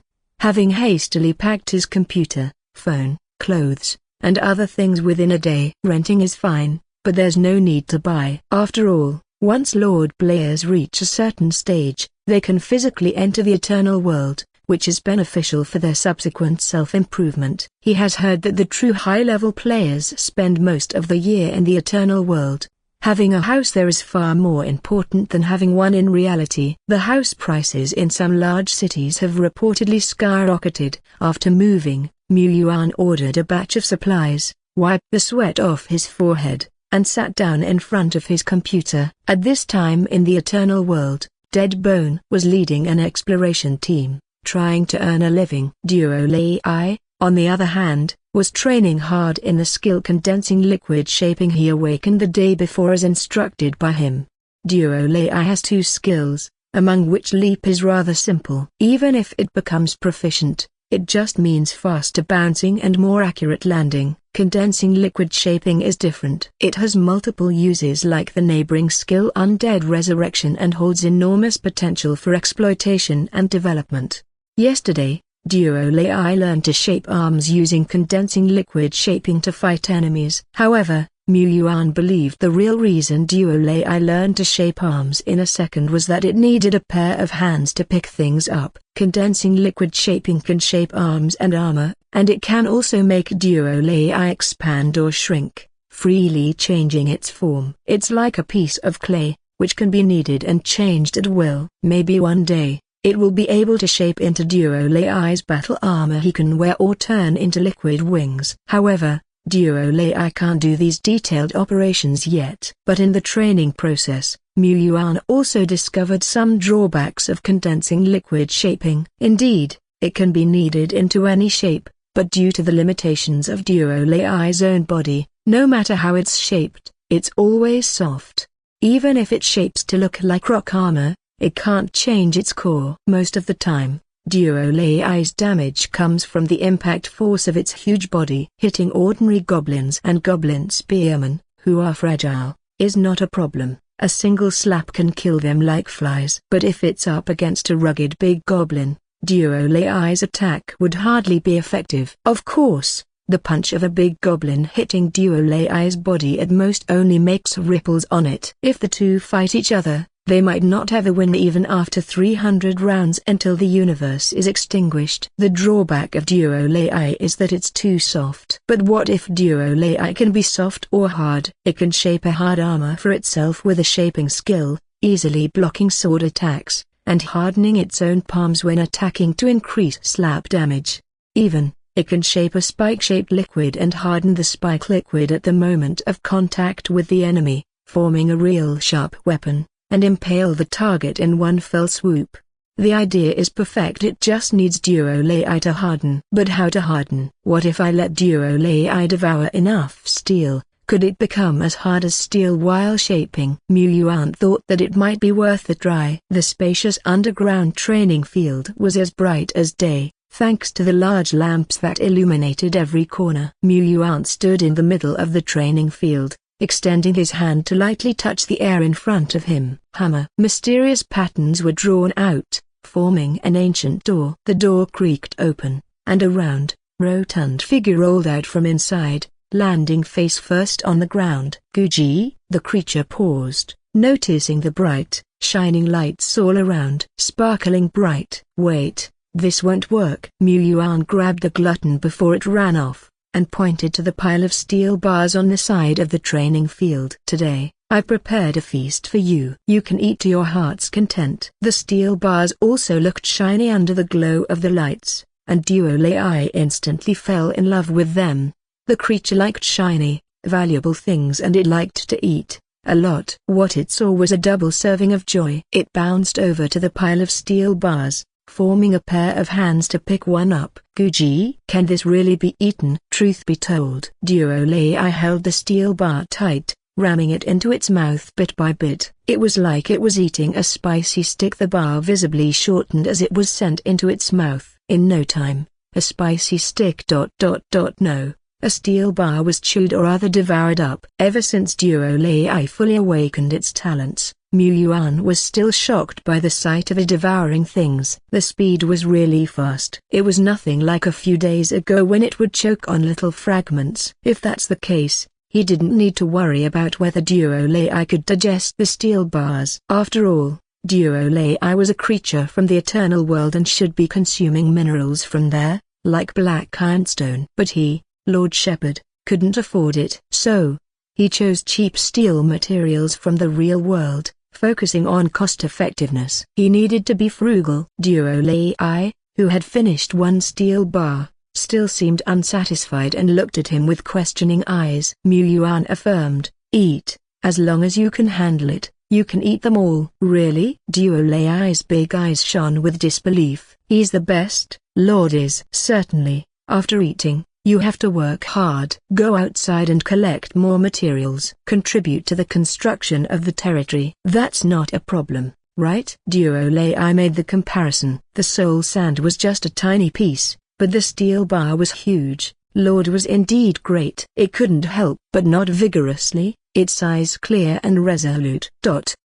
Duo Lei ultimately couldn't manage to swallow all the steel bars. After all, it was still a level 7 baby. It might take a while for it to fully digest the batch of materials it had devoured. Yuan wasn't quite sure if it had any effect, but since it wasn't that expensive, it was worth a try. When he asked Duo Lei how it felt, all he got back was a pair of big, confused eyes. "Let's have Dead Bone and Duo Lei interact a bit. This will also contribute to the harmonious cohabitation between the lords of the region." Yuan patted himself on the back. He really was working hard for this family. In the following days, Duo Lei continued to fulfill its duties as the transport team leader, constantly devouring steel bars and training in condensing liquid shaping.